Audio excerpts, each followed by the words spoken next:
ಏನು ನಮ್ಮಲ್ಲಿ ಇರ್ತಕ್ಕಂಥ 11,500 ಜನಕ್ಕೆ 1/4/2005 ಮುಂಚಿತವಾಗಿ ನೇಮಕಾತಿಯಾಗಿ ಅಧಿಸೂಚನೆ ಒಳಪಟ್ಟಿರ್ತಕ್ಕಂಥ ನೌಕರರು OPS ಒಳಪಟ್ಟಿದ್ದಾರೆ. 1,510 ಜನರು ಕೂಡ ಮತ್ತೊಂದು ಆದೇಶ ಪ್ರಕಾರ OPS ಒಳಪಟ್ಟಿದ್ದಾರೆ. ಹಾಗಾಗಿ NPS ಅನ್ನ ಬದಲಾವಣೆ ಮಾಡಕ್ಕೆ ಅವಕಾಶಗಳೇ ಇಲ್ಲ ಅಂತಕ್ಕಂಥ ಸರ್ಕಾರದಲ್ಲಿ ಇವತ್ತು UPS ಆಗಿ ಮಾರ್ಪಟ್ಟಿದೆ ಅನ್ನೋದಕ್ಕೆ ಕಾರಣ ಸಂಘಟನೆ ಹೋರಾಟ ಅಂತಕ್ಕಂಥದ್ದು ನಾವು ಅರ್ಥ ಮಾಡ್ಕೋಬೇಕಾಗಿದೆ. ಯಾಕಂದ್ರೆ ಕೇವಲ ಕರ್ನಾಟಕ ರಾಜ್ಯ ಸರ್ಕಾರಿ NPS ನೌಕರ ಸಂಘ ಕರ್ನಾಟಕಕ್ಕೆ ಮಾತ್ರ ಸೀಮಿತವಾಗಿ ಹೋರಾಟಗಳನ್ನ ಕಟ್ಟಿಲ್ಲ. ಇವತ್ತು ಅವೇನು national movement for old pension scheme ರಾಷ್ಟ್ರೀಯ ಅಧ್ಯಕ್ಷರಾಗಿರ್ತಕ್ಕಂಥ ವಿಜಯ್ ಕುಮಾರ್ ಬಂದವರ ನೇತೃತ್ವದಲ್ಲಿ ರಾಮಲೀಲಾ ಮೈದಾನದಲ್ಲಿ ಕಳೆದ ಅಕ್ಟೋಬರ್ 1ರಂದು ಸುಮಾರು 5ರಿಂದ 6 ಲಕ್ಷ ಎಲ್ಲ ರಾಜ್ಯದ ನೌಕರರು ಸೇರಿ ಹೋರಾಟ ಮಾಡಿರ್ತಕ್ಕಂಥದ್ದು ಒಂದು ಐತಿಹಾಸಿಕ ದಾಖಲೆಯಾಗಿ ಉಳಿದಿದೆ. ನಾವು ಅನ್ಕೊಂಡೇವೆ ಏನ್ ಸರ್ ನಮ್ಮ NPS ಸಾಕಷ್ಟು ನಿಮ್ಗಷ್ಟೇ ಅಲ್ಲ ನನಗೂ ಅನ್ಸುತ್ತೆ ಏನಂದ್ರೆ NPS ಹೋರಾಟ ಮಾಡ್ತೀವಿ ಅದ್ರ ರಿಸಲ್ಟ್ ಬರ್ತಿಲ್ಲ ಸರ್ ಅಂತಕ್ಕಂಥದ್ದೇ ನಮ್ಮ ದೊಡ್ಡ ಪ್ರಶ್ನೆ. ಹೌದಾ? ಸಾಕಷ್ಟು ಜನರು ಕೆಲವರು ಹೇಳ್ತೀವಿ, ಕೆಲವರು ಹೇಳ್ಕೊಳ್ಳಲ್ಲ. ಫಲಿತಾಂಶವನ್ನ ಬರ್ಬೇಕಂದ್ರೆ ಫಲಿತಾಂಶಕ್ಕೆ ನಾವು ಇವತ್ತು ಏನಾಗಿದೆ ಅಂತಂದ್ರೆ 2015 ಹೋರಾಟಕ್ಕೆ ನಿಂತಾಗ ಸಾವಿರಾರು ಬೇಡಿಕೆಯಲ್ಲಿ NPS ಒಂದು ಬೇಡಿಕೆ ಆಗಿದೆ. ಅದ್ರ ನಂತರ ನೂರಾರು ಬೇಡಿಕೆಯಲ್ಲಿ ಒಂದು ಬೇಡಿಕೆಗೆ NPS ಬಂತು. ಇವತ್ತು ಎಲ್ಲ ಹೋರಾಟಗಳನ್ನ ಮಾಡಿದ ನಂತರ ಇವತ್ತು 10 ಬೇಡಿಕೆಯಲ್ಲಿ ಒಂದು ಬೇಡಿಕೆ ಆಗಿದೆ NPS. ಇವತ್ತು ಹೋರಾಟದ ಅಂತಿಮವಾಗಿ ಒಂದು ರಾಷ್ಟ್ರೀಯ ಪಕ್ಷ ಪ್ರಣಾಳಿಕೆ ಘೋಷಣೆ ಮಾಡಿದ ಮೇಲೆ ಇವತ್ತು ರಾಜಕೀಯ ಪಕ್ಷಗಳಿಗೂ ಕೂಡ NPS ಜೊತೆ ಪ್ರಥಮ ಬೇಡಿಕೆಯಾಗಿ ಮುನ್ನೆಲೆಗೆ ಬಂದಿರತಕ್ಕಂಥದ್ದು ಕೂಡ ಅರ್ಥ ಮಾಡ್ತಾರೆ. ಎಷ್ಟೋ ಜನ ನಾವು ನೀವು ಮನವಿ ಕೊಡೋದಂತ ಸಂದರ್ಭದಲ್ಲಿ ಶಾಸಕರು IAS ಅಧಿಕಾರಿಗಳು ನಿಮ್ಗೆ ಪೆನ್ಷನ್ ಇಲ್ವಾ ಇದೇ ಕ್ವಶನ್ಗಳನ್ನು ನಿಮ್ಮ ಮಧ್ಯೆ ಕೇಳಿರ್ತಕ್ಕಂಥದ್ದು ನಾವು ನೋಡಿದ್ವಿ. ಇವತ್ತು ಪೆನ್ಷನ್ ಅಂದ್ರೇನು, ಆ ಪೆನ್ಷನ್ ಯಾಕೆ ಬೇಕು ಅಂತಕ್ಕಂಥದ್ದನ್ನು ನಾವು ಯಾರಿಗೂ ಕೂಡ ವಿವರಣಾತ್ಮಕವಾಗಿ ಕೊಡ್ತಕ್ಕಂಥ ಅವಶ್ಯಕತೆ ಇಲ್ಲ. ಹಾಗಾಗಿ ಸ್ನೇಹಿತರೆ, ಇವತ್ತೇನು ಅಜೆಂಡಾದ ಮೇಲೆ ನಾವು ಚರ್ಚೆಯನ್ನು ಪ್ರಾರಂಭ ಮಾಡಬೇಕು ಅಂತಕ್ಕಂಥ ನಿಟ್ಟಿನಲ್ಲಿದ್ದೇವೆ. ನಮ್ಮ ಹೋರಾಟಕ್ಕೆ ಎಲ್ಲಿ ಹಿನ್ನಡೆ ಆಗ್ತಾ ಇದೆ ಅಂತಕ್ಕಂಥದ್ದನ್ನು ಕೂಡ ನಾವು ಅರ್ಥ ಮಾಡ್ಕೋಬೇಕಾಗಿದೆ. ಇವತ್ತು ಸಾಕಷ್ಟು ಜನ ಬಹಳ ಸ್ಪಷ್ಟವಾಗಿ ಸಂಘಟನೆ ದೃಷ್ಟಿಕೋನ ಮತ್ತು ಸಂಘಟನೆ ಏನು ಗುರಿ ಏನಿದೆ ಬಹಳ ಸ್ಪಷ್ಟವಾಗಿದೆ. ತಾಲೂಕು ಹಂತಗಳಲ್ಲಿ ಜಿಲ್ಲಾ ಹಂತಗಳಲ್ಲಿ ಇರ್ತಕ್ಕಂಥ ಯಾವ ಸಂಘಟನೆಗಳು ಕೂಡ ಇವತ್ತು NPS ನೌಕರ ಸಂಘಟನೆಯಿಂದ ವಿರೋಧ ಮಾಡತಕ್ಕಂಥ ಅಥವಾ ನಮ್ಮ ಹೋರಾಟವನ್ನು ವಿರೋಧಿಸ್ತಕ್ಕಂಥ ಮನೋಭಾವನೆ ತಾಲೂಕು ಮತ್ತು ಜಿಲ್ಲಾ ಹಂತಗಳಲ್ಲಿ ಇಲ್ಲ. ರಾಜ್ಯ ಹಂತದಲ್ಲಿ ಕೆಲವೊಂದು ವೈರುಧ್ಯಗಳು ಇದ್ದಾವೆ. 2018ರಲ್ಲಿ ಬಸವನ ಬಾಗೇವಾಡಿಯಿಂದ ಬೆಳಗಾವಿವರೆಗೂ ಕೂಡ ನಾವು ಪಾದಯಾತ್ರೆ 7 ಕಿಲೋಮೀಟರ್ ಪಾದಯಾತ್ರೆ ಮಾಡಿದಲ್ಲೂ ಕೂಡ ಅವತ್ತು ಒಂದು ಸಮಿತಿ ಅಂತಕ್ಕಂಥ ಒಂದು ಸಮಿತಿಯನ್ನು ರಚನೆ ಮಾಡಿ ಅವತ್ತಿನ ಹೋರಾಟಕ್ಕೆ ಸರ್ಕಾರ ಸಮಿತಿ ಮೂಲಕ ನಮಗೂ ಸಮಾಧಾನ ಹೇಳಿದೆ. ಅದರ ನಂತರ ಮತ್ತೊಂದು ಸಮಿತಿ ಆಗುತ್ತೆ. ಆ 2 ಸಮಿತಿಗಳು ನಾವು ಅರ್ಥ ಮಾಡ್ಕೋಬೇಕು. ಸಮಿತಿ ಅಂತಂದ್ರೆ ನೀವು ಮೊನ್ನೆ ನಿಕಟಪೂರ್ವ ಮುಖ್ಯಮಂತ್ರಿ ಬಸವರಾಜ ಬೊಮ್ಮಾಯಿ ಅವರು ವಿಡಿಯೋ ನೋಡಿರ್ಬೇಕಂತ ಅನ್ಕೊಂಡಿದ್ದೀನಿ.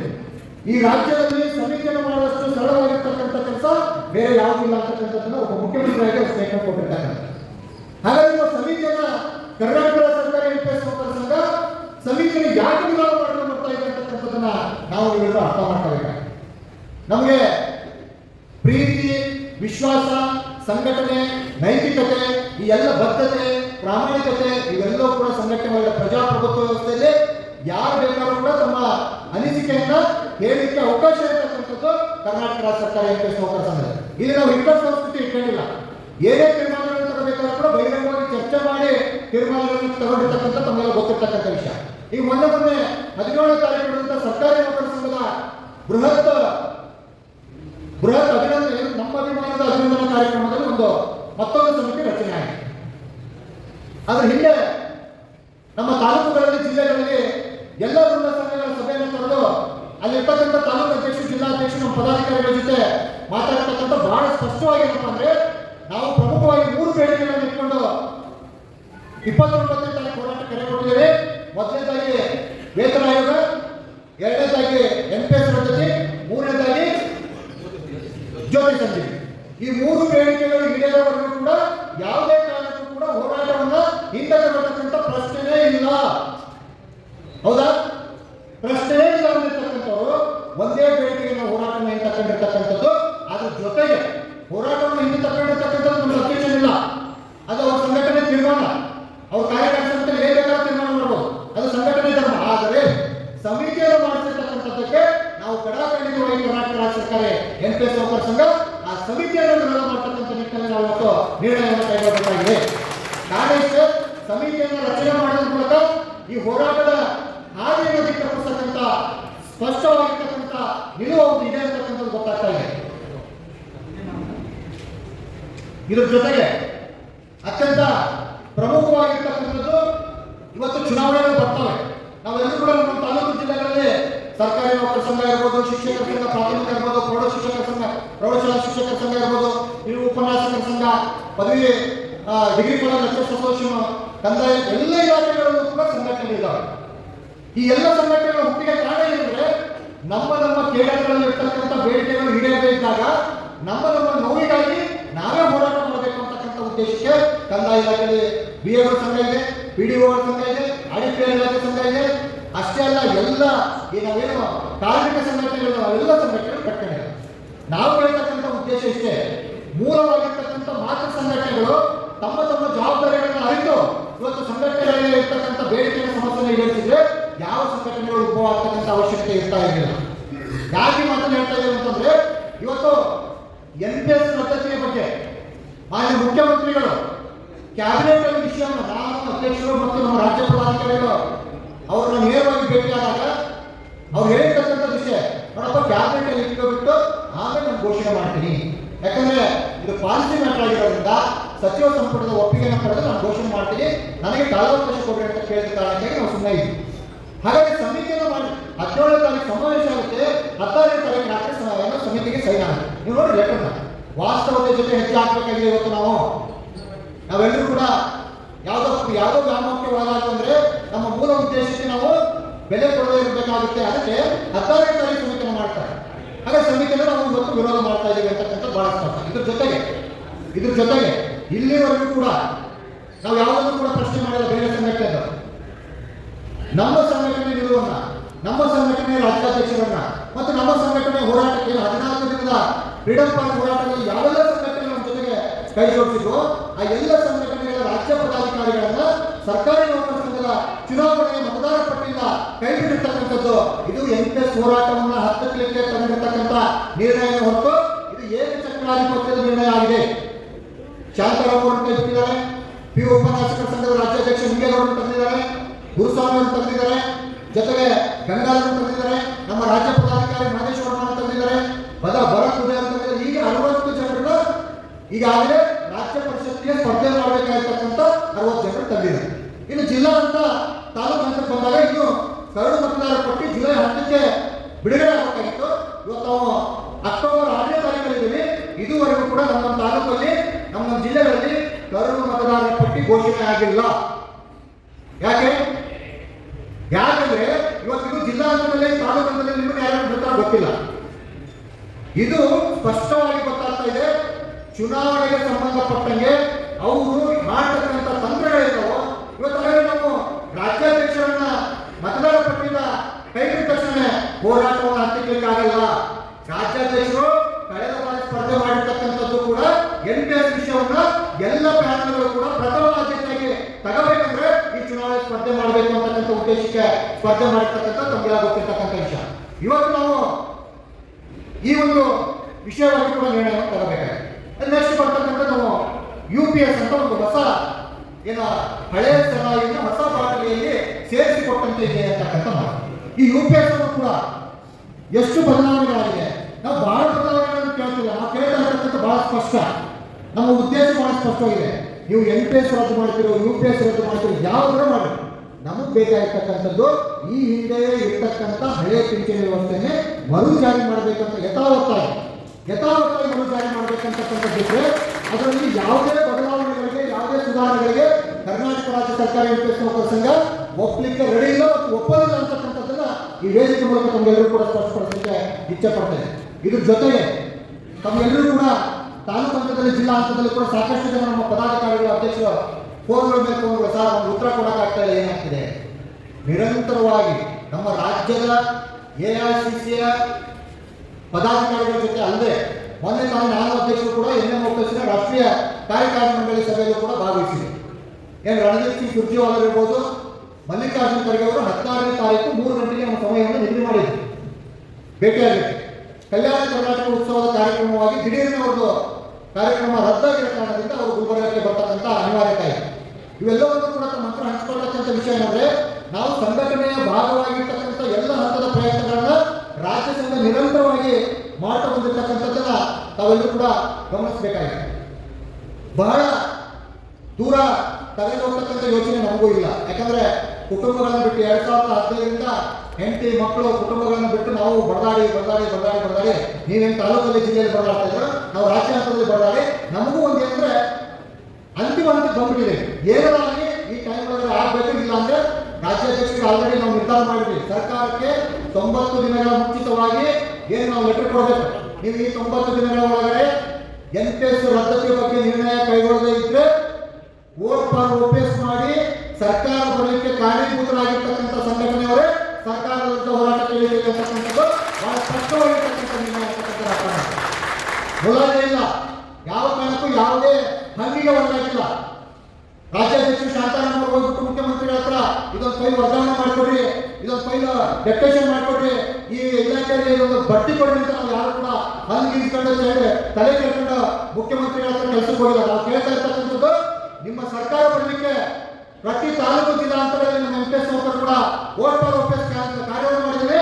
ಅದರ ಭಾಗವಾಗಿ ನಾವು ಇವತ್ತು ನಮ್ಮ ಒಂದು ಹಕ್ಕನ್ನು ನೀವು ಒತ್ತಾಯಪೂರ್ವಕವಾಗಿ ಕೇಳ್ತಾ ಇರೋದು ಭಿಕ್ಷಾ ರೂಪದಲ್ಲಿ ಕೇಳ್ತಾ ಇರೋ ಅಂತಕ್ಕಂಥದ್ದನ್ನ ಬಹಳ ಸ್ಪಷ್ಟವಾಗಿ ಸರ್ಕಾರಕ್ಕೆ ತಿಳಿಸಲಿಕ್ಕೆ ಇಷ್ಟಪಡ್ತಾ ಇದ್ದೇವೆ.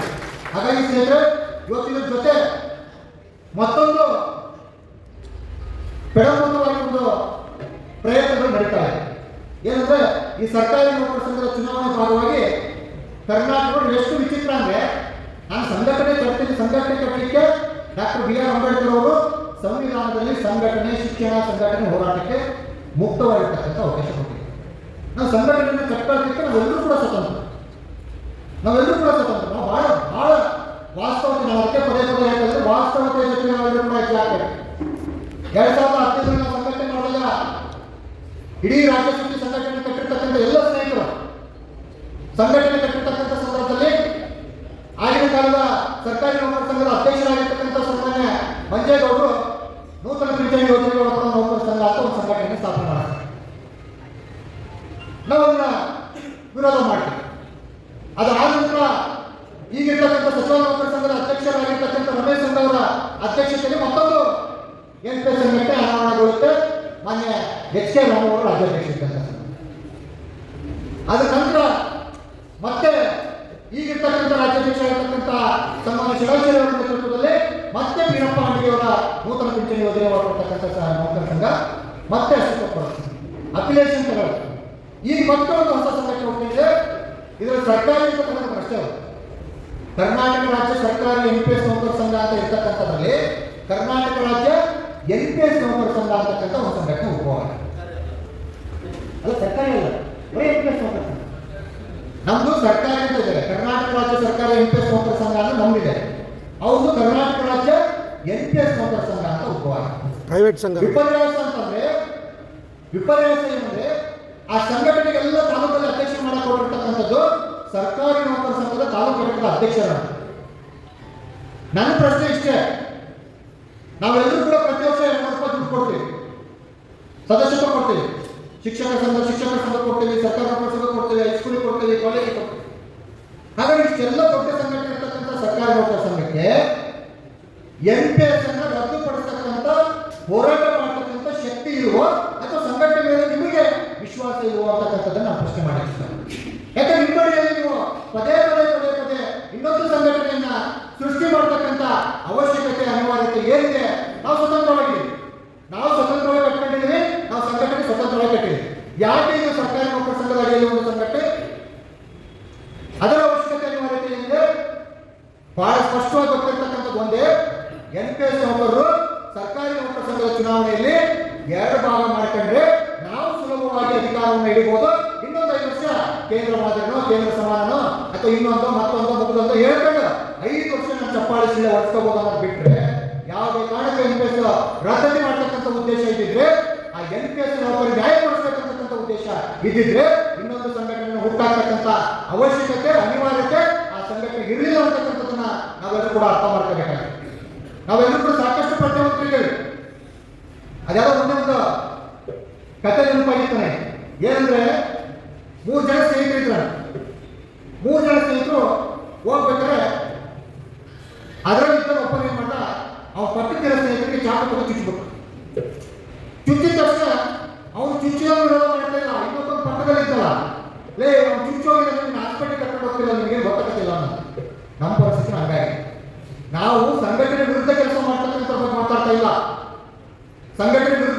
ಷಡ್ಯಂತ್ರಗಳನ್ನು ಮಾಡ್ತಕ್ಕಂಥ ಬಗ್ಗೆ ಮಾತಾಡ್ತಾ ಇಲ್ಲ.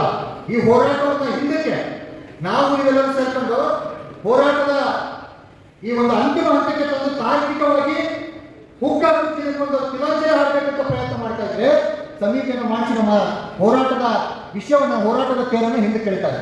ನಾವು ಕೇಳ್ತಾ ಇರ್ತಕ್ಕಂಥದ್ದು ನೀವು ಮುಂದಕ್ಕೆ ತಳೆದೇ ಇದ್ರೂ ಪರವಾಗಿಲ್ಲ, ನಮಗೆ ಮುಂದಕ್ಕೆ ತಳೆದೇ ಇದ್ರೂ ಪರವಾಗಿಲ್ಲ, ಹಿಂದೆ ಕೇಳ್ತಕ್ಕಂಥ ಕೆಲಸ ಯಾಕೆ ಮಾಡ್ತೀವಿ? ಇದು ಸಮೀಕ್ಷೆಯನ್ನು ರಚನೆ ಮಾಡೋದ್ರ ಮೂಲಕ ಆಗ್ತಾ ಇದೆ. ಹಾಗಾಗಿ ಸ್ನೇಹಿತರೆ, ಸಂಘಟನೆ ನಿಲುವು, ಸಂಘಟನೆ ನಿರ್ಧಾರ, ಆಮೇಲೆ ನಮ್ಮ ಒಂದು ಗುರಿ ಏನಿದೆ ಬಹಳ ಸ್ಪಷ್ಟವಾಗಿದೆ. ಅದರಲ್ಲೂ ಕೂಡ ಏನಿವತ್ತು ನಮ್ಮ ಎಲ್ಲ ಹೋರಾಟಗಳಲ್ಲಿ ಮಂಜೇಗೌಡರಿದ್ದಾಗ, ರಾಮಯ್ಯವರಿದ್ದಾಗ, ಶರಾಕ್ಷರಿದ್ದಾಗ ನಮ್ಮ ಎಲ್ಲ ಹೋರಾಟಗಳಲ್ಲೂ ಕೂಡ ತಾಲೂಕು ಮತ್ತು ಜಿಲ್ಲೆಗಳಲ್ಲಿರ್ತಕ್ಕಂಥ ಸರ್ಕಾರಿ ನೌಕರ ಸಂಘದ ತಾಲೂಕು ಘಟಕಗಳು, ಜಿಲ್ಲಾ ಘಟಕಗಳು ನಮ್ಮ ಹೋರಾಟಕ್ಕೆ ಸಂಪೂರ್ಣವಾಗಿರ್ತಕ್ಕಂಥ ತನು ಮನ ಧನ ಸಮೇತ ನಮ್ಮ ಹೋರಾಟಕ್ಕೆ ಸಹಕಾರ ನೀಡಿರ್ತಕ್ಕಂಥದ್ದನ್ನ ಕರ್ನಾಟಕ ಸರ್ಕಾರಿ ಎಂಪ್ಲಾಯೀಸ್ ನೌಕರ ಸಂಘ ತುಂಬಾ ಹೆಮ್ಮೆಯಿಂದ ಅವರನ್ನೆಲ್ಲರನ್ನೂ ಕೂಡ ಗೌರವಿಸುತ್ತೆ. ಅದರ ಜೊತೆಗೆ ಇವತ್ತು ರಾಜ್ಯ ಹಂತದಲ್ಲಿ ನಮ್ಮ ಹೋರಾಟದ ವೇದಿಕೆಗೆ ಬರದೇ ಇರ್ತಕ್ಕಂಥವ್ರು, ಹಾಗಾದ್ರೆ ನಾವು ಏನ್ ಮಾಡಬೇಕು? ನಮ್ಮ ಉದ್ದೇಶ ಇಷ್ಟೇ, ಬಹಳ ಸ್ಪಷ್ಟವಾಗಿದೆ. ತಾಲೂಕುಗಳಲ್ಲಿ, ಜಿಲ್ಲೆಗಳಲ್ಲಿ ಯಾವುದೇ ಕಾರಣಕ್ಕೂ ನಾವು NPS OPS ಅಂತ ಎಲ್ಲರೂ ಕೂಡ ಡಿವೈಡ್ ಆಗಿಲ್ಲ. ಎಲ್ಲರೂ ಕೂಡ ನೌಕರರು ಅಂತ ಡಿವೈಡ್ ಮಾಡಿರ್ತಕ್ಕಂಥ ಸರ್ಕಾರ ನಾವಲ್ಲ. ಹಾಗಾಗಿ ನಿಮ್ಮ ಸ್ಥಳೀಯವಾಗಿರ್ತಕ್ಕಂಥ ತಾಲೂಕು ಜಿಲ್ಲೆಗಳಲ್ಲಿ ನಮ್ಮ ಗುರಿ ಒಂದೇ. ಇವತ್ತು ಏನು ಸರ್ಕಾರಿ ನೌಕರ ಸಂಘ NPS ಹೋರಾಟಕ್ಕೆ ಬಂದು ನಿಲ್ತಾ ಇಲ್ವೋ, ಆ ಬಂದು ನಿಲ್ತಕ್ಕಂಥ ಒಂದು ಸಂಘಟನೆ ರಾಜ್ಯದಲ್ಲಿ ಬರಬೇಕು ಅಂತಕ್ಕಂಥದ್ದು ನಮ್ಮ ಇಚ್ಛೆ ಆಗಿದೆ.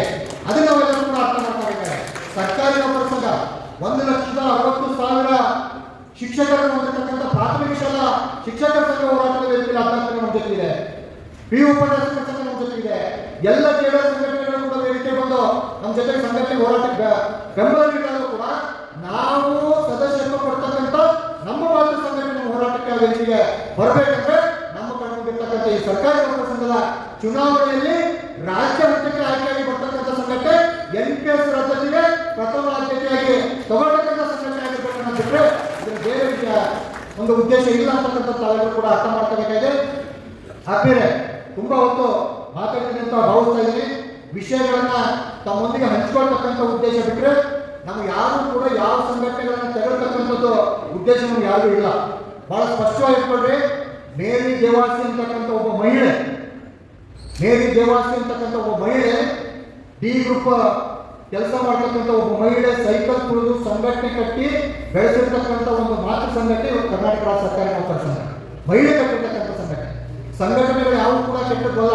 ಎಲ್ಲ ಸಂಘಟನೆಗಳಿಗೂ ಕೂಡ ನಾವು ಹಕ್ಕುದಾರ ಬಾಧ್ಯತೆ. ಆದರೆ ಸಂಘಟನೆ ಚುಕ್ಕಾಣಿ ಇರ್ತಕ್ಕಂಥ ವ್ಯಕ್ತಿಗಳಿಗೆ ಅವರ ಸ್ಪಷ್ಟ ನಿಲುವು ಮತ್ತು ಸಂಘಟನೆ ಧರ್ಮ ಗೊತ್ತಿಲ್ಲ ಅಂದ್ರೆ ಎಲ್ಲ ರೀತಿಯ ಈ ಸಂಘಟನೆ ವಿರೋಧ ಚಟುವಟಿಕೆಗಳು ಪ್ರಾರಂಭವಾಗಲಿಕ್ಕೆ ಸಾಧ್ಯ ಆಗುತ್ತೆ. ಸಾಕಷ್ಟು ವಿಷಯಗಳು ಮಾತಾಡೋದಿದೆ, ಮಾತಾಡೋದ್ರೆ ತುಂಬಾ ಮಾತಾಡೋದು. ಎಷ್ಟು ಸಂಘಟನೆಗಳು ನೋಡಿದಿಲ್ಲ ಇವತ್ತು? ಪ್ರಶ್ನೆ ಮಾಡ್ಕೊಂಡು ನೀವು ಎಷ್ಟು ಸಂಘಟನೆಗಳು ಡಿವೈಡ್ ಇವತ್ತು? ಯಾಕೆ ಈ ಸಂಘಟನೆಗೆ ಈ ಸಂಘಟನೆಗೆ ಅಧ್ಯಕ್ಷ ಬೇಕಂದ್ರೆ ಅಧ್ಯಕ್ಷನ ಕರ್ಕೊಂಡು ಹೋಗೋದು, ಕಾರ್ಯದರ್ಶಿ ಬೇಕಂದ್ರೆ ಕಾರ್ಯದರ್ಶಿ ಕರ್ಕೊಂಡು ಹೋಗೋದು. ಪ್ರತಿ ಸಂಘಟನೆ 5 ವರ್ಷದಲ್ಲಿ ಮಾಡಿರ್ತಕ್ಕಂಥ ಸಾಧನೆ ಏನಾದರೂ ಇದ್ರೆ ಸಂಘಟನೆಗಳನ್ನು ಹೊಡಿತಕ್ಕಂಥ ಕೆಲಸ ಹೊರಬಿಟ್ರೆ ಸಂಘಟನೆಯನ್ನು ಒಗ್ಗೂಡಿಸ್ತಕ್ಕಂಥ ಕೆಲಸ ಆಗಿಲ್ಲ.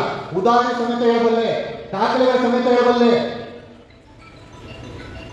ಪ್ರಾಥಮಿಕ ಶಾಲಾ ಶಿಕ್ಷಕರ ಸಂಘ ರಾಜ್ಯಾಧ್ಯಕ್ಷ ಸನ್ಮಾನ್ಯ ಶಂಭುಲಿಂಗೇಗೌಡರು, ವೆರಿ ಜೆಂಟಲ್ಮನ್ ಪರ್ಸನ್. ಕಾರ್ಯದರ್ಶಿ ಚಂದ್ರಶೇಖರ್ ಹುಡ್ಲೆ, ಹೋರಾಟಗಾರರು. ಏನಾಯ್ತು? ಅಧ್ಯಕ್ಷ ಒಂದ್ ಕಡೆ, ಕಾರ್ಯದರ್ಶಿ ಒಂದ್ ಕಡೆ. ಪ್ರೌಢಶಾಲಾ ಶಿಕ್ಷಕರ ಸಂಘ ಅಧ್ಯಕ್ಷ ಒಂದ್ ಕಡೆ, ಕಾರ್ಯದರ್ಶಿ ಒಂದ್ ಕಡೆ. ಕರ್ನಾಟಕ ಸರ್ಕಾರಿ ಎಂಪ್ಲಾಯೀಸ್ ನೌಕರ ಸಂಘ ಅಧ್ಯಕ್ಷ ಒಂದ್ ಕಡೆ, ಕಾರ್ಯದರ್ಶಿ ಒಂದ್ ಕಡೆ. ಯಾಕೆ ಬೇಕು ಈ ಸಂಘಟನೆ ಹೊರತಕ್ಕಂಥ ಕೆಲಸ? ಅವರ ಸಂಘಟನೆಗಳನ್ನು ಕಟ್ಟಿರ್ತಕ್ಕಂಥದ್ದು ಅವರವರ ಬೇಡಿಕೆ ಹೋರಾಟಕ್ಕೆ, ಬೇರೆ ಯಾವುದೇ ಉದ್ದೇಶಕ್ಕಲ್ಲ. ಅವೆಲ್ಲವನ್ನು ಕೂಡ ನಾವು ಅರ್ಥ ಮಾಡ್ಕೋಬೇಕಾಗಿದೆ. ಇವತ್ತು ಸಂಘಟನೆಗಳನ್ನ ವಿಘಟನೆ ಮಾಡ್ತಕ್ಕಂಥ ಕೆಲಸಕ್ಕೆ ಕೈ ಹಾಕಿದ್ರೆ ಭಾಗವಾಗಿ ಮುಂದಿನ ದಿನಗಳಲ್ಲಿ ನಾವೆಲ್ಲರೂ ಕೂಡ ಅದಕ್ಕೆ ಉತ್ತರ ಕೊಡಬೇಕಾಗಿದೆ. ಉತ್ತರವನ್ನ ನಾವು ಯಾವ ಹಂತದಲ್ಲಿ ಕೊಡಬೇಕಂತಕ್ಕಂಥದ್ದನ್ನೆಲ್ಲ ಬಹಳ ಜಾಗೃತಿಯಿಂದ ಅವ್ರ ಉತ್ತರವನ್ನು ತಲುಪಿಸ್ತಕ್ಕಂಥ ಕೆಲಸವನ್ನು ಮಾಡೋಣ.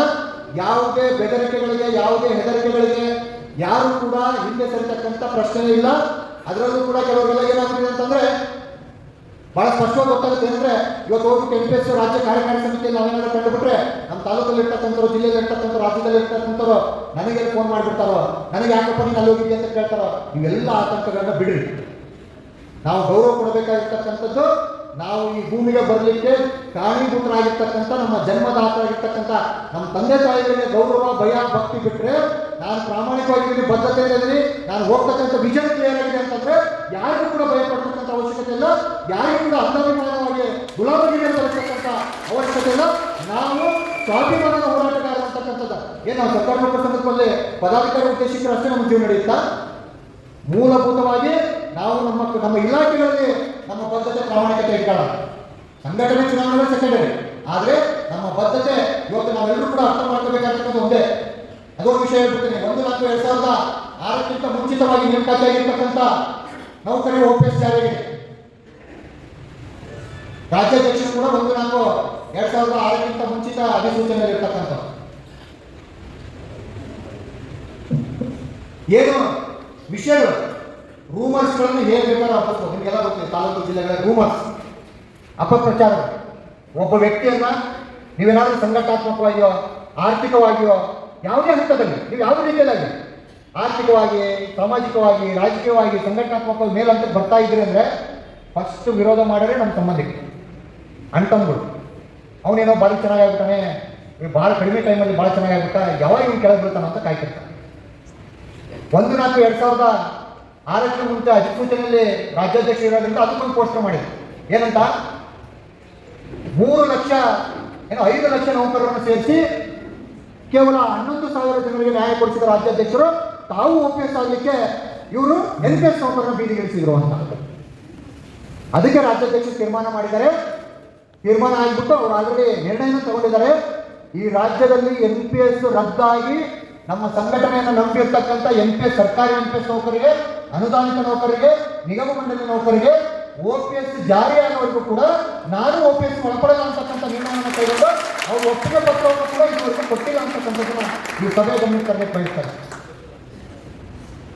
ನಾವು ನಮ್ಮ ಸಂಘಟನೆ ಒಂದು ಧರ್ಮ ಏನಂದ್ರೆ ನಾವು ಯಾರನ್ನು ಹೊಗಳಲ್ಲ, ಯಾರನ್ನು ವಿಜೃಂಭಿಸಲಿಕ್ಕೆ ಹೋಗಲ್ಲ, ಇರ್ತಕ್ಕಂಥ ವಾಸ್ತವತೆ ಜೊತೆ ಹೆಜ್ಜೆಯನ್ನು ಹಾಕ್ತಾ ಇದ್ದೇವೆ ಅಂತಕ್ಕಂಥ ಆ ಕಾರಣಕ್ಕಾಗಿ ಸ್ನೇಹಿತರೆ ನಮ್ಮ ಮೂಲ ಉದ್ದೇಶ, ನಮ್ಮ ಮೂಲ ಗುರಿ ಒಂದೇ, NPS ಅನ್ನ ಕಾಲ ವಿಳಂಬವಿಲ್ಲದೆ ನಿರ್ಣಯವನ್ನು ಕೈಗೊಳ್ಳಬೇಕು ಅಂತಕ್ಕಂಥ ಇವತ್ತಿನ ಈ ರಾಜ್ಯ ಕಾರ್ಯಕಾರಿ ಸಮಿತಿ ಆ ನಿಟ್ಟಿನಲ್ಲಿ ನಿರ್ಣಯವನ್ನು ಕೈಗೊಳ್ಳಬೇಕು ಅಂತಕ್ಕಂಥ ಮಾತನ್ನ ಸಂಘಟನೆ ರಾಜ್ಯ ಪ್ರಧಾನ ಕಾರ್ಯದರ್ಶಿಯಾಗಿ ಈ ಒಂದು ಸಭೆಯಲ್ಲಿ ಮಂಡನೆಯನ್ನು ಮಾಡ್ತಾ ತುಂಬಾ ಸುದೀರ್ಘವಾಗಿ ಮಾತನಾಡಲಿಕ್ಕೆ ತಮ್ಮೊಂದಿಗೆ ವಿಷಯಗಳನ್ನ ಹಂಚಿಕೊಳ್ಳಿಕ್ಕೆ ಅವಕಾಶ ಮಾಡಿಕೊಟ್ಟಿರ್ತಕ್ಕಂಥ ವೇದಿಕೆ ಮೇಲೆ ಇರ್ತಕ್ಕಂಥ ಎಲ್ಲ ಸಂಘಟನೆ ಪದಾಧಿಕಾರಿಗಳಿಗೂ ಇದುವರೆಗೂ ಕೂಡ ತಾಳ್ಮೆಯಿಂದ ನನ್ನ ವಿಚಾರಗಳನ್ನು ಮತ್ತು ಸಂಘಟನೆಯ ವಿಚಾರಗಳನ್ನು ಆಲಿಸಿರ್ತಕ್ಕಂಥ ವೇದಿಕೆ ಮೇಲೆ ಮುಂಭಾಗದಲ್ಲಿರ್ತಕ್ಕಂಥ ಎಲ್ಲ NPS ಸಂಘಟನೆಯ ಪದಾಧಿಕಾರಿಗಳಿಗೂ ಮತ್ತು ನೌಕರಿಗೂ ತುಂಬ ಹೃದಯದ ಧನ್ಯವಾದಗಳನ್ನು ಸಲ್ಲಿಸುತ್ತಾ ನನ್ನ ಮಾತಿಗೆ ವಿರಾಮ ಹೇಳ್ತಾ ಇದ್ದೀನಿ. ನಮಸ್ಕಾರ.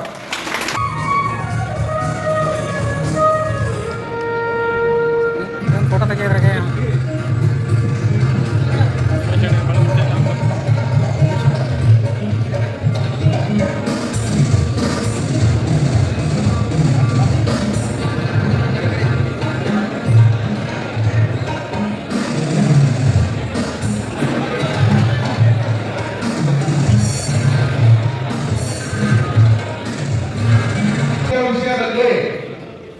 NPS ರದ್ದತಿಯ ವಿಷಯದಲ್ಲಿ ಯಾವುದೇ ಸಮಿತಿ ಕಮಿಟಿಗಳನ್ನ ಕರ್ನಾಟಕ ರಾಜ್ಯ ಸರ್ಕಾರಿ NPS ನೌಕರ ಸಂಘ ಒಪ್ಪುವುದಿಲ್ಲ.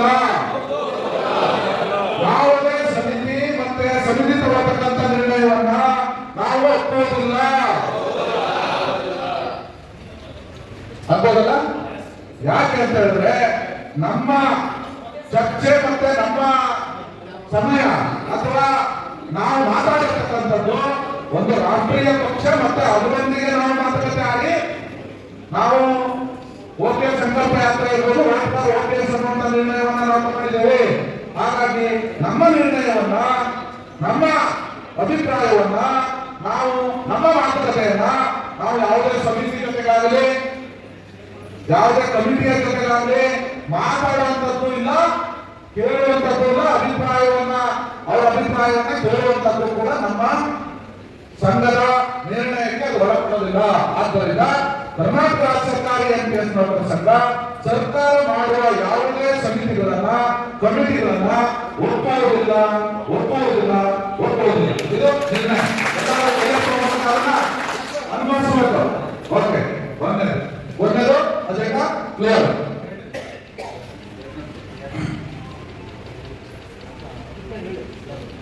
ಎರಡನೇ ಅಜೆಂಡದ ವಿಚಾರದಲ್ಲಿ ನಿಮ್ಮೆಲ್ಲರ ಏನು ಜಿಲ್ಲಾಧ್ಯಕ್ಷರಿದ್ದಾರೆ ಇವತ್ತೆಲ್ಲ ಜಿಲ್ಲಾಧ್ಯಕ್ಷರು ರಾಜ್ಯ ಪದಾಧಿಕಾರಿಗಳು ಎರಡು ರೀತಿಯ ಮತ್ತೆ ನೌಕರರು ಇದನ್ನ ಅಧ್ಯಕ್ಷರು ಕಾರ್ಯದರ್ಶಿ ಅವರಿಗೆ ಪ್ರಧಾನ ಕಾರ್ಯದರ್ಶಿ ಅವರು ಮತ್ತು ರಾಜ್ಯ ಪದಾಧಿಕಾರಿಗಳಿಗೆ ಈ ನಿರ್ಣಯವನ್ನು ಬಿಟ್ಕೊಡ್ತೇವೆ ಅನ್ನುವಂಥದ್ದನ್ನು ಕೂಡ ನೀವು ಅಭಿಪ್ರಾಯ ವ್ಯಕ್ತಪಡಿಸಬೇಕಾಗುತ್ತೆ.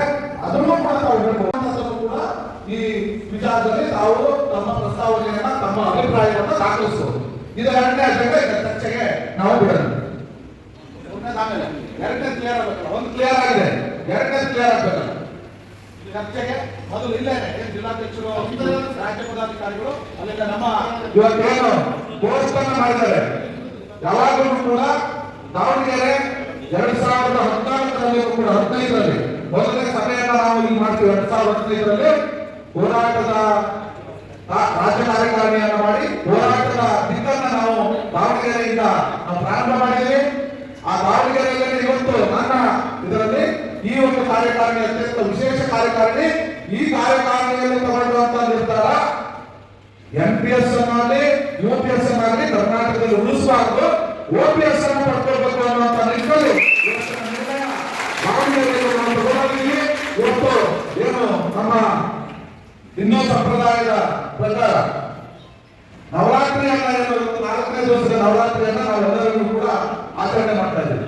ಈ ನವರಾತ್ರಿ ಅನ್ನುವಂಥದ್ದು ಕತ್ತಲನ್ನು ಓಡಿಸಿ ಬೆಳಕನ್ನು ಹಚ್ಚುವಂಥದ್ದು, ಶತ್ರುತ್ವವನ್ನು ಉಂಟಾಗ್ತಕ್ಕಂಥವ್ರು ಅಂದ್ರೆ ವೈರತ್ವವನ್ನು ಉಂಟಾಗುವಂಥವ್ರನ್ನ ಅಳಿಸಿ ಸ್ನೇಹವನ್ನು ಉಂಟಾಗ್ತಕ್ಕಂಥದ್ದು, ಮಾನವೀಯ ಮೌಲ್ಯಗಳನ್ನು ಗೌರವಿಸತಕ್ಕಂಥವ್ರನ್ನ ಸೈಡಿ ಸಲ್ಲಿಸಿ ಮಾನವೀಯ ಮೌಲ್ಯಗಳನ್ನ ಮರುಸ್ಥಾಪಿಸುವಂತ ಒಂದು ಉದ್ದೇಶದೊಂದಿಗೆ ಏನು ಈ ಶತ್ರು ಸಂಹಾರ ಅನ್ನುವಂಥದ್ದು ನನ್ನ ಇದರಲ್ಲಿ ತಪ್ಪು ಪರಿಕಲ್ಪನೆ. ಏನು ಏನು ಒಂದು ಹ್ಯುಮ್ಯಾನಿಟಿ ಅನ್ನುವಂಥದ್ದು, ಹ್ಯುಮ್ಯಾನಿಟಿಗೆ ವಿರುದ್ಧವಾಗಿರ್ತಕ್ಕಂಥ ಮನಸ್ಥಿತಿಯನ್ನ ಸಾಯಿಸತಕ್ಕಂಥದ್ದು ಅನ್ನುವಂಥದ್ದು ನನ್ನ ವಿಚಾರ ಆಗಿದೆ. ಆ ನಿಟ್ಟಿನಲ್ಲಿ ಏನು ಮಾನವರಿಗಿರ್ಬೋದು, ನೌಕರರಿಗಿರ್ಬೋದು, ಸಮಾಜಕ್ಕಿರ್ಬೋದು ಅನಿಷ್ಟ ಅಂತಕ್ಕಂಥ ಅಭಿಪ್ರಾಯಗಳೇನಿದ್ದಾವೆ, ಅನಿಷ್ಟ ಅಂತಕ್ಕಂಥ ವಿಚಾರಗಳೇನಿದ್ದಾವೆ ಅವುಗಳನ್ನ ಸಾಯಿಸಿ ಒಂದು ಸ್ನೇಹವನ್ನ, ಪ್ರೇಮವನ್ನ, ಒಂದು ಅಭಿವೃದ್ಧಿಯನ್ನ ಇವುಗಳನ್ನು ಕಟ್ಟತಕ್ಕಂಥ ಈ ಒಂದು ನವರಾತ್ರಿಯ ಸಂದರ್ಭದಲ್ಲಿ ನಾವು ಈ ನಿರ್ಣಯವನ್ನು ತಗೊಳ್ತಾ ಇದ್ದೇವೆ. ಇದು 100ಕ್ಕೆ 100 ನಮಗೆ ಫಲವನ್ನು ತಂದುಕೊಡುತ್ತೆ ಅನ್ನುವಂತ ಸದಾಭಿಪ್ರಾಯ ನನಗಾಗಿದೆ. ಆ ನಿಟ್ಟಿನಲ್ಲಿ ಇವತ್ತು ದಾವಣಗೆರೆಯ ಜಿಲ್ಲಾಧ್ಯಕ್ಷರು ಹೊರಟು ಮಾಡಿದ್ದಾರೆ. ಅವರು ಈ ಚರ್ಚೆಗೆ ಸಂಘಟನೆ ನಡೆದುಕೊಂಡ ದಾರಿ ಮತ್ತೆ ಮುಂದೆ ಹೋಗಬೇಕಾಗಿರ್ತಕ್ಕಂಥದ್ದು. ಇವತ್ತು ಯಾಕೆ ನಾನು ಇಲ್ಲಿಂದ ನಿಲ್ಲಿಸಿದ್ದೀನಿ, ಹಿಂದೆ ಹೋರಾಟ ಕಾರ್ಯಕ್ರಮದಲ್ಲಿ ಹೋರಾಟ ಕಾರ್ಯಕ್ರಮ ಸರ್ಕಾರ ಬಂದಿದೆ ಬಂದ ತಕ್ಷಣನೇ NPS ನಿರ್ಣಯವನ್ನು ತಗೊಂಡ್ಬಿಡ್ಬೇಕು. ನೀವು ಹೋರಾಟ ಕಾರ್ಯಕ್ರಮ ಅಧ್ಯಕ್ಷರು ಯಾಕೆ ಸುಮ್ಮನೆ ಇದ್ದೀರಿ? ಏನು ಸರ್ಕಾರಿ ಕೆಲಸಗಳ ಜೊತೆ ಸಾಮಿಲಾಗಿಬಿಟ್ಟಿದ್ದೀರಾ? ಅಥವಾ ಬೇರೆ ಅಧ್ಯಕ್ಷರಂತಾನೆ ನೀವು ಕೂಡ ಬರೀ ಭಾಷಣಕ್ಕೆ ಸೀಮಿತ ಆಗ್ತಾ ಇದ್ದೀರಾ? ಒಂದು ಚರ್ಚೆಗಳಾಗಿದ್ದಾವೆ, ತಪ್ಪಲ್ಲ. ನಮ್ಮ ಸಂಘಟನೆಯಲ್ಲಿ ನಮ್ಮ ವೇದಿಕೆಯಲ್ಲೇ ಚರ್ಚೆಗಳಾಗ್ತದೆ, ಹೊರಗಡೆ ಆಗ್ಬಾರ್ದು. ನನ್ನನ್ನು ವಿರೋಧಿಸಬಹುದಾಗುತ್ತೆ, ನನ್ನ ನಿಲುವುಗಳನ್ನು ವಿರೋಧಿಸುವಂತವರನ್ನ ನಾನು ಪ್ರಥಮವಾಗಿ ಗೌರವಿಸ್ತೇನೆ. ಅದೇ ನನ್ನ ಸಂಘಟನೆಯ ನನಗಿರ್ತಕ್ಕಂಥ ಸಂಘಟನೆಯಲ್ಲಿ ನನಗಿರ್ತಕ್ಕಂಥ ನನ್ನ ನಿಲುವು. ಅದು ಅಂದ್ರೆ ಅದು ವಿಚಾರಕ್ಕೆ ಸಂಬಂಧಪಟ್ಟಿರ್ಬೇಕು, ಒಂದು ವ್ಯಕ್ತಿಗೆ ಸಂಬಂಧಪಟ್ಟಿರಬಾರ್ದು ಅನ್ನುವಂಥದ್ದು. ಇವತ್ತು ಆ ತರ ಅಭಿಪ್ರಾಯಗಳು ಬಂದಂತ ಸಂದರ್ಭದಲ್ಲಿ ನಾನು ಹೇಳಿರುವಂತದ್ದು, ಸರ್ಕಾರ ಬಂದಿದೆ, 5 ಗ್ಯಾರಂಟಿಗಳನ್ನು ಕೊಟ್ಟಿದೆ, 5 ಗ್ಯಾರಂಟಿಗಳನ್ನ ಅನುಷ್ಠಾನ ಮಾಡೋದಕ್ಕೆ ನಾವು ಸಮಯ ಕೊಡಬೇಕಾಗುತ್ತದೆ. ಸರ್ಕಾರದವರು ಅದನ್ನೇ ಕೇಳಿದ್ರು, ನಮ್ದು ಮುಖ್ಯಮಂತ್ರಿಯವರು, ಉಪಮುಖ್ಯಮಂತ್ರಿಯವರು ಅದನ್ನೇ ಕೇಳಿದ್ರು. ನಮಗೆ ಏನು 5 ಗ್ಯಾರಂಟಿಗಳನ್ನು ಕೊಟ್ಟಿದ್ದೀವಿ, ಸುಮಾರು 52,000 ಕೋಟಿಯಷ್ಟು ದುಡ್ಡನ್ನ ನಾವು ಹೊಂದಿಸಬೇಕಾಗಿದೆ ಪ್ರತಿ ವರ್ಷ. ಹಾಗಾಗಿ ನೀವು ನಮಗೆ ಸಮಯ ಕೊಟ್ಟಿದ್ದೀವಿ. ಲಾಸ್ಟ್ ಡಿಸೆಂಬರ್ ಜನವರಿ ಯುವ ನಿಧಿಯೊಂದಿಗೆ ಎಲ್ಲ 5 ಗ್ಯಾರಂಟಿಗಳು ಅನುಷ್ಠಾನ ಆಗಿದ್ದಾವೆ. ಅದರ ನಂತರ ನಾವು ಸ್ಟಾರ್ಟ್ ಮಾಡಿದ್ದೀವಿ, ಚರ್ಚೆಗಳನ್ನು ಸ್ಟಾರ್ಟ್ ಮಾಡಿದ್ದೀವಿ, ಮೀಟಿಂಗ್ಗಳನ್ನು ಮಾಡಿದ್ದೀವಿ.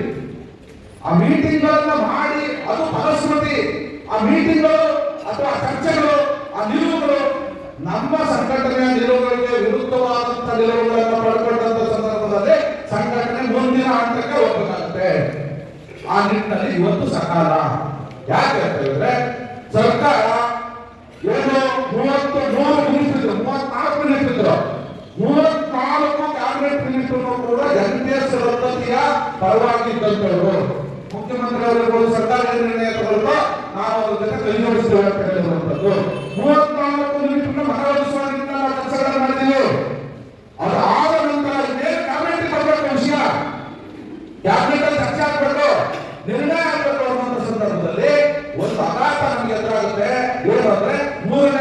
ಕಮಿಟಿ 2023 ಮಾರ್ಚ್ ಅಲ್ಲಿ ಒಂದು ಕಮಿಟಿ ಆಗುತ್ತೆ.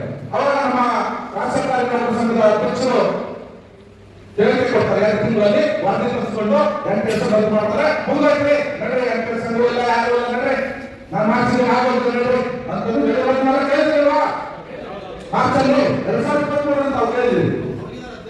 ಆಯ್ತು 2023 ಆಯ್ತು. ಕೆಲವು ನಮ್ಮವರನ್ನೇ ಹೆಂಗೆ ಅಂತ ಹೇಳಿದ್ರೆ ನಾನು ತುಂಬಾ ಕೆಲವೊಂದು ವಿಚಾರನ ತುಂಬಾ ಜಟಿಲವಾಗಿ ಮಾತಾಡ್ಬೇಕಾಗುತ್ತೆ.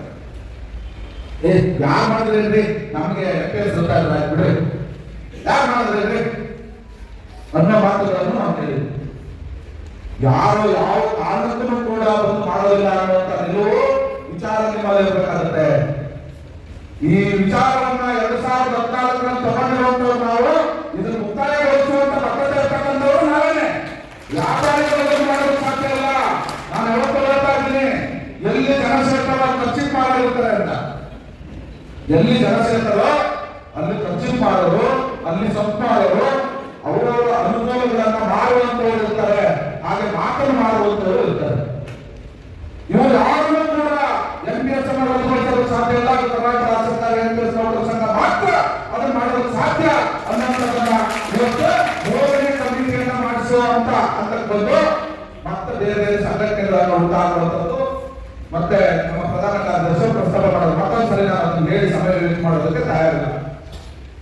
ಇವತ್ತು ಸರ್ಕಾರಕ್ಕೆ ಸಮಯ ಕೊಟ್ಟಿದ್ದೀವಿ, ಚರ್ಚೆ ಮಾಡಿದ್ದೀವಿ, ಮಾತಾಡು ಅವ್ರಿಗೆ ಏನೆಲ್ಲ ನಾವು ಮಾಹಿತಿ ಕೊಡಬೇಕು ಅದನ್ನೆಲ್ಲ ಕೊಟ್ಟಿದ್ದೀವಿ.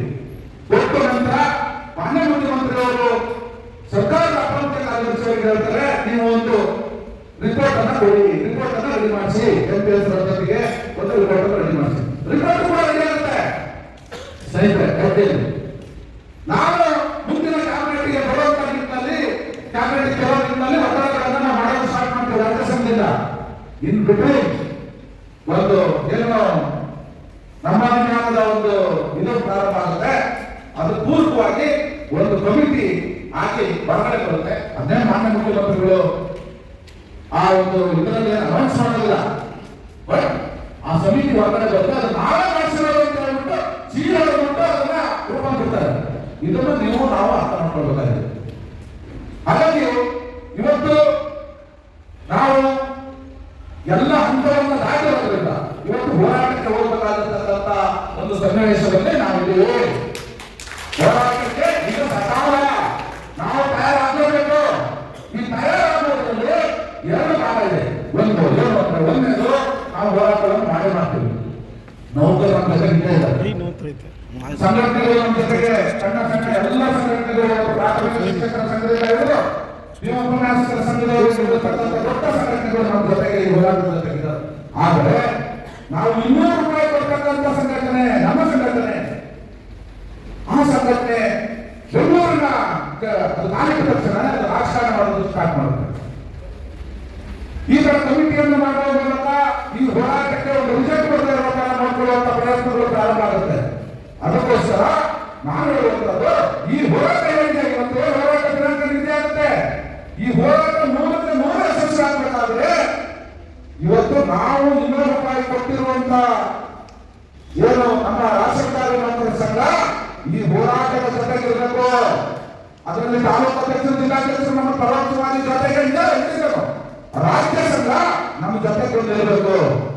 ಹಾಗೆ ಮಾಡಿಕೊಳ್ಳುವ ಒಂದು ಜವಾಬ್ದಾರಿಯೊಂದಿಗೆ MPS ಹೋರಾಟವನ್ನು ಮುಕ್ತಾಯಗೊಳಿಸುವ ನಿಟ್ಟಿನಲ್ಲಿ ಕರ್ನಾಟಕ ರಾಜ್ಯ ಸರ್ಕಾರ MPS ನೌಕರ ಸಂಘ ಇವತ್ತು ನಿರ್ಣಯವನ್ನು ಕೈಗೊಳ್ತಾ ಇದೆ. ಈ ಜವಾಬ್ದಾರಿಯೊಂದಿಗೆ ಇವತ್ತು ಇಡೀ ಕಾರ್ಯಕ್ರಮದಲ್ಲಿ ಇರ್ತಕ್ಕಂಥ ಎಲ್ಲ ಜಿಲ್ಲಾಧ್ಯಕ್ಷರು, ಪದಾಧಿಕಾರಿಗಳು, ನೌಕರು ಯಾರು ದೊಡ್ಡ ಹುದ್ದೆ ಅಂತ ಹೇಳಿ ನಾವು ಭಾವಿಸಿಲ್ಲ. ಇವೆಲ್ಲ ಜವಾಬ್ದಾರಿಗಳಂತೆ.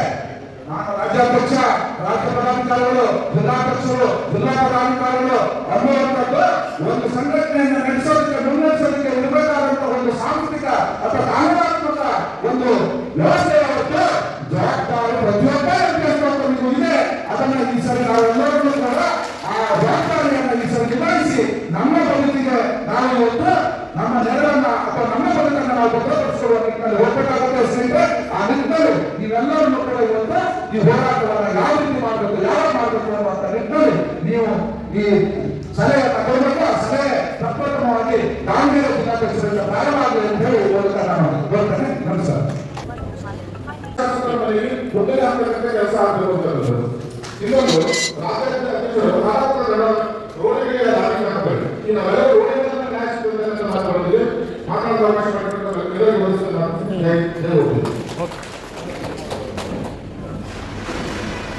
ವಿಶೇಷ ರಾಜ್ಯ ಕಾರ್ಯಕ್ರಮದಲ್ಲಿ ಪಾಲ್ಗೊಂಡಿರುವಂತಹ ಮಾನ್ಯ ರಾಜ್ಯ ಸಂಘದ ಸರ್ವ ಪದಾಧಿಕಾರಿಗಳು ಮತ್ತು ವೇದಿಕೆ ಮುಂಭಾಗದಲ್ಲಿರುವ ಎಲ್ಲ NPS ವಿರೋಧಿ ಹೋರಾಟ ಕಾಂಗ್ರೆಸ್ಗಳು ಕೂಡ ವಿಜಯನಗರ ಜಿಲ್ಲೆಯ ಸರ್ವ NPS ಪರವಾಗಿ ನಾವೆಲ್ಲರೂ ಕೂಡ ಪ್ರೀತಿಪೂರ್ವಕ ವಂದನೆಗಳನ್ನು ಸಲ್ಲಿಸ್ತಾ ನನ್ನ ಹೆಸರು ಮಂಜುನಾಥ್ ಅಂತೇಳಿ ವಿಜಯನಗರ ಜಿಲ್ಲಾಧ್ಯಕ್ಷರಾಗಿದ್ದೀನಿ. ಈ ವಿಶೇಷ ರಾಜ್ಯ ಕಾರ್ಯಕ್ರಮದಲ್ಲಿ ಎರಡನೇ ಅಜೆಂಡಾಕ್ಕೆ ಸಂಬಂಧಪಟ್ಟಂತೆ ಮಾತನಾಡೋದಾದ್ರೆ ಅಧಿಕೃತವಾಗಿ ಹೋರಾಟಕ್ಕೆ ದಿನಾಂಕವನ್ನು ನಿಗದಿಗೊಳಿಸಬೇಕು ಅನ್ನುವಂಥ ವಿಷಯಕ್ಕೆ ಸಂಬಂಧಪಟ್ಟಂತೆ ಈಗ ಆಲ್ರೆಡಿ ನಮ್ಮೆಲ್ಲರಿಗೂ ಕೂಡ ಗೊತ್ತಿದೆ. ಪ್ರತಿನಿತ್ಯನೂ ಕೂಡ ಪ್ರತಿ ಕ್ಷಣವೂ ಕೂಡ ನಮ್ಮ ರಾಜ್ಯಾಧ್ಯಕ್ಷರು ಮತ್ತು ರಾಜ್ಯ ಸಂಘದ ಸರ್ವ ಪದಾಧಿಕಾರಿಗಳು ಕೂಡ NPS ಹೋರಾಡಿಸಬೇಕು, OPS ಪಡೆಯಬೇಕು ಅನ್ನುವಂಥ ಹೋರಾಟವನ್ನು ಪ್ರತಿ ಕ್ಷಣವೂ ಕೂಡ ಮಾಡ್ತಾ ಇದ್ದಾರೆ. ಅದಕ್ಕೆ ಅಧಿಕೃತವಾಗಿ ಈಗ ದಿನಾಂಕವನ್ನು ನಿಗದಿಗೊಳಿಸಬೇಕಾಗಿದೆ. ನಮ್ಮ NPS ವಿರೋಧಿ ಹೋರಾಟಗಳಿಗೂ ಡಿಸೆಂಬರ್ ತಿಂಗಳು ಒಂದು ಅವಿನಾಭಾವ ಸಂವಾದ ಯಾವಾಗಲೂ ಕೂಡ ಇದೆ. ಸರ್ಕಾರದ ಚಳಿಗಾಲದ ಅಧಿವೇಶನ ಸಂದರ್ಭದಲ್ಲಿ ನಮ್ಮ ಹೋರಾಟಗಳ ಬಹುತೇಕ ಪಾಲು ಡಿಸೆಂಬರ್ ತಿಂಗಳಲ್ಲಿ ನಡೆದಿರುತ್ತದೆ. ನಾವು ಕೊನೆಯದಾಗಿ ಮಾಲಿನ್ಯ ಬಳಿ ಹೋರಾಟವನ್ನು ಮಾಡಿದ್ದು ಕೂಡ ಡಿಸೆಂಬರ್ 19ನೇ ತಾರೀಕಿನಲ್ಲಿ. ಈ ಸಲ ಕೂಡ ಅದೇ ಡೇಟ್ ಡಿಸೆಂಬರ್ 19ಕ್ಕೆ ಕೂಡ ಮತ್ತೊಂದು ಅಂತಿಮ ಹೋರಾಟವನ್ನು ನಾವೆಲ್ಲರೂ ಸೇರಿ ಮಾಡೋಣ ಅಂತ ಹೇಳ್ತಾ ನಾವು ಯಾವತ್ತೇ ದಿನಾಂಕವನ್ನು ನಿಗದಿಪಡಿಸಿದ್ರು ಕೂಡ ಸರ್ ವಿಜಯನಗರ ಜಿಲ್ಲೆಯ ಸರ್ವ NPS ನೌಕರರು ನಮ್ಮ ಬೆಂಬಲಿತ OPS ನೌಕರರು ನಮ್ಮ ಜೊತೆ ಸದಾ ಇರ್ತೇವೆ. ಆ ಹೋರಾಟಕ್ಕೆ ದಿನಾಂಕವನ್ನು ನಿಗದಿಗೊಳಿಸಿ ನಾವು ನಿಮ್ಮ ಜೊತೆ ಸದಾ ಹೋರಾಟದಲ್ಲಿ ಪಾಲ್ಗೊಳ್ಳುತ್ತೇವೆ. Thank you sir. ವೇದಿಕೆಯಲ್ಲಿರುವ ಹಾಗೂ ವೇದಿಕೆಯ ಮುಂಭಾಗದಲ್ಲಿರುವ ಎಲ್ಲ NPS ಹೋರಾಟಗಾರರಿಗೆ ನಮ್ಮ ಹೆಮ್ಮೆಯ ರಾಜ್ಯಾಧ್ಯಕ್ಷರಾಗಿರುವಂತಹ ಶ್ರೀಯುತ ಶಾರದಾರಾಮ್ ಸರ್ ಅವರ ತವರು ಜಿಲ್ಲೆಯಾದಂತಹ ಶಿವಮೊಗ್ಗದ ಜಿಲ್ಲಾಧ್ಯಕ್ಷರಾಗಿ ನಾನು ರಾಜ್ಯದ ಮಾತಾಡ್ತಾ ಇದ್ದೀನಿ. ನಮ್ಮ ಜಿಲ್ಲೆಯ ರಾಜ್ಯಾಧ್ಯಕ್ಷರಾಗಿರೋದ್ರ ಬಗ್ಗೆ ನಮಗೆ ತುಂಬ ಹೆಮ್ಮೆ ಇದೆ. ಹಾಗೆಯೇ ಸರ್ಕಾರಿ ನೌಕರರ ಸಂಘಟನೆಯ ಮುಖಂಡರು ಮುಂಚೂಣಿಯ ರಾಜ್ಯಾಧ್ಯಕ್ಷರು ಕೂಡ ನಮ್ಮ ಜಿಲ್ಲೆಯಿಂದಲೇ ಚುನಾಯಿತರಾಗಿದ್ದಾರೆ.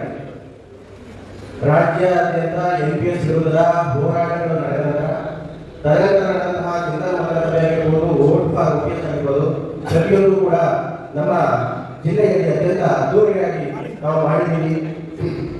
ಹಾಗೆಯೇ ಹೋರಾಟಕ್ಕೆ ಪೂರಕವಾಗಿ ಶಿವಮೊಗ್ಗ ಜಿಲ್ಲಾದ್ಯಂತ ಶಿವಮೊಗ್ಗ ತಾಲೂಕು ಅಧ್ಯಕ್ಷರಾಗಿರುವ ಶ್ರೀಯುತ ಪ್ರಭಾಕರ್ ಅವರ ನೇತೃತ್ವದಲ್ಲಿ ರೈತರಾಗಿಯನ್ನು ಅತ್ಯಂತ ಯಶಸ್ವಿಯಾಗಿ ಮಾಡಿ ಸಂಘಟನೆಗೆ ನಾವು ಸಹಾಯ ಮಾಡಿ ಸಂಘಟನೆ ಮುನ್ನಡೆಸಿರುವ ನಾವು ಹೆಮ್ಮೆ ಇದೆ. ಹೋರಾಟದ ವಿಷಯಕ್ಕೆ ಬಂದಾಗ ಸಂಘಟನೆಯನ್ನು ಮಾಡಬೇಕನ್ನೋ ಸಂದರ್ಭದಲ್ಲಿ ಶಿವಮೊಗ್ಗ ಜಿಲ್ಲೆಯಲ್ಲಿ ನಾವು ಅನೇಕ ಒಂದು ಸ್ಟ್ರಗಲ್ ಫೇಸ್ ಮಾಡಬೇಕಾಗಿತ್ತು.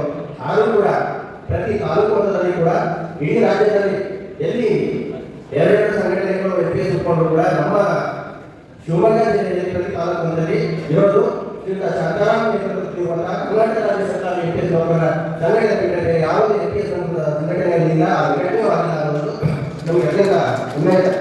ಹೋರಾಟದ ಸಂದರ್ಭದಲ್ಲೂ ಕೂಡ ಪ್ರತಿ ತಾಲೂಕು ಅಧ್ಯಕ್ಷರುಗಳು, ತಾಲೂಕು ಕಾರ್ಯದರ್ಶಿಗಳು ಎಲ್ಲ NPS ನೌಕರರನ್ನ ಹೆಚ್ಚಿನ ಸಂಖ್ಯೆಯಲ್ಲಿ ಕರ್ಕೊಂಡು ಬಂದು ಹೋರಾಟದ ಸಹಕಾರ ನೀಡಿದ್ದಾರೆ. ಅವರಿಗೆ ಮತ್ತೊಮ್ಮೆ ಅಭಿನಂದನೆಗಳನ್ನು ಸಲ್ಲಿಸ್ತೇನೆ. ಇವತ್ತು ಕೂಡ ಸುಮಾರು 15 ಜನ NPS ನೌಕರರು ಮತ್ತೆ ಬೇರೆ ತಾಲೂಕಿನ ಅಧ್ಯಕ್ಷರು ಕೂಡ ನಮ್ಮಲ್ಲಿ ಬಂದಿದ್ದಾರೆ. ಹೋರಾಟದ ವಿಷಯಕ್ಕೆ ಬಂದಾಗ ನಾವು NPS ನೌಕರರ ಸಂಘಟನೆ ಕಟ್ಟಿರೋದೇ ಹೋರಾಟದ ಸಂಘಟನೆ ಅಂತ.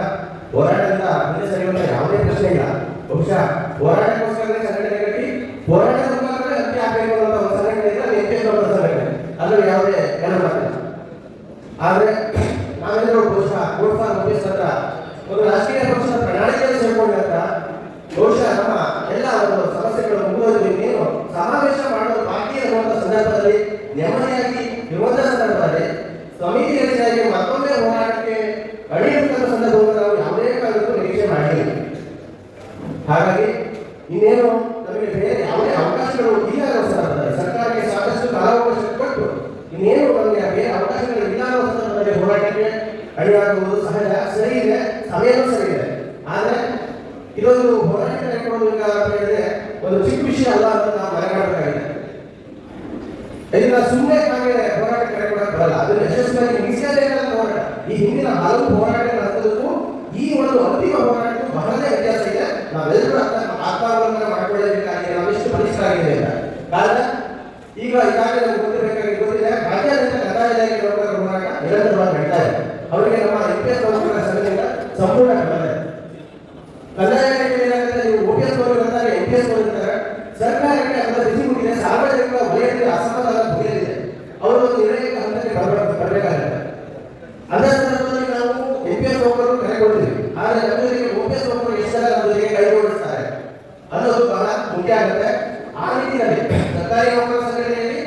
ನಮ್ಮ ಒಂದು ಪಾತ್ರ ಬಹಳ ಮುಖ್ಯವಾಗಿರಬೇಕಾಗುತ್ತೆ.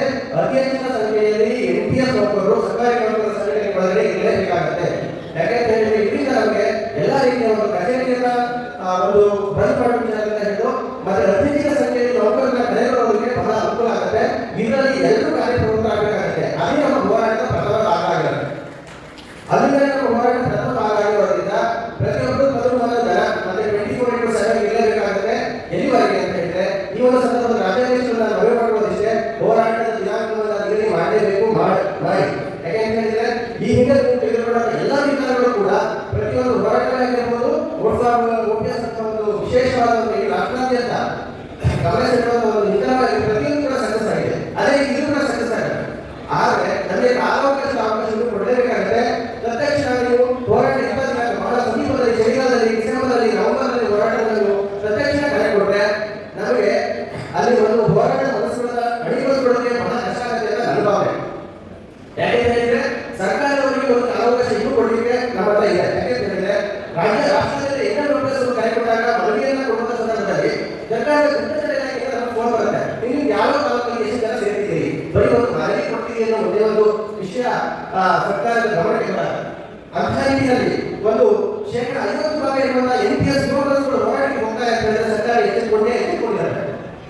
ಆ ನಿಟ್ಟಿನಲ್ಲಿ ಸಾಕಷ್ಟು ಕಾಲಾವಕಾಶ ಕೊಟ್ಟಿದ್ದೇ ಆಗುತ್ತದೆ. ಅಂತ ಸಂದರ್ಭದಲ್ಲಿ ನಮ್ಮ ಹೋರಾಟವನ್ನ ಅತಿ ಹೆಚ್ಚಿನ ಮಟ್ಟದಲ್ಲಿ ನಾವು ಹೆಚ್ಚಿನ ಸಂಖ್ಯೆಯಲ್ಲಿ ನೌಕರರ ಒಗ್ಗೂಡಿಸಿಕೊಳ್ಳೋದ್ರ ಮೂಲಕ ಯಶಸ್ವಿಗೊಳಿಸಿಕೊಳ್ಳಬಹುದು ಅಂತ ಹೇಳ್ತಾ ನನ್ನ ಅಭಿಪ್ರಾಯವನ್ನು ಅವಕಾಶ ಮಾಡಲಿಕ್ಕೆ ಧನ್ಯವಾದಗಳು.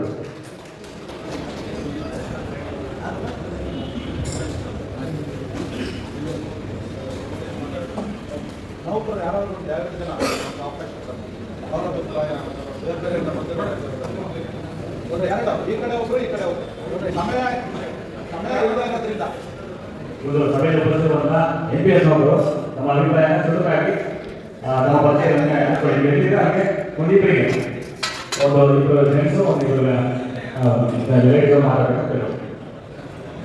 ಸರ್, ಈಗ ನೀವು 2 ನಿರ್ಣಯಗಳನ್ನ ಕೈಗೊಂಡ್ರಿ.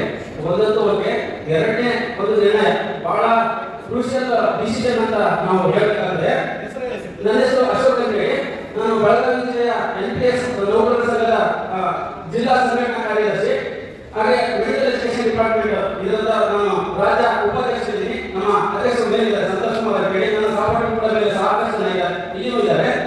ಸೊ ನನಗೆ ಅನಿಸ್ತಕ್ಕಂಥದ್ದು 2 ವಿಷಯಗಳು ಬಹಳ ಕ್ರೂಷಿಯಲ್ ಡಿಸಿಷನ್ಗಳು ಆಗಿದ್ದಾವೆ. ಅದು 2 ಕೂಡ ಮುಖ್ಯ. ನನಗೆ ಇನ್ನೊಂದು ಮಾತನ್ನು ನಾನು ನಿಮ್ಗೆ ಹೇಳಬೇಕಾದ್ರೆ, ನಿಗಮ ಮಂಡಳಿಗಳಲ್ಲಿ, ವಿಶ್ವವಿದ್ಯಾಲಯಗಳಲ್ಲಿ, ಪ್ರಾಧಿಕಾರಗಳಲ್ಲಿ, ಸ್ವಾಯತ್ತ ಸಂಸ್ಥೆಗಳ ನೌಕರರು ಸುಮಾರು 3.5 ಲಕ್ಷ ಜನ ನಾವು ಎಂಪ್ಲಾಯಿದ್ದೀವಿ. ದುರಾದೃಷ್ಟವಶಾತ್ ನಮ್ಮ ಒಂದು ಜೀವನದ ನೋವಿನಲ್ಲಿ ನಮ್ಗೆ ಓಟಿಂಗ್ ಪವರ್ ಇಲ್ಲ ಸರ್. ನಮಗೆ ಏನಾದ್ರು ಓಟಿಂಗ್ ಪವರ್ ಇದ್ದಿದ್ರೆ ನೀವೇ ಆಗಿರ್ಬೋದು ಅಥವಾ ನಿಮ್ಮ ಬೆಂಬಲಿತ ಅಭ್ಯರ್ಥಿ ಯಾರೇ ಆಗಿರ್ಬೋದು, ಸರ್ಕಾರಿ ಏನು ಕರ್ನಾಟಕ ರಾಜ್ಯ ಸರ್ಕಾರಿ ನೌಕರರ ಸಂಘದ ರಾಜ್ಯಾಧ್ಯಕ್ಷರ ಸ್ಥಾನಕ್ಕೆ ಯಾರನ್ನು ನೀವು ಉಮೇದುವಾರನ್ನಾಗಿರಿಸಿದ್ರೆ ನಮ್ಗೆ ಗೊತ್ತಿಲ್ಲ. ನಿರ್ಣಯ ಮಾಡ್ಕೊಳ್ಳಿ ದಯವಿಟ್ಟು. ಬಹಳ ಇಂಪಾರ್ಟೆಂಟ್. ನಿಮ್ಮ ಸಮಾನ ಮನಸ್ಕ ಸಂಘಟನೆಗಳಿರ್ತಕ್ಕಂಥ ಸಾಕಷ್ಟು ಜನ ರಾಜ್ಯ ಅಧ್ಯಕ್ಷರ ಸ್ಥಾನಕ್ಕೆ ಇದ್ದಾರೆ, ಇಲ್ಲ ಅಂತ ಹೇಳಿಕೊಳ್ಳಲ್ಲ. ಸಮಯವಿದೆ. ಅದಕ್ಕೆ ನೀವು ಯಾರನ್ನಾದ್ರೂ ಸಮಾನ ಮನಸ್ಕ ಸಂಘಟನೆಗಳ ಜೊತೆ ಮೀಟಿಂಗ್ ಮಾಡಿಬಿಟ್ಟು ಒಂದು ಒಳ್ಳೆಯ ಅಭ್ಯರ್ಥಿನ ಆಯ್ಕೆ ಮಾಡಿ. ನೀವೇ ಆಗಿರ್ಬೋದು, ನಿಮ್ಮ ಬೆಂಬಲಿತ ಯಾವುದೇ ಒಬ್ಬ ಬಲಿಷ್ಠ ವ್ಯಕ್ತಿ ಆಗಿರ್ಬೋದು, ಎಲ್ಲ ಸಂಘಟನೆಗಳ ಒಂದು ಇದ್ರ ಜೊತೆ ಒಂದು ಮೀಟಿಂಗ್ ಅನ್ನು ಮಾಡಿಕೊಂಡು ಒಂದು ಶಕ್ತಿಯನ್ನ ಕ್ರೋಢೀಕರಣ ಮಾಡ್ಕೊಳ್ಳಿ. ಯಾಕೆ ನಾವೆಲ್ಲರೂ ಕೂಡ ಎಲೆಕ್ಷನ್ಗೆ ಹೋಗ್ತಕ್ಕಂಥ ಅವಶ್ಯಕತೆ ಏನೂ ಇಲ್ಲ, ಆದರೆ ಅದು ನಮಗೆ ಅನಿವಾರ್ಯವಾಗಿದೆ. ಯಾಕೆಂದ್ರೆ ಕಳೆದ ಬಾರಿ ನೀವು ಯಾರನ್ನ ಆಯ್ಕೆ ಮಾಡಿದ್ದೀರಿ, ಎಲ್ಲ ಅಭಿಪ್ರಾಯಗಳಿಗೆ ನಾನು ಕೇಳ್ತಾ ಇರ್ತಕ್ಕಂಥದ್ದು ಒಂದೇ ಪ್ರಶ್ನೆ, ನೀವು NPS ಅನ್ನ ಬಿಟ್ಟು OPS ಅನ್ನ ನಾನು ಖಂಡಿತವಾಗಿ ಜಾರಿಗೆ ಗೊಳಿಸ್ತೀನಿ ಅಂತ ಹೇಳಿಬಿಟ್ಟು ನಿಮ್ಮ ನೌಕರರಿಗೆ ಮಾತನ್ನು ಕೊಟ್ಟಿರ್ತಕ್ಕಂಥವ್ರು ಅದನ್ನು ಮಾಡುವಾಗ ನಾವು ಏನ್ ಮಾಡಬೇಕಾಗ್ತದೆ ಅಂತಕ್ಕಂಥದ್ದು ಬಹಳ ಮುಖ್ಯ. ನಾವು ಎಲೆಕ್ಷನ್ ಹೋಗ್ತಕ್ಕಂಥದ್ದು ಮುಖ್ಯ ಅಲ್ಲ, ನಮಗೂ ಕೂಡ ಅಲ್ಲಿ ನೌಕರರ ಸಂಘದಲ್ಲಿ ಅವರದೇ ಆಗಿರ್ತಕ್ಕಂಥ ನೋವನ್ನು ಹೊಂದಿರ್ತಕ್ಕಂಥ ವ್ಯಕ್ತಿಗಳ ಒಂದು ಗುಂಪು, ಒಂದು ಪಡೆಯನ್ನ ನಾವು ಅದರಲ್ಲಿ ಮುನ್ನಡೆಗೆ ತರಲೇಬೇಕಾಗ್ತದೆ. ಇದು ಇವತ್ತಿನ ದಿನದಲ್ಲಿ ಅನಿವಾರ್ಯವಾಗಿರ್ತಕ್ಕಂಥ ಪರಿಸ್ಥಿತಿ ನಮಗಾಗಿದೆ. ನಮ್ಗೆ ಎಲೆಕ್ಷನ್ ಹೋಗ್ತಕ್ಕಂಥದ್ದು ಮುಖ್ಯ ಅಲ್ಲ, ನಮ್ಮ ನೋವೇನಿದೆಯಲ್ಲ ಅವನು ಒಬ್ಬ NPS ನೌಕರನೇ ಆಗಿದ್ರೆ ಅವನು OPS ಅನ್ನ ಜಾರಿಗೊಳಿಸ್ತಕ್ಕಂಥ ಒಂದು ನಿಟ್ಟಿನಲ್ಲಿ ಅವನಿಗೆ ಆಗಿರ್ತಕ್ಕಂಥ ಬದ್ಧತೆ ಇರುತ್ತೆ ಅನ್ನೋ ಒಂದು ಮುಖ್ಯ ಉದ್ದೇಶ ಅಷ್ಟೇ. ಯಾಕಂದ್ರೆ ಲಾಸ್ಟ್ ಟೈಮ್ ಏನು ಆಯ್ಕೆ ಮಾಡಿದ್ರಲ್ಲ ಆ ವ್ಯಕ್ತಿ ಯಾರೇ ಇರಲಿ ನೋಡಿ, ಯಾವ ವ್ಯಕ್ತಿಗಳನ್ನು ನಾವು ಕೂಡ ಮೊದಲು ಅಧಿಕಾರವನ್ನ ಕೊಟ್ಕೊಳ್ಬೇಕಾಗ್ತದೆ ಸರ್. ಆ ವ್ಯಕ್ತಿ ಸರಿಯಾಗಿ ಭ್ರಷ್ಟನಾಗಿದ್ದಾನೆ ಅಥವಾ ಅವನೇನಾದ್ರೂ ಆ ಒಂದು ಅಧಿಕಾರದಲ್ಲಿ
ಸಹ ನಿರ್ಣಯವನ್ನು ನೇರವಾಗಿ ವಿಷಯಕ್ಕೆ ಬನ್ನಿ. ಸರ್, ಎಲ್ಲರಿಗೂ ನಮಸ್ತೆ. ನನ್ನ ಹೆಸರು ಆಂಜನೇಯ ಅಂತ. ನಾನು ಅಗಲಮೂಡಿ ತಾಲೂಕು ಮಹಿಳಾ ಸಂಘದ ಕಾರ್ಯದರ್ಶಿಯಾಗಿದ್ದೀನಿ. ಬೇರೆ ನಮಸ್ತೆ. ಹೀಗಾಗಿ ನಮ್ಮ ಸಂಘಟನೆಗೆ ಹೋರಾಟ ಹೊಸದಲ್ಲ. ನಾವು ಹೋರಾಟ ತಾಲೂಕಿನಿಂದ ಜಿಲ್ಲೆಯಿಂದ ರಾಜ್ಯದವರೆಗೂ ಹೋರಾಟವನ್ನು ಹೇಗೆ ಮಾಡಬೇಕು ಅಂತಕ್ಕಂಥ ಅನುಭವ ನಡೆದು ಕೂಡ ಇದೆ. ಈ ನಿಟ್ಟಿನಲ್ಲಿ ನಮ್ಮೆಲ್ಲ ಜಿಲ್ಲಾಧ್ಯಕ್ಷರು ತಿಳಿಸಿದಂತೆ ಡಿಸೆಂಬರ್ನಲ್ಲಿ ಹೋರಾಟವನ್ನು ಹಮ್ಮಿಕೊಳ್ಬೇಕಂತಕ್ಕಂಥ ನಿಟ್ಟಿನಲ್ಲಿ ಒಬ್ಬ ತಾಲೂಕಿನ ಅಧ್ಯಕ್ಷರಾಗಿ ಮನೆ ರಾಜ್ಯಾಧ್ಯಕ್ಷರಿಗೆ ನಾನು ಮನವಿಯನ್ನು ಮಾಡಿಕೊಳ್ತೇನೆ. ಈಗ ಈ ಸಂಘಟನೆ ಜೊತೆಗೆ ನಾವು ಹಲವಾರು ನಿರ್ಧಾರವನ್ನು ತೆಗೆದುಕೊಂಡಿದ್ದೇವೆ. ಈಗಿರ್ತಕ್ಕಂಥ ಸರ್ಕಾರ ಇವತ್ತು ಆಡಳಿತ ಕೊಡುವಲ್ಲಿ ನಮ್ಮ ಪಾತ್ರ ಬಹಳದಿದೆ ಅಂತಕ್ಕಂಥ ವಿಚಾರವನ್ನು ನಾವೆಲ್ಲರೂ ಅತ್ಯಂತ ಹೆಮ್ಮೆಯಿಂದ ನಾವು ಒಪ್ಪಬೇಕಾಗಿರ್ತಕ್ಕಂಥ ಈ ನಿಟ್ಟಿನಲ್ಲಿ ನಾವು ಪ್ರತಿ ಸಾರಿಗೆ ಸರ್ಕಾರ 5 ಗ್ಯಾರಂಟಿಗಳನ್ನ ಜಾರಿ ಮಾಡಿದ್ದು ಅವರನ್ನ ಪ್ರತಿ ಸಲ ಪೇಪರ್ ಹಾಕೋದ್ರ ಮೂಲಕ ನುಡಿದಂತೆ ನಡೆದಿದ್ದೇವೆ ಅಂತಕ್ಕಂಥದ್ದನ್ನ ಪೇಪರ್ ಹಾಕೋತಾ ಇದೆ. ಮುಂಬಡದಲ್ಲಿ ಆದ್ರೆ ಸರ್ಕಾರ ಎಲ್ಲೋ ಮಾತಾಡಿದೆ. ನಮಗೆ ಬರ್ತಕ್ಕಂಥ ಹಳೆ ಯೋಜನೆಯನ್ನ ಇನ್ನೂ ಜಾರಿ ಮಾಡಿಲ್ಲ. ಅದನ್ನು ಮತ್ತು ನುಡಿದಂತೆ ನಡೆದಿದ್ದೇವೆ ಅಂತ. ಹಾಗಾಗಿ ಈ ಡಿಸೆಂಬರ್ ನಾವೇನು ಹೋರಾಟವನ್ನು ಕೈಗೊಳ್ಳಬೇಕಂತ ನಮ್ಮೆಲ್ಲರ ಮನಸ್ಸಿದೆ. ಅದರ ಒಂದು ಶೀರ್ಷಿಕೆ ನಾವು ತಂದ್ಕೊಳ್ಬೇಕು.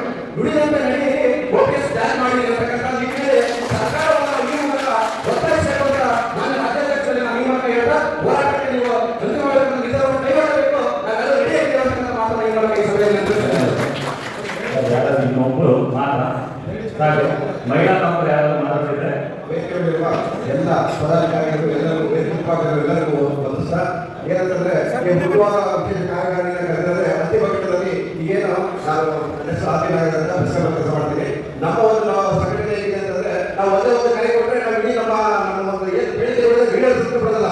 ಆದರೆ ನಿಮ್ಮ NGOದಲ್ಲಿ ಏನಾಗಿದೆ ಅಂತಂದ್ರೆ NGOದಲ್ಲಿ ಈ ಸುಮಾರು 10 ವರ್ಷಗಳಿಂದ ಚುನಾವಣೆ ನಡೆದಿದ್ದಾವೆ. ಚುನಾವಣೆ ನಡೆದ ಸಂದರ್ಭದಲ್ಲಿ ನಮಗೆ ಬೇಕಾದಂತ ಪದಾಧಿಕಾರಿಗಳನ್ನು ಕುಳಿಸಿದ್ರೆ ನಮ್ಮ NPS ಕಾರ್ಯದಲ್ಲಿ ಒಂದು ಅಭಿವೃದ್ಧಿ ಸಾಧ್ಯ ನಾವು ಕಾಣಿಸ್ತಾ ಇದ್ವಿ. ಯಾಕೆ ನಿಮ್ಮಲ್ಲಿ ಸೌಕರ್ಯವಿಲ್ಲ? ಎಲ್ಲ ಇಲಾಖೆ ಕಂಪ್ಯೂಟರ್ಗಳಲ್ಲಿ ನಿಮಗೆ ಎರಡು ಕೋಟಿ NGOದಲ್ಲಿ ಪೋಷಿಸಿದ 60,000 ಜನ ಇರತಕ್ಕಂಥ ನಮ್ಮ ಇಲಾಖೆ ಒಳ್ಳೆದಾಗಿತ್ತು. ನಿಮ್ಮ ಒಂದು ಲೋಕಲ್ ಸರ್ಟಿಫಿಕೇಟ್ ನಮಗೆ ಬೇಕಾದಂತ ಒಬ್ಬ ರಾಜ್ಯಾಧ್ಯಕ್ಷರನ್ನ ತಗೊಂಡು ನಮ್ಮ ಬೇಡಿಕೆಯನ್ನ ಈಡೇರಿಸಬೇಕಾಗಿಲ್ಲ. ನೀವು ಎಲ್ಲ ಇಲಾಖೆ ನೀವೇನ್ ಮಾಡ್ತಾ ಇದ್ದೀರಿ? ಎಲ್ಲೋ ಯಾವುದೇ ಸೌಲಭ್ಯ ನಾವು ಯಾವುದೇ ಮಾಡುವುದಿಲ್ಲ. ಯಾವುದೂ ಸಹ ಇದರಲ್ಲಿ ಬೇಕಾದ್ರೆ ಮಾಡುವುದಿಲ್ಲ. ದಯಮಾಡಿ ಇದರಲ್ಲಿ ನಮ್ಮ ಒಂದು ಸಂಧ್ಯಾಕಾಲ ಬದುಕಿಗೆ ನಮ್ಮ ಮುಂದಿರ್ತಕ್ಕಂತಹ ಹೋರಾಟ ಏನಿದೆ ನಮಗೆ ಬೇಕಾಗಿರ್ತದೋ ಇದು ಏನು ಇದು ಹಿಂದಿನ ದಿನಗಳಲ್ಲಿ ಇಷ್ಟು ಒಂದು ಮಹತ್ವ ಗೊತ್ತಿಲ್ಲದೆ ನಾವು ಅದನ್ನ ಒಪ್ಪಿಕೊಂಡಿದ್ವಿ ಬಂದ್ಬಿಟ್ಟಿದ್ದೀವಿ. ಈಗ 15 ವರ್ಷದಿಂದ ಹೋರಾಟ ಮಾಡ್ತಾ ಇದ್ವಿ. ಇನ್ನೂ ನಾವು ಪರಿಣಾಮಕಾರಿಯಾಗಿಲ್ಲ ನಮ್ಮ ಮೂರುಗಳಿಗೆ ಯಾರು ಅಂತ ಹೇಳ್ತಾ ಇನ್ನೊಂದು ದಯಮಾಡಿ ಚುನಾವಣೆಯಲ್ಲಿ NPS ಆಗಿರುವಂತಹ ಪದಾಧಿಕಾರಿಗಳನ್ನು ಎದುರಿಸಿ ಮುಂದಿನ ದಿನಗಳಲ್ಲಿ ದೊಡ್ಡ ಮಟ್ಟದಲ್ಲಿ ಚರ್ಚೆ ಆಗಿ ಮುಂದಿನ ರಾಜ್ಯಾಧ್ಯಕ್ಷರಾಗಿ NPS ಆಗಬೇಕು. ಅವರು ಏನ್ ಮಾಡಬಾರ್ದು ಅಂತ ನಾನು ಹೇಳ್ತಾ ದಯಮಾಡಿ ಇದು ಯಾವುದೇ ಹೋರಾಟ ಕೊಟ್ಟರು ನಮಗೆ ಅಂತ ಅಲ್ಲ 60,000 ಕನಿಷ್ಠ 30,000 ಆಸ್ತಿ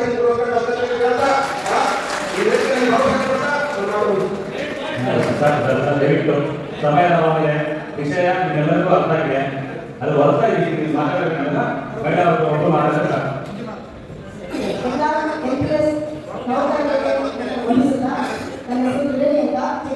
ಆಸ್ಪತ್ರೆಯಲ್ಲಿ ಆರೋಗ್ಯ ಇಲಾಖೆ ವರ್ಕ್ ಮಾಡ್ತೀವಿ. ನಮ್ಮ ರಾಜ್ಯಾಧ್ಯಕ್ಷರಿಗೆ ಪ್ರಧಾನ ಕಾರ್ಯದರ್ಶಿಗೆ ನನ್ನ ಜಿಲ್ಲಾಧ್ಯಕ್ಷರು ಹಾಗೂ ಬೆಳೆಸ್ತಾ ಇದ್ದೀವಿ. ಸರ್, ನಾನು ಕೂಡ ಹೇಳೋಷ್ಟೇ, ನೀವು ನಿಮ್ಮ ಬೇರೆ ಹೋರಾಟಗಳು ನಾವು ಯಾವಾಗ ಬಿಟ್ಟಿದ್ದೀರಿ ಇಷ್ಟ ತಿಳ್ಕೊಂಡಿದ್ದಾಗಿದೆ ಸರ್. ಇದೆಲ್ಲ ಪಡೆದ ಕೆಲಸ ಪಡೆದ ನಮ್ಮ ನೀವು ಏನು ಮಾಡ್ತಾ ಇದ್ದೀವಿ ಸರ್. ಆ ನಾವು ನಮ್ಮ ಜಿಲ್ಲೆ ಪರವಾಗಿ ನಿಮಗೆ ನಾವು ಕಟ್ಟಿಬದ್ಧರಾಗಿದ್ದೀವಿ ಅಂತ ಹೇಳಿ ನಿಮಗೆ ಹೇಳ್ಕೊಡ್ತೀವಿ ಸರ್.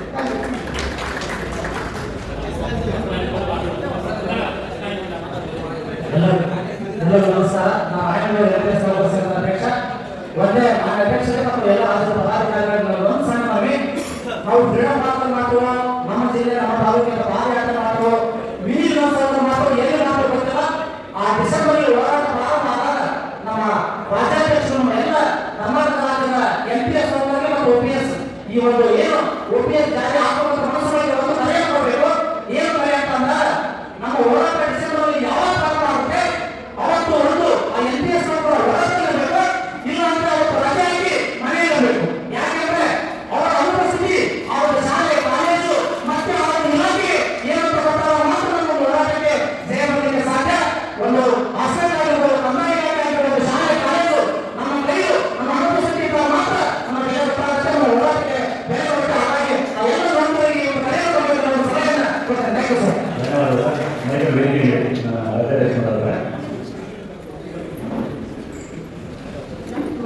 ಏಕೆಂದರೆ ಇಲ್ಲ ಒಂದು ಶಾಂತರಾಮ್ ಸರ್ ಅವರಿಗೆ ಬಂದಂಥ ಉದ್ದೇಶನ ನೆರವೇರಿಸಿದ್ದಾರೆ. ನಾವು ಅವರು ವಿಶ್ವಾಸತೆ ಮತ್ತು ಧರ್ಮರಾಯ ಬಗ್ಗೆ ಎಲ್ಲರೂ ಎದುರು ನಿಂತು ಒಂದು ಸಲ ಚಪ್ಪಾಳೆ ಯಾವ ಜೊತೆ ನಮ್ಮ ಸಲುವಾಗಿ ನಾವೆಲ್ಲ ಧನ್ಯವಾದ.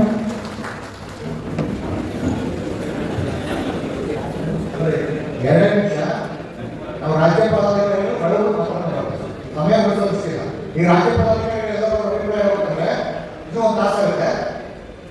ಹಾಗಾಗಿ ಈ ಹೋರಾಟದ ದಿನಾಂಕ ಯಾವ ತಿಂಗಳಲ್ಲಿ ಮಾಡಬೇಕು ಹೆಂಗೆ ಮಾಡಬೇಕಂತ 2 ನಿಮಿಷ ರಾಜ್ಯ ಪದಾಧಿಕಾರಿಗಳು ಒಳಗೆ ಮಾತಾಡ್ಕೊಂಡು ಏನಿಲ್ಲ, ಮಾತಾಡ್ತಾ ಹೋದ್ರೆ ಸಮಯ ರಾಜ್ಯ ಪದಾಧಿಕಾರಿ ಅವರು ಅಂತಿಮ ಒಂದೇನಿಲ್ಲ ಒಂದು ಹಾಡು ಮಾಡ್ತಾರೆ.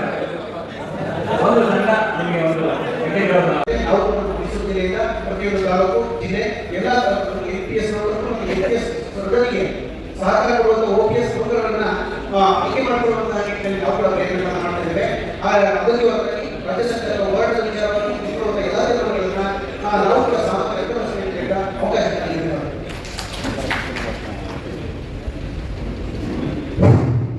ವೇದಿಕೆ ಮುಂದುಗಡೆ ಇರುವಂತಹ ಹಾಗೂ ವೇದಿಕೆಯಲ್ಲಿರುವಂತಹ ಎಲ್ಲ NPS ವಿರೋಧಿ ಮನಸ್ಸುಗಳಿಗೆ ಹಾವೇರಿ ಜಿಲ್ಲೆಯ ಜಿಲ್ಲಾಧ್ಯಕ್ಷರಾದ ರವಿಕೃಷ್ಣ ನಮಸ್ಕರಿಸುತ್ತಾ, ಈಗ ಹೋರಾಟ ಅಂದ್ರೆ ನಾವು 2 ರೀತಿಯ ಹೋರಾಟಗಳನ್ನ ಮಾಡಬೇಕಾಗಿದೆ.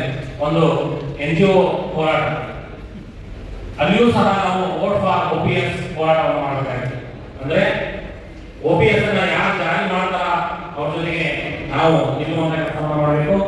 ಅಲ್ಲಿಯೂ ಸಹ ನಾವು ನಮ್ಮ ಹುದ್ದೆಗಳನ್ನ ತೆಗೆದುಕೊಳ್ಳುವಂತ ಕೆಲಸ ಆಗಬೇಕು. ತಾಲೂಕು ಹಂತದಿಂದ, ಜಿಲ್ಲಾ ಹಂತದಿಂದ, ರಾಜ್ಯ ಹಂತದಲ್ಲಿಯೂ ಅದು ವಿಸ್ತರಿಸಬೇಕು. ಅದೇ ರೀತಿಯಾಗಿ ಇನ್ನೊಂದು ಹೋರಾಟ ಮಾಡಬೇಕಾದ್ರೆ ವೋಟ್ ಫಾರ್ OPS ಮಾಡಿ ನಾವು ಸರ್ಕಾರವನ್ನ ಆಯ್ಕೆ ಮಾಡಿದ್ದೀವಿ.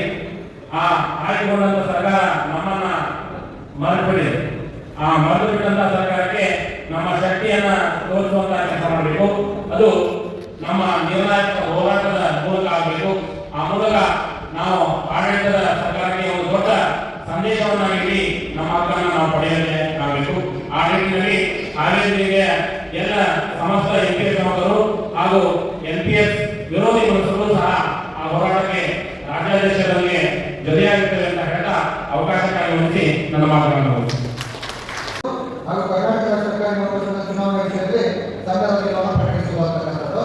ಈ ವಿಷಯದಲ್ಲಿ ಏನು ಈ NPS ಹೋರಾಟವನ್ನ ಹತ್ತಿಸಬೇಕು ಮತ್ತು NPS ಹೋರಾಟದಲ್ಲಿ ಭಾಗವಹಿಸಿರ್ತಕ್ಕಂಥ ಸಮಾನ ಮನಸ್ಕ ಸಂಘಟನೆ ಪದಾಧಿಕಾರಿಗಳನ್ನು ಮತ್ತು ನಮ್ಮ ಸಂಘಟನೆ ರಾಜ್ಯಾಧ್ಯಕ್ಷರನ್ನ ಮತದಾರ ಪಟ್ಟಿಯನ್ನು ಕೈಬಿಟ್ಟಿರ್ತಕ್ಕಂಥದ್ದನ್ನ ಇದು ಒಂದು NPS ಹೋರಾಟವನ್ನ ತುಳಿಲಿಕ್ಕೆ ಮಾಡಿರ್ತಕ್ಕಂಥ ಷಡ್ಯಂತ್ರ ಅಂತಕ್ಕಂಥದ್ದು ಮತ್ತು NPS ಹೋರಾಟವನ್ನ ಹತ್ತಿಲಿಕ್ಕೆ ಮಾಡಿರ್ತಕ್ಕಂಥ ಒಂದು ಷಡ್ಯಂತ್ರ ಅಂತಕ್ಕಂಥ ನಿರ್ಣಯವನ್ನು ಈ ಒಂದು ಕಾರ್ಯಕಾರಿಣಿಗೆ ತಗೋಬೇಕು ಅಂತಕ್ಕಂಥದ್ದನ್ನ ಈ ಸಭೆಯಲ್ಲಿ ಮಂಡನೆ ಮಾಡ್ತಿದ್ದೇವೆ. ಇದ್ರ ಜೊತೆಗೆ ನಾವೆಲ್ಲರೂ ಕೂಡ ಕೈ ಎತ್ತುವ ಮೂಲಕ ಈ ನಿರ್ಣಯವನ್ನ ಬೆಂಬಲಿಸಬೇಕು. ಹೋರಾಟವನ್ನು ಹತ್ತಿರ್ತಕ್ಕಂಥ ದುರುದ್ದೇಶದಿಂದ ಕೈಗೊಂಡಿರ್ತಕ್ಕಂಥ ನಿರ್ಣಯ ಅಂತಕ್ಕಂಥದ್ದು. ಇದ್ರ ಜೊತೆಗೆ ನಮ್ಮ ರಾಜ್ಯ ಪದಾಧಿಕಾರಿಯಾಗಿರ್ತಕ್ಕಂಥ ರಾಜಮೋಹನ್ ಅವರು 1 ನಿಮಿಷದಲ್ಲಿ ಸಭೆಯ ನಿರ್ಣಯವನ್ನು ತಿಳಿಸಬೇಕಂತ ಅವರು ಕೇಳ್ಕೊಳ್ತಾರೆ. ಎಲ್ಲರಿಗೂ ನಮಸ್ಕಾರ. ಈ ಒಂದು ವಿಶೇಷ ರಾಜ್ಯ ಕಾರ್ಯಕಾರಿ ಸಭೆಯಲ್ಲಿ ಈಗ ಏನು ರಾಜ್ಯ ಪದಾಧಿಕಾರಿಗಳು ಚರ್ಚೆ ಮಾಡುವಂತೆ ಏನು ಇವತ್ತು ನಾವೆಲ್ಲ ಒಂದು ಆಚರಣೆ ಮಾಡಿದ್ದೀವಿ. NPS ನೌಕರ ಸಂಘದ ರಾಜ್ಯಾಧ್ಯಕ್ಷರೇ ಮುಂದಿನ ಸರ್ಕಾರಿ ನೌಕರ ಸಂಘದ ರಾಜ್ಯಾಧ್ಯಕ್ಷ ಆಗಬೇಕು ಅಂತೇಳಿ ಇವತ್ತು ಏನು ವಿಕೃತ ಮನಸ್ಥಿತಿಗಳು ಅವರನ್ನ ಆ ಮತದಾರ ಪಟ್ಟಿಯಿಂದ ಕೈ ಬಿಟ್ಟಿದ್ದಾವೆ. ಅದಕ್ಕೆ ನಾವು ಈ ಒಂದು ವಿಶೇಷ ರಾಜ್ಯ ಕಾರ್ಯಕಾರಿ ಸಭೆಯಲ್ಲಿ ಒಂದು ತೀರ್ಮಾನವನ್ನು ಮಾಡಿ ನಾವೆಲ್ಲರೂ ಕೂಡ ಏನು ಮುಂಬರ್ತಕ್ಕಂಥ ಚುನಾವಣೆಯಲ್ಲಿ ಯಾವೆಲ್ಲ ಸಂಘಟನೆಗಳು ನಮ್ಮ ಜೊತೆ ನಿಂತ್ಕೊಳ್ತವೆ, ಮುಂದಿನ ಹೋರಾಟದಲ್ಲಿ ನಿಂತ್ಕೊಳ್ತವೆ, ಆ ಸಂಘಟನೆಗೆ ಬೆಂಬಲ ಕೊಡ್ತಕ್ಕಂಥ ನಿರ್ಣಯವನ್ನು ಈ ಸಂದರ್ಭದಲ್ಲಿ ನಾವೆಲ್ಲ ಕೂಡ ಮಾಡಬೇಕಂತ ಈ ಸಂದರ್ಭದಲ್ಲಿ ಹೇಳ್ತಾರೆ. ಹಾಗೆಯೇ ಯಾವೆಲ್ಲ ಸಂಘಟನೆಗಳು ನಮ್ಮ NPS ವಿರೋಧಿ ಹೋರಾಟಕ್ಕೆ ಬೆಂಬಲವನ್ನು ಕೊಡ್ತವೆ, ಆ ಸಂಘಟನೆಗೆ ಬೆಂಬಲ ಕೊಡ್ತಕ್ಕಂಥ ನಿರ್ಣಯವನ್ನ ನಾವು ವಿಶೇಷ ರಾಜ್ಯ ಕಾರ್ಯಕಾರಿ ಸಭೆಯಲ್ಲಿ ನಿಲ್ಲಿಸ್ತೇವೆ ಅಂತಕ್ಕಂಥ ಮಾತನ್ನು ಈ ಸಂದರ್ಭದಲ್ಲಿ ಹೇಳಿ ಬಯಸ್ತಾರೆ. ಸ್ನೇಹಿತರೆ, ಈಗ ಒಂದು ಏನು ರಾಜ್ಯ ಮತ್ತು ಇಡೀ ರಾಜ್ಯಾದ್ಯಂತ ಮಾಡಿರುವಂಥದ್ದು ಮುಂದಿನ ಅಧ್ಯಕ್ಷರು ಎಸ್ ಹಾಕಬೇಕು ಅನ್ನುವಂತ ನಿಟ್ಟಿನಲ್ಲಿ ಎಲ್ಲರನ್ನೂ ಕೂಡ ನಾವು ಆ ಆಶಯವನ್ನು ವ್ಯಕ್ತಪಡಿಸಿದ್ದೀವಿ. ಅದರ ಕಾರಣ ಏನಂತ ಹೇಳಿದ್ರೆ ಎಸ್ ನೌಕರ ಸಂಘದ ಕೆಲಸ ಮಾಡಿಬಿಟ್ಟಿದ್ದಾರೆ, NGO ಹೋಗ್ಬಿಟ್ಟು ಅಧ್ಯಕ್ಷರಾಗಿ ಕಾಲಕ್ಕೆ ಓಡಾಡಿ ಅಂತಲ್ಲ. ಅದು ಹಿನ್ನೆಲೆ ಇದ್ದದ್ದು ಏನು ಅಂದ್ರೆ ಇವತ್ತು ನಮ್ಮ NPS ಹೋರಾಟಕ್ಕೆ ತಡೆ ಇರ್ತಕ್ಕಂಥದ್ದು ಯಾರು ರಾಜ್ಯಾಧ್ಯಕ್ಷರಾಗ್ತಾರಲ್ಲಿ ಅವರು ಸಾಮಾನ್ಯವಾಗಿ ಈ ಒಂದು ರಥವನ್ನು ಹಿಂದಕ್ಕೆ ಎಳೆಯತಕ್ಕಂಥದ್ದು ಅಥವಾ ಡೈವರ್ಟ್ ಮಾಡುವಂತ ಕೆಲಸಗಳನ್ನ ಹಿಂದಿನ ಮಾಡ್ತಕ್ಕಂಥದ್ದು. ಅದಕ್ಕೆ ಇವರೇ ಬರ್ತಾರಲ್ಲ, ಇವರು ಅದನ್ನು ತುಂಬಾ ಜಾಸ್ತಿ ಮಾಡ್ತಾ ಇದ್ದಾರೆ ಇಲ್ಲಿರುವಂತಹ ರಾಜ್ಯಾಧ್ಯಕ್ಷರು ಮತ್ತು ಪದಾಧಿಕಾರಿಗಳು. ಆದ್ರೆ ಈ ವಿಷಯ ತಾಲೂಕಲ್ಲಿ ಜಿಲ್ಲೆಗಳಲ್ಲಿ ಇಲ್ಲ.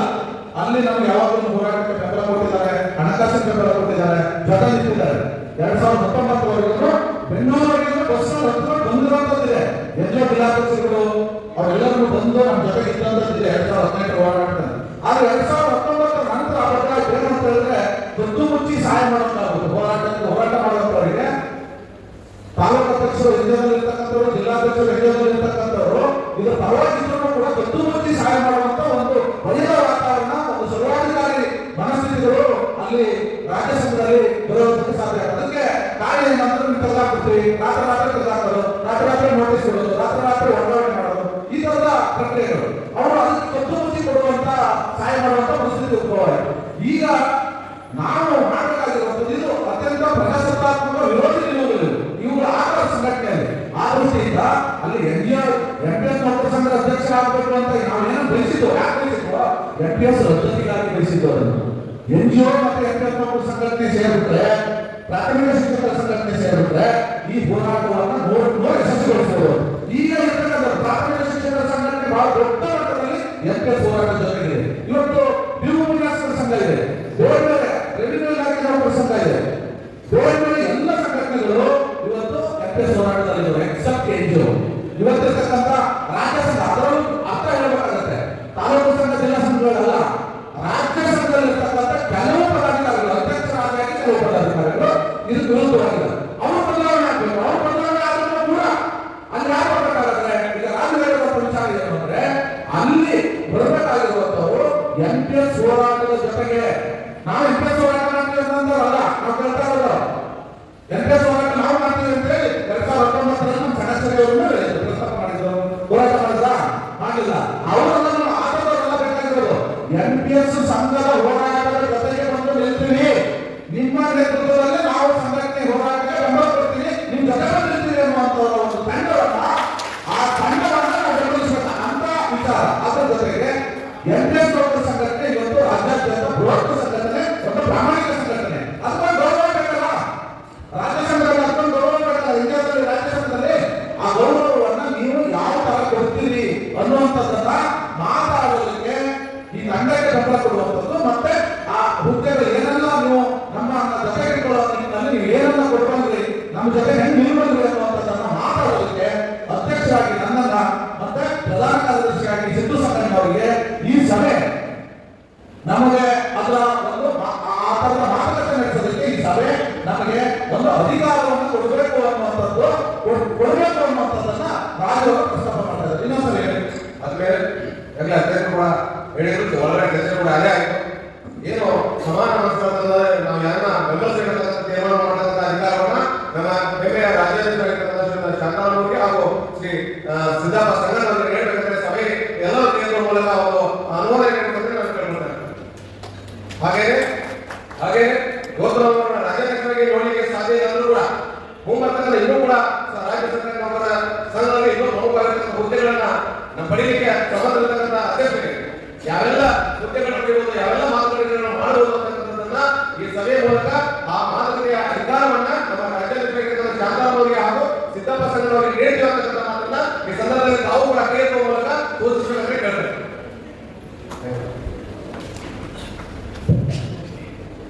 ಇದುವರೆಗೂ ವಿಚಾರ ಪ್ರಸ್ತಾಪಿಸಿದ ಅಂಶಗಳನ್ನ ಮಾನ್ಯ ರಾಜ್ಯಾಧ್ಯಕ್ಷರಿಗೆ ಮತ್ತು ಕಾರ್ಯದರ್ಶಿಗಳಿಗೆ ಸಂಘದ ನಿರ್ಣಯಗಳನ್ನು ತೆಗೆದುಕೊಳ್ಳತಕ್ಕಂಥ ಅಧಿಕಾರವನ್ನು ಸರ್ವಾನುಮತದಿಂದ ರಾಜ್ಯದ ಎಲ್ಲ ಜಿಲ್ಲೆಗಳ ಜಿಲ್ಲಾಧ್ಯಕ್ಷರ ಪರವಾಗಿ ಅನುಮೋದನೆಯನ್ನು ನೀಡಲಾಗಿದೆ.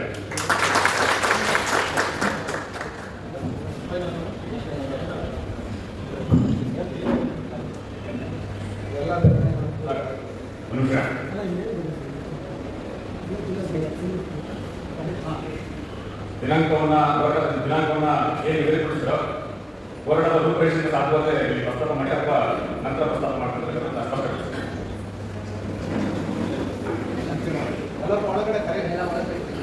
ಎಲ್ಲ 10 ನಿಮಿಷ ಎಲ್ಲರೂ ಕೂಡ ಅವಕಾಶ ಇವತ್ತು ಅಂತಿಮವಾಗಿ ಸಭೆ ಮುಂದಾಗೋಣ.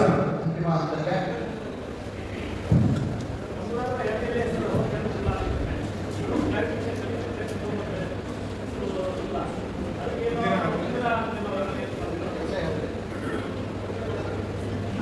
ಇವತ್ತು ಸುದೀರ್ಘವಾಗಿ ತಡವಾಗಿ ಪ್ರಾರಂಭವಾಗಿ ತಡವಾಗಿ ಮುಗಿತಾ ಇದೆ ಅಂತ ಭಾವಿಸುತ್ತೆ. ಯಾಕಂದ್ರೆ ಎಲ್ಲರೂ ಬಂದಿದ್ದೇವೆ, ನಾವೆಲ್ಲರೂ ಸ್ಟಾರ್ಟ್ ಮಾಡಿದ್ದೇವೆ ಅಷ್ಟೇ. ಕೆಲಸ ಇಲ್ಲ. ನೀವು ಕರೆಕ್ಟ್ 11 ಗಂಟೆಗೆ ಬಂದರೆ 5 ಗಂಟೆಗೆ ಮುಂದೆ ಊಟ ಹಾಕಿದ್ದು 12 ಸ್ಟಾರ್ಟ್ ಮಾಡಿದ್ವಿ. ಅನಿವಾರ್ಯ 3 ಗಂಟೆ ಆಗುತ್ತೆ. ಈ ಒಂದು ಕಾರ್ಯಕ್ರಮದ ಅಧ್ಯಕ್ಷತೆ ವಹಿಸಿರ್ತಕ್ಕಂಥ ಹಾಗೆ ಈ ಕಾರ್ಯಕ್ರಮದ ಏನೊಂದು ರಾಜ್ಯ ಕಾರ್ಯಕಾರಿಣಿಯನ್ನು ಆಯೋಜನೆ ಮಾಡಿ ಆ ರಾಜ್ಯ ಕಾರ್ಯಕಾರಿಣಿಗೆ ಕೈಗೊಂಡಿರ್ತಕ್ಕಂಥ ಅನುಮೋದನೆ ಮಾಡಿರ್ತಕ್ಕಂಥ ನಿರ್ಣಯಗಳನ್ನು ಆಧರಿಸಿ ಈ ಒಂದು ಕಾರ್ಯಕಾರಿ ಸಮಿತಿ ಸಭೆಯನ್ನು ಉದ್ದೇಶಿಸಿ ಅಧ್ಯಕ್ಷತೆಯನ್ನು ಮಾಡಿದಂಥ ರಾಜ್ಯಾಧ್ಯಕ್ಷರಾಗಿರ್ತಕ್ಕಂಥ ಶ್ರೀ ಶಾಂತಮೂರ್ತಿಯವರನ್ನ ವೇದಿಕೆಗೆ ಆಹ್ವಾನ ಮಾಡ್ತಾರೆ.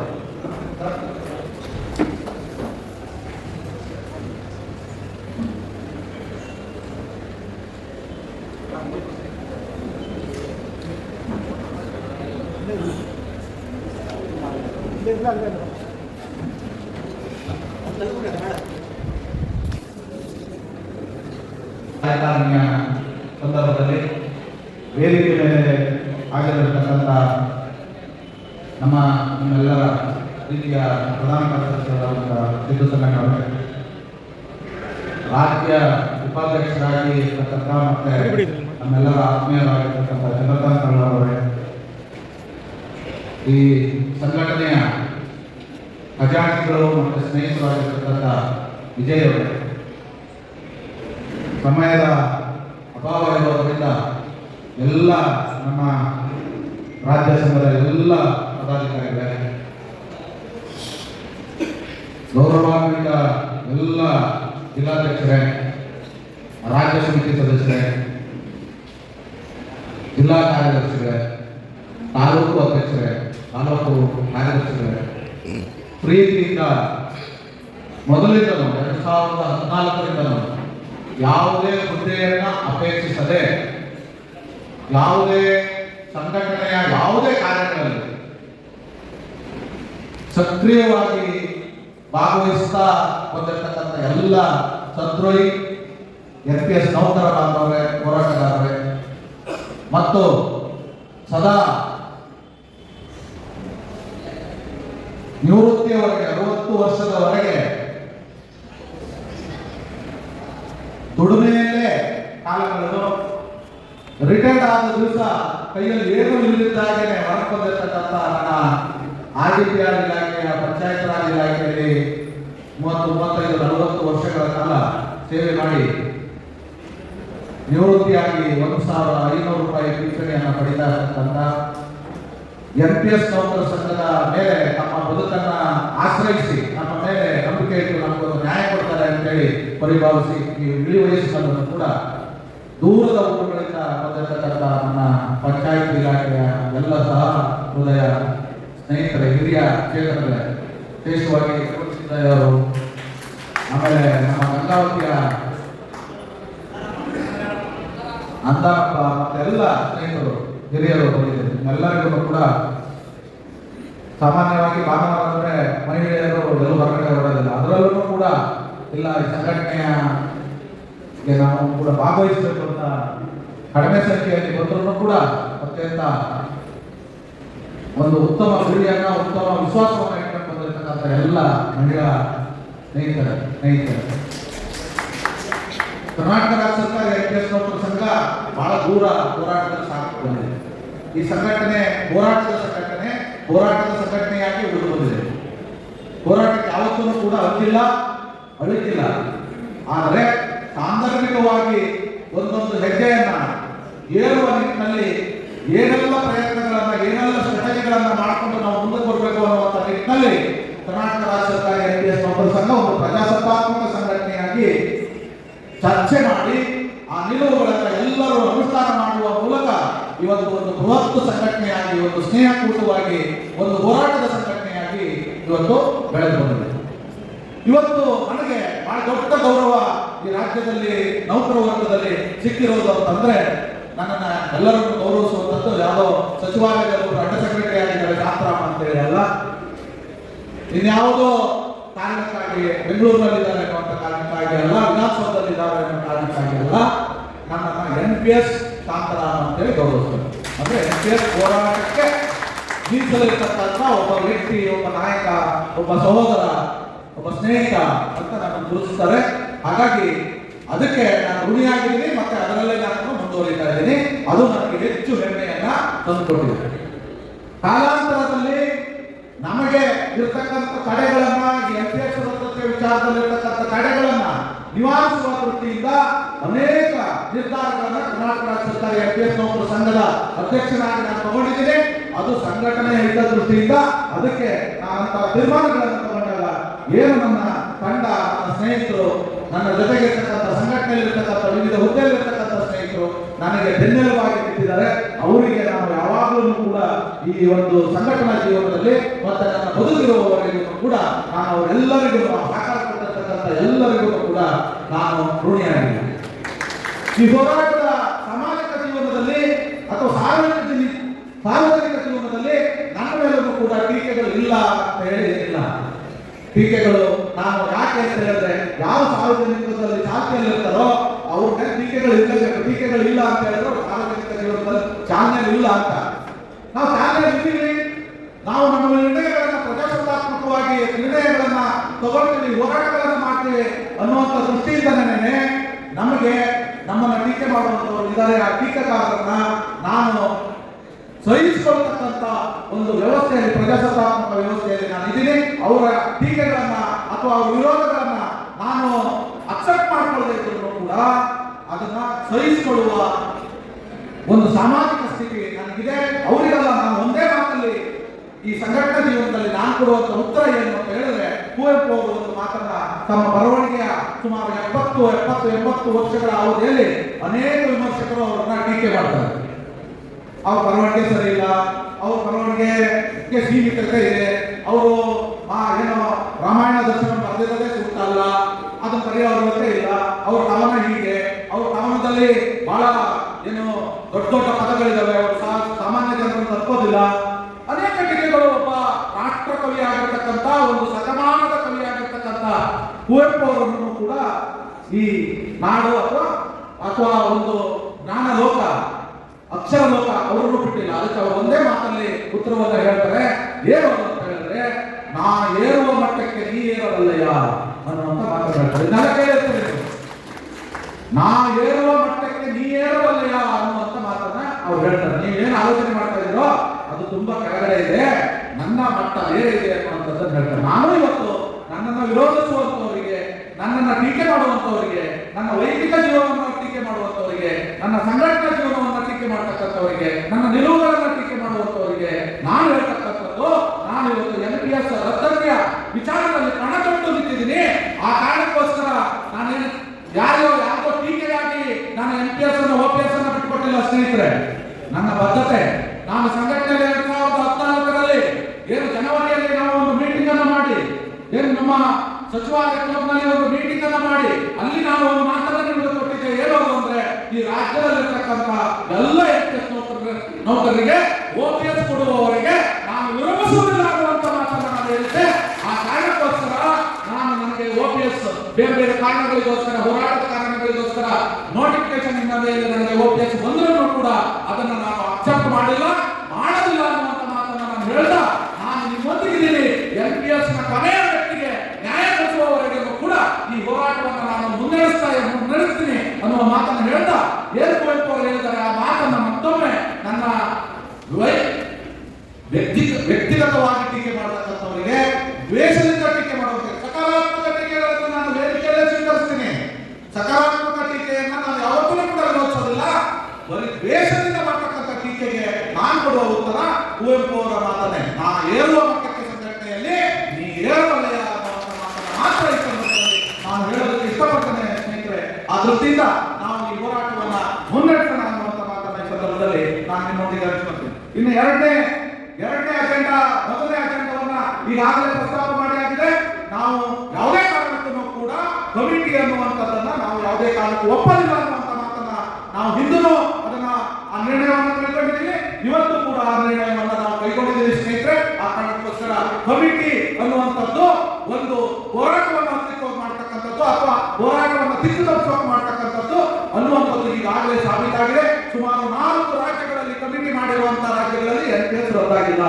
ಯಾವ ರಾಜ್ಯಗಳಲ್ಲಿ ಇವತ್ತು ರದ್ದಾಗಿದೆಯೋ ರಾಜಸ್ಥಾನ, ಛತ್ತೀಸ್ಗಢ, ಹಿಮಾಚಲ ಪ್ರದೇಶ, ಜಾರ್ಖಂಡ್ ಈ ರಾಜ್ಯಗಳಲ್ಲಿ NPS ಏನು ರದ್ದಾಗಿದೆ, ಸಿಕ್ಕಿಂ ಈ ರಾಜ್ಯಗಳಲ್ಲಿ ಏನು NPS ರದ್ದಾಗಿದೆ, ಇಲ್ಲೆಲ್ಲೂ ಕಮಿಟಿಗಳನ್ನ ಮಾಡಿಲ್ಲ. ಇವತ್ತು ರಾಜಕೀಯ ನಿರ್ಣಯವನ್ನು ತಗೊಂಡು NPS ಅನ್ನು ಮಾಡಿ OPS ಅನ್ನ ಮಾಡಿದ್ದಾರೆ. ಇವತ್ತು ಆಂಧ್ರ ಪ್ರದೇಶ, ತಮಿಳುನಾಡು, ಕೇರಳ ಬೇರೆ ಬೇರೆ ಉಳಿದ ರಾಜ್ಯಗಳಲ್ಲಿ ಏನು ಗುಜರಾತ್ ಇಲ್ಲೆಲ್ಲ ಏನು ಕಮಿಟಿಗಳನ್ನು ಮಾಡಿದ್ದಾರೆ ಅಲ್ಲೆಲ್ಲರೂ ಕೂಡ NPS ರದ್ದಾಗಿಲ್ಲ ಅನ್ನುವಂಥದ್ದು ನಮ್ಮ ಗಮನಕ್ಕೆ ತರ್ತಾನೆ. ಕರ್ನಾಟಕದಲ್ಲಿ ಈ ರೀತಿ ಆಗೋದಕ್ಕೆ ಕರ್ನಾಟಕ ಸರ್ಕಾರ NPS ನೌಕರ ಸಂಘ ಬಿಡೋದಿಲ್ಲ. ಪ್ರತಿಯೊಬ್ಬರೂ ಕೂಡ ಇವತ್ತು 2,78,000 NPS ನೌಕರರು, ರಾಜ್ಯ ಸರ್ಕಾರಿ ನೌಕರರು, ಅಷ್ಟೇ ಸಂಖ್ಯೆಯ ನಿಗಮ ಮಂಡಳಿಯ ನೌಕರರು, ಅನುದಾನಿತ ಸಂಸ್ಥೆಯ ನೌಕರರು ನಾವೆಲ್ಲರೂ ಕೂಡ ಇದರ ವಿರುದ್ಧ ವಿಧಾನ ಏನು ಸ್ವಾಯತ್ತ ಸಂಸ್ಥೆಗಳು ಹಾಗೆಯೇ ವಿಶ್ವವಿದ್ಯಾಲಯಗಳಲ್ಲಿ ಕೆಲಸ ಮಾಡತಕ್ಕಂಥ ಎಲ್ಲ ನೌಕರರು ಕೂಡ ಈ ಒಂದು NPS ವಿರುದ್ಧ ಹೋರಾಟ ಮಾಡುವ ನಿಟ್ಟಿನಲ್ಲಿ ನಿರ್ಣಾಯಕವಾದಂತಹ ಕಾಲಘಟ್ಟಕ್ಕೆ ಬಂದು ತಲುಪಿದ್ದೀವಿ. ಆ ಹೋರಾಟವನ್ನು ನಾವು ಕರ್ನಾಟಕ ಸರ್ಕಾರಿ NPS ನೌಕರ ಸಂಘದ ಮೂಲಕವೇ ಮುಕ್ತಾಯಗೊಳಿಸ್ತೀವಿ ಅಂತಕ್ಕಂಥದ್ದನ್ನ ಇವತ್ತು ಏನು ನವರಾತ್ರಿ ನಡೀತಾ ಇದೆ, ನವರಾತ್ರಿಯ 4ನೇ ದಿವಸ ಇವತ್ತು ಈ ಮಾತನ್ನ ನಾನು ನಿಮ್ಮೆಲ್ಲರ ಮುಂದೆ ನಾನು ಹೇಳೋದಕ್ಕೆ ಇಷ್ಟಪಡ್ತೇನೆ ಅನ್ನುವಂಥ ಮಾತನ್ನ ಈ ಸಂದರ್ಭದಲ್ಲಿ ಹೇಳ್ತಾ ಇದ್ದೀನಿ ಸ್ನೇಹಿತರೆ. ಇನ್ನೇ ನನ್ನ ಸದಸ್ಯತ್ವವನ್ನು 2ನೇ ಅಜೆಂಡಾಕ್ಕೆ ಸಂಬಂಧಪಟ್ಟಂಗೆ ಡೇಟ್ ಅನ್ನು ಮನೆಗೆ ನಾನು ಅದನ್ನ ಹೋರಾಟದ ದಿನಾಂಕ ನಿಗದಿ ಮಾಡುವಂತದನ್ನ ಪ್ರಸ್ತಾಪ ಮಾಡ್ತೇನೆ ಸ್ನೇಹಿತರೆ. 2ನೇ 3ನೇ ಇದರಲ್ಲಿ ಇದ್ದಂಥದ್ದು ಕರ್ನಾಟಕ ರಾಜ್ಯ ಸರ್ಕಾರಿ NPS ನೌಕರ ಸಂಘದ ಅಧ್ಯಕ್ಷನಾಗಿ ಅದರ ಪದಾಧಿಕಾರಿಗಳಾಗಿ ಇವತ್ತು NGOದಲ್ಲಿ ನಾವು ಅದರ ಸದಸ್ಯತ್ವವನ್ನು ತೆಗಿತಾರೆ ಅಂತಂದ್ರೆ ಅದಕ್ಕೆ ಕಾರಣ ಬೇರೆ ಏನೂ ಇಲ್ಲ. ಅದಕ್ಕೆ ಸಂಘ ವಿರೋಧಿ ಚಟುವಟಿಕೆ. ಯಾವುದು ಸಂಘ ವಿರೋಧಿ ಚಟುವಟಿಕೆ ಅಂದ್ರೆ 2014ರಿಂದ ನಾವು ಹೋರಾಟ ಮಾಡ್ಕೊಂಡು ಬಂದಿದ್ದೀವಿ. ಅವತ್ತು ಬೈರಪ್ಪನವರಿಂದ ಹೋರಾಟ ಮಾಡಿದ್ದು. ಅವಾಗ ನಮ್ಮನ್ನು ವಿರೋಧಿಸೋರು ಏನು ಮಾಡ್ಕೊಳ್ಳಿ ಬಿಡ್ರಿ ಅನ್ನೋರು ನಮ್ಮ ಸದಸ್ಯತ್ವಗಳನ್ನು ತೆಗೆದಿರಲಿಲ್ಲ. NPS ನೌಕರರದ್ದು ಮಂಜೇಗೌಡರು ಅಧ್ಯಕ್ಷರಾದ್ರು, ಇನ್ನೊಂದು ಸಂಘ ಉಂಟಾಕಿದ್ರು, ಅದು ನಮ್ಮ ಸದಸ್ಯತ್ವವನ್ನು ತೆಗೆಯೋದಕ್ಕೆಲ್ಲ ಹೋಗಲಿಲ್ಲ. ರಾಮವರ ಅಧ್ಯಕ್ಷರಾದ್ರು, ಅವಾಗ ಕೂಡ ಸದಸ್ಯತ್ವವನ್ನು ತೆಗೆಯುವಂತ ಕೆಲಸವನ್ನು ಮಾಡಲಿಲ್ಲ. ಅವೇನೋ ಮಾಡ್ತಾ ಇದ್ದಾರೆ, ಮಾಡಿ ನಾವು ಅವ್ರ ಜೊತೆ ಸೇರಿಸ್ಕೊಳ್ಳೋಣ ಅನ್ನುವಂಥ ನಿಟ್ಟಿನಲ್ಲೇ ನಾವು ಹೋರಾಟ ಮಾಡ್ತೀವಿ ಬನ್ನಿ ಅಂತ ಇದ್ರು. ನಾವು ಸ್ವತಂತ್ರ ಸಂಘಟನೆ ಇದ್ದು ನಾವು ಯಾವುದೇ ಕಾರಣಕ್ಕೂ ನಿಮ್ಮ ಜೊತೆಗೆ ಕೈ ಜೋಡಿಸುವಂತ ಪ್ರಶ್ನೆ ಇಲ್ಲ, ನೀವು ಹೋರಾಟ ಕೈಗೊಳ್ಳಿ ನಾವು ಮಾತನ್ನ ಹೇಳಿದ್ದು. ನಮ್ಮನ್ನೇ ರಾಮ ಅವರು ನನ್ನನ್ನ ಸಂಘಟನಾ ಮತ್ತು ನಮ್ಮ ಇಂದಿನ ಪ್ರಧಾನ ಕಾರ್ಯದರ್ಶಿ ಕಳೆದು ನಮ್ಮ ಜೊತೆ ಮಾತಾಡಿದ್ರು. ನಾವು ಒಂದು ಸ್ವತಂತ್ರ ಸಂಘಟನೆ ನಿಮ್ಮ ಜೊತೆ ಸೇರಿ ಹೋರಾಟ ಮಾಡುವಂಥದ್ದು ಅಥವಾ ನೀವು ಹೋರಾಟಕ್ಕೆ ಹೋಗುವಂಥದ್ದಲ್ಲ. ನೀವು ಹೋರಾಟ ಕರೆಕೊಡಿ, ಪರವಾಗಿಲ್ಲ, ನಾವು ಬೆಂಬಲ ಕೊಡ್ತೀವಿ. ಆದರೆ ನೀವು ಹೋರಾಟ ಮಾಡಿಕೊಡಿ ಅಂತ ಹೇಳುವಂಥದ್ದು ಇಲ್ಲ ಅನ್ನುವಂಥದ್ದು ನಾವು ಹೇಳಿದ್ದು. ಅವಾಗ ನಮ್ಮ ಸದಸ್ಯರುಗಳನ್ನ ತೆಗೆದಿಲ್ಲ. ತಾಲೂಕು ಅಧ್ಯಕ್ಷರು, ಜಿಲ್ಲಾಧ್ಯಕ್ಷರು, ಇರ್ತಕ್ಕಂಥವರು 2018ರಲ್ಲಿ ನಮ್ಮ ಜೊತೆಗೆ ಬಂದು ಫ್ರೀಡಂ ಪಾರ್ಕ್ನಲ್ಲಿ ಬಂದು ಕೂತಿದ್ರು. ಆದ್ರೆ 2019ರಿಂದ 24ರವರೆಗೆ ಆಗಿರುವಂತ ಬೆಳವಣಿಗೆಗಳನ್ನ ನಾವು ಗಮನಿಸಬೇಕು. 2019ರಲ್ಲಿ ನಾವು ಚುನಾವಣೆಗೆ ಸ್ಪರ್ಧೆ ಮಾಡೋದು NPS ಅನ್ನ ಮುನ್ನೆಲೆಗೆ ತರಬೇಕು. NPS ವಿಷಯ ಕರಗೋಗ್ಬಾರ್ದು ಅನ್ನೋ ದೃಷ್ಟಿಯಿಂದ 3ನೇ ಶಕ್ತಿಯಾಗಿ ಕರ್ನಾಟಕ ರಾಜ್ಯ ಸರ್ಕಾರಿ NPS ನೌಕರ ಸಂಘದ ಅಧ್ಯಕ್ಷನಾಗಿ ನಾನು ಚುನಾವಣೆಗೆ ದಾವಣಗೆರೆಯಲ್ಲಿ ಅನೌನ್ಸ್ ಮಾಡಲಾಯಿತು. ಅವತ್ತು ಕೂಡ ನಮ್ಮ ಜಿಲ್ಲಾಧ್ಯಕ್ಷ ಶಿವಕುಮಾರ್ ಅವರೇ ಅದರ ನೇತೃತ್ವವನ್ನು ವಹಿಸಿದ್ರು. ಅವತ್ತು ನಾವು NPS ನೌಕರ ಸಂಘಟನೆ ಯಾಕೆ ನಿರ್ಣಯಕ್ಕೆ ಬಂತು ಅಂದ್ರೆ ಕರ್ನಾಟಕ ರಾಜ್ಯ ಸರ್ಕಾರಿ NPS ನೌಕರ ಸಂಘಟನೆ NPS ಅನ್ನು ರದ್ದುಗೊಳಿಸೋದಕ್ಕೋಸ್ಕರ ಒಪ್ಕೊಂಡಿರುವ ಸಂಘಟನೆ ಹೊರತು ಯಾರ ಜೊತೆ ಸೇರಿ ಅಧಿಕಾರ ಹಂಚಿಕೆ ಮಾಡಿಕೊಂಡು NPS ನೌಕರ ಭಾವನೆಗಳನ್ನ ಸಾಯಿಸಿಕೊಂಡಿರುವಂತ ಸಂಘಟನೆ ಅಲ್ಲ. ಅವತ್ತು ಒಂದು ಶಕ್ತಿಯಾಗಿ ನಿಂತ್ಕೊಂಡು ನಾವು ಅವತ್ತು ಆ ತರ ನಿಂತ್ಕೊಂಡ ಕಾರಣಕ್ಕಾಗಿ ಅವತ್ತು 4 ತಂಡಗಳೇನು ಚುನಾವಣೆ ನಿಂತಿದ್ವು ಅವೆಲ್ಲ NPS ವಿಷಯವನ್ನ ಪ್ರಥಮ ಆದ್ಯತೆಯಾಗಿ ಹಾಕಿದ್ರು. ಹಾಗೆಯೇ ಇವತ್ತು ಅಧ್ಯಕ್ಷರಾಗಿ 5 ವರ್ಷ ಪೂರೈಸಿರ್ತಕ್ಕಂಥ ರಾಜ್ಯ ಸರ್ಕಾರಿ ನೌಕರ ಸಂಘದ ಅಧ್ಯಕ್ಷರು ಕೂಡ ಅವತ್ತು NPS ನಮ್ಮ ಮೊದಲ ಆದ್ಯತೆ, ನಾವು NPS ಅನ್ನು ಗೊಳಿಸಗೊಳಿಸ್ತೇವೆ ಅನ್ನುವಂಥ ಮಾತನ್ನ ಅವತ್ತು ಹೇಳಿದ್ರು. ಎಲ್ಲಿಗೆ ಹೋಯ್ತು ಇವಾಗ? ಎಲ್ಲಿಗೆ ಹೋಯ್ತು ಇವತ್ತು ಅವರ ಆ ಹೇಳಿಕೆ? ಎಲ್ಲಿ ಹೋಯ್ತು? ಕೇಂದ್ರ ಮಾದರಿ ವೇತನ ಎಲ್ಲಿಗೆ ಹೋಯ್ತು? 7 ವರ್ಷಕ್ಕೆ ಪೇ ಕಮಿಷನ್ ಕೊಡುವಂತ ವ್ಯವಸ್ಥೆ ಬಂತು. ಎಲ್ಲರೂ ಹೇಳ್ತಾರೆ 2000 ಯಾವುದು 5ನೇ 6ನೇ ವೇತನ ಆಯೋಗ 30% ಅನ್ನು ಕೊಡಿಸಿದ್ರು ಅವತ್ತು ಮಂಜೇಗೌಡರು. ಏನಕ್ಕೂ ಆಗ್ತಾರೆ ಮಂಜೇಗೌಡರು ಏನು ಮಾಡೋದಿಲ್ಲ ಅಂತ ಹೇಳಿ ಅವರೆಲ್ಲರೂ ಬೈತಾ ಇದ್ದಂತ ಕಾಲಘಟ್ಟದಲ್ಲಿ ಇದೇ ಸಿದ್ದರಾಮಯ್ಯ ಅವರನ್ನ ಮನವೊಲಿಸಿ 30% ಅವತ್ತು ಹೈಲನ್ನ ಕೊಡಿಸಿದ್ರು.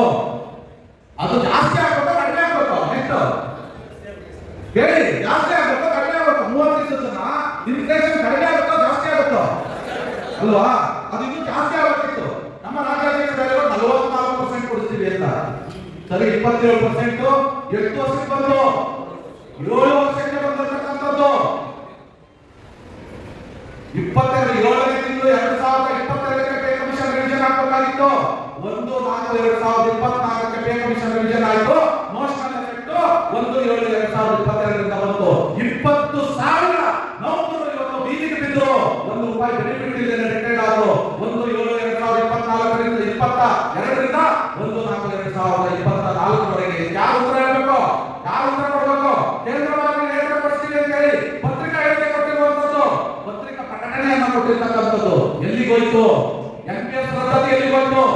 2 ಕಮಿಟಿಗಳನ್ನು ಮಾಡಿಸಿದ್ರು. ಇವತ್ತು NPS ರದ್ದತಿ ಹಂತಕ್ಕೆ ಕ್ಯಾಬಿನೆಟ್ ಹೋಗಬೇಕಾದಂತ ಸಂದರ್ಭದಲ್ಲಿ ಕಮಿಟಿಯನ್ನ ಮಾಡಿಸಿದ್ರು. ಇವುಗಳನ್ನೆಲ್ಲ ನೀವು ಗಮನಿಸಬೇಕಾಗುತ್ತೆ. ಆದ್ರೆ ಎಲೆಕ್ಷನ್ ಬಂದಾಗ ಬಂದ ತಕ್ಷಣನೇ ನಮ್ಮ ನೌಕರರಲ್ಲಿ, ನಮ್ಮ NPS ನೌಕರರಲ್ಲಿ, ನಮ್ಮ OPS ನೌಕರ ವಿಚಾರದಲ್ಲಿ ನಾನು ಅವ್ರ ಬಗ್ಗೆ ನಾವೇನೂ ಮಾತಾಡೋದಿಲ್ಲ. ಯಾಕಂದ್ರೆ ಅವ್ರು ಎಷ್ಟು ಸಹಕಾರ ಕೊಡಬೇಕು ಅಂತ ಕೊಟ್ಟಿದ್ದಾರೆ. ಇವತ್ತು ಅರ್ಥ ಮಾಡ್ಕೊಳ್ಬೇಕಾಗಿರ್ತಕ್ಕಂಥದ್ದು ಹೋರಾಟಗಳಲ್ಲಿ ಇವತ್ತು NPS ನೌಕರರು ಈ ಚುನಾವಣೆ ಯಾವ ಚುನಾವಣೆ ವಿಚಾರದಲ್ಲಿ ಕೆಲವರು ಹೇಳ್ತಾರೆ NPS ನೌಕರ ಸಂಘಟನೆ ಯಾಕೆ ಚುನಾವಣೆ ಕೊಡಬೇಕು? ನೀವು ಹೋರಾಟ ಮಾಡ್ಕೊಂಡಿದ್ದೀರಿ. 14 ದಿವಸದ ಫ್ರೀಡಮ್ ಹೋರಾಟಕ್ಕಿಂತ ದೊಡ್ಡ ಹೋರಾಟಗಳನ್ನ ಕರ್ನಾಟಕ ಸರ್ಕಾರ ನೌಕರ ಸಂಘ ಇಂಥವ್ರು ಯಾವ್ದಾದ್ರು ಸಂಘಟನೆಗಳು ಮಾಡಿದವ? 1 ತಿಂಗಳ 10 ದಿವಸದ OPS ಸಂಕಲ್ಪ ಯಾತ್ರೆ ಇಡೀ ರಾಜ್ಯಾದ್ಯಂತ ಯಾವ್ದಾದ್ರು ಸಂಘಟನೆಗಳು ಇವತ್ತು ಮಾಡಿದವ ಇತಿಹಾಸ ಇದೆಯಾ? OPS ಅನ್ನ ಮಾಡಿ ರಾಜ್ಯ ಸರ್ಕಾರವನ್ನು ಬದಲಾಯಿಸುವಂತ ನಿಟ್ಟಿನಲ್ಲಿ ಯಾವ್ದಾದ್ರು ಸಂಘಟನೆಗಳು ಇವತ್ತು ನೌಕರ ಪರವಾಗಿ ನಿಂತು ಕೆಲಸ ಮಾಡಿದವ? ಇಂಥ ಸಂಘಟನೆಯ ಹೋರಾಟವನ್ನ ಹತ್ತಿಕ್ಕುವಂತ ಕೆಲಸವನ್ನ ಯಾರು ಇವತ್ತು ಮಾಡ್ತಾ ಇದ್ದಾರೆ? ಇಡೀ ರಾಜ್ಯದಲ್ಲಿರ್ತಕ್ಕಂಥ ಸಂಘಟನೆಗಳು ಹೋರಾಟಗಳಿದ್ದಾವೆ. ಇವತ್ತು NGOದಲ್ಲಿರ್ತಕ್ಕಂಥ ರಾಜ್ಯ ಸರ್ಕಾರಿ ನೌಕರ ಸಂಘದಲ್ಲಿರ್ತಕ್ಕಂಥ ಕೆಲವು ಪದಾಧಿಕಾರಿಗಳು ಇಡೀ ಸಂಘಟನೆ ಹೇಳಿದ್ರು. ನಮ್ಮ ಸ್ನೇಹಿತರು ಮೇರಿ ದೇವಾಸಿ ಅಂತ ಒಬ್ಬ ಹೆಣ್ಣು ಮಗಳು ತಾಯ್ತನದಿಂದ ಕಟ್ಟಿರುವಂತಹ ಸಂಘಟನೆ ಕರ್ನಾಟಕ ಸರ್ಕಾರಿ ನೌಕರ ಸಂಘ. ಅದಕ್ಕೆ ತಾಯ್ತನ ಇಲ್ಲದೆ ಇರೋದ್ರಿಂದ, ತಾಯ್ತನ ಅಂದ್ರೆ ಏನು? ಎಲ್ಲ ಮಕ್ಕಳನ್ನು ಸಮಾನವಾಗಿ ಕಾಣುವ, ನೊಂದವರಿಗೆ ಹೆಚ್ಚು ಆದ್ಯತೆ ಕೊಟ್ಟಂತ ಸಂಘಟನೆ ತಾಯ್ತನ. ಅದು ಆ ಸಂಘಟನೆಗೆ ಇರಬೇಕಾಗಿತ್ತು, ಆ ಸಂಘಟನೆ ಅಧ್ಯಕ್ಷರಿಗೆ ಇರಬೇಕಾಗಿತ್ತು, ಅದರಲ್ಲಿರ್ತಕ್ಕಂಥ ಪದಾಧಿಕಾರಿಗಳಿಗೆ ಇರಬೇಕಾಗಿತ್ತು. ಅವರು ಇವತ್ತು ಏನ್ ಮಾಡ್ತಾ ಇದ್ದಾರೆ? ಇವತ್ತು NPS ಹೋರಾಟ, ಬದುಕಿನ ಹೋರಾಟವನ್ನ ಇವತ್ತು ನಮ್ಮ ಸ್ನೇಹಿತರು ಕೂತಿದ್ದಾರೆ. ಇವತ್ತು NPS ನೌಕರ ಸಂಘಟನೆ ಹೆಮ್ಮೆಯಿಂದ ಹೇಳ್ಕೊಳ್ತಾ ಇದೆ. ಇವತ್ತು ಮರಣ ಹೊಂದಿರತಕ್ಕಂಥವ್ರಿಗೆ ನ್ಯಾಯ ಒದಗಿಸಿದ್ದೀವಿ ನಾವು. ಮರಣ ಹೊಂದಿರೋ 1500 ಜನ ಇವತ್ತು ಕರ್ನಾಟಕದಲ್ಲಿ ಅವರಿಗೆ ನ್ಯಾಯ ಒದಗಿಸಿದ್ದೀವಿ. ಅವರ ಆತ್ಮಗಳು ಇವತ್ತು ನಮ್ಗೆ ಆಶೀರ್ವಾದವನ್ನು ಮಾಡ್ತಾ ಇದ್ದಾವೆ. ನೀವು ಈ ಹೋರಾಟದಲ್ಲಿ ಮುಂದುವರಿರಿ, ನಮ್ಮ ಆತ್ಮಗಳಿಗೆ ಜೊತೆಗಿದ್ದಾರೆ, ನ್ಯಾಯ ಒದಗಿಸಿದ್ದೀವಿ. ಹಾಗೆ 60 ವರ್ಷ ಆಗಿ 65 ವರ್ಷ ಆಗಿ ಏನು ನಮ್ಮೊಂದಿಗೆ ಇರ್ತಕ್ಕಂಥ ಹಿರಿಯ ಚೇತನಗಳು ಏನಿದ್ದಾವೆ 5,000, 2,000, 3,000 ರೂಪಾಯಿ ಕೊಡ್ತಕ್ಕಂಥವ್ರಿಗೆ ಮೆಡಿಸಿನ್ ದುಡ್ಡನ್ನು ಅವ್ರಿಗೆ ಕಟ್ಟಕ್ಕಾಗ್ತಾ ಇಲ್ಲ. ಅಂತವರಿಗೆ ನಾವು ಇನ್ನು ನ್ಯಾಯ ಒದಗಿಸಬೇಕಾಗಿದೆ. ನಾವು ಅದಕ್ಕಾಗಿ ಪಣ ಕೊಟ್ಟಂತ ಸಂದರ್ಭದಲ್ಲಿ ಅದನ್ನ ಹಿನ್ನಡೆ ಮಾಡ್ತಕ್ಕಂಥದ್ದು, ಅದನ್ನ ಟೀಕೆ ಮಾಡ್ತಕ್ಕಂಥದ್ದು, ಅದನ್ನ ಕಮಿಟಿ ಮಾಡ್ತಕ್ಕಂಥದ್ದು, ಈ ತರದ ವ್ಯಕ್ತಿಗಳು ಇವತ್ತು ಈ ತಾಯ್ತನದಿಂದ ಇರತಕ್ಕಂಥ ವ್ಯಕ್ತಿಗಳು, ಈ ಮಾನವೀಯತೆಯಿಂದ ಇರತಕ್ಕಂಥ ವ್ಯಕ್ತಿಗಳು, ಪ್ರಜಾಸತ್ತಾತ್ಮಕ ನಿಲುವುಗಳಿಂದ ಇರತಕ್ಕಂಥ ವ್ಯಕ್ತಿಗಳು ಆ ಸಂಘಟನೆಯ ನೇತೃತ್ವವನ್ನು ವಹಿಸಿದಂತ ಸಂದರ್ಭದಲ್ಲಿ ಅದು ಗಲಾಟೆ ಸಂಘಟನೆ. ಅವರು ನಮ್ಮನ್ನ ಹೋರಾಟ ನಾವು ಮಾಡ್ತೀವಿ, ರಿಸಲ್ಟ್ ಕೊಡುವ ಸಂದರ್ಭದಲ್ಲಿ ಯೂಟರ್ನ್ ಮಾಡಿಸಿದ್ರೆ ನಾವು ಎಲ್ಲಿಗೆ ಹೋಗೋಣ? ಎಷ್ಟು ಹೋರಾಟಗಳೆಲ್ಲ ಮಾಡೋಣ? ಅದಕ್ಕಾಗಿ ಇವತ್ತು ಆ ತಾಯ್ತನ ಇರ್ತಕ್ಕಂಥ, ಆ ಬದ್ಧತೆ ಇರ್ತಕ್ಕಂಥ, ನೌಕರರ ನಡುವೆ ಬಂದಿರತಕ್ಕಂಥ ನಾಯಕರುಗಳು ರಾಜ್ಯ ಸರ್ಕಾರಿ ನೌಕರ ಸಂಘದಲ್ಲಿ, ರಾಜ್ಯ ಸಂಘದಲ್ಲಿ ಬರುವಂತ ಸಂದರ್ಭದಲ್ಲಿ ಈ ಹೋರಾಟ ನಾವೇನು ಇವತ್ತು ಹೋರಾಟವನ್ನು ಘೋಷಣೆ ಮಾಡ್ತೇವೆ, ಈ ಹೋರಾಟ ರಿಸಲ್ಟ್ ಅನ್ನ ತಂದುಕೊಳ್ತೇವೆ ಅನ್ನುವಂತ ಮಾತನ್ನ ಈ ಸಂದರ್ಭದಲ್ಲಿ ತಮಗೆ ನಾನು ಹೇಳೋದಕ್ಕೆ ಇಷ್ಟಪಡ್ತೇನೆ. ಇದು ನಡುವೆ ಹಾಗಾದ್ರೆ ತಾಯ್ತನ ಇಲ್ಲ ಅನ್ನುವಂತ ಮಾತನ್ನ ಇವತ್ತಿನ ಸಂಘಟನೆಗೆ ಇಲ್ಲ. ನಿನ್ನೆ ನಮಗೆ ಬೇರೆ ಕಾರಣಗಳಿಗೋಸ್ಕರ, ಸಂಘಟನೆ ಕಾರಣಗಳಿಗೋಸ್ಕರ ನಮ್ಮ ರಾಜ್ಯಾಧ್ಯಕ್ಷರು, ಕರ್ನಾಟಕ ರಾಜ್ಯ ಸರ್ಕಾರಿ ನೌಕರ ಸಂಘದ ರಾಜ್ಯಾಧ್ಯಕ್ಷರು ನಮಗೆ ಎದುರಾದರು. ಒಂದು ರೂಮಲ್ಲಿ ನಾವು ಯಾವುದೋ ಒಂದು ಕಾರಣಕ್ಕೋಸ್ಕರ ಅಪೋಸಿಟ್ ನಾವು ಕೂತ್ಕೊಂಡಿದ್ವಿ. ಅವರು ಮಾತಾಡ್ತಾ ಒಂದು ವಿಚಾರವನ್ನ ಪ್ರಸ್ತಾಪ ಮಾಡಿದ್ರು. ಏನು ಅಂದ್ರೆ, ನಾವು ಇವತ್ತು ಈ ಸಂಘದ ವಿರುದ್ಧ ಕೆಲಸ ಮಾಡೋರನ್ನ ತಡೆಯೋದಕ್ಕೋಸ್ಕರ, ಸಂಘದ ವಿರುದ್ಧ ಕೆಲಸ ಮಾಡುವಂತರು ಅಥವಾ ಸಂಘ ವಿರೋಧಿಗಳನ್ನ ತಡೆಯೋದಕ್ಕೋಸ್ಕರ ಅಡ್ವೊಕೇಟ್ಸ್ಗೆ 50 ಲಕ್ಷ ರೂಪಾಯಿಯನ್ನು ಖರ್ಚು ಮಾಡಿದ್ದೀವಿ ಅಂತ ಹೆಮ್ಮೆಯಿಂದ ಹೇಳ್ಕೊಂಡ್ರು.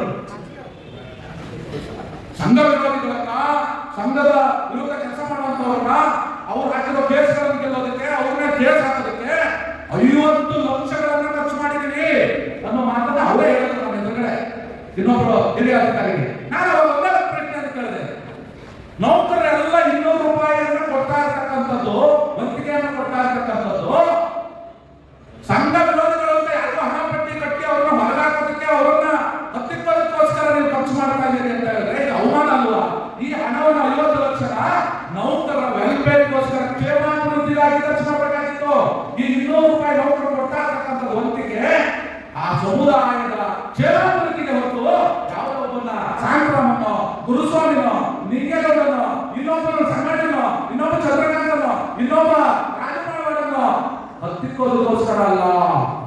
ಒಪ್ತಿರೋ ಮಾತನ್ನ ಇಲ್ವೇನು? ಒಪ್ತಿರೋ ಮಾತನ್ನ.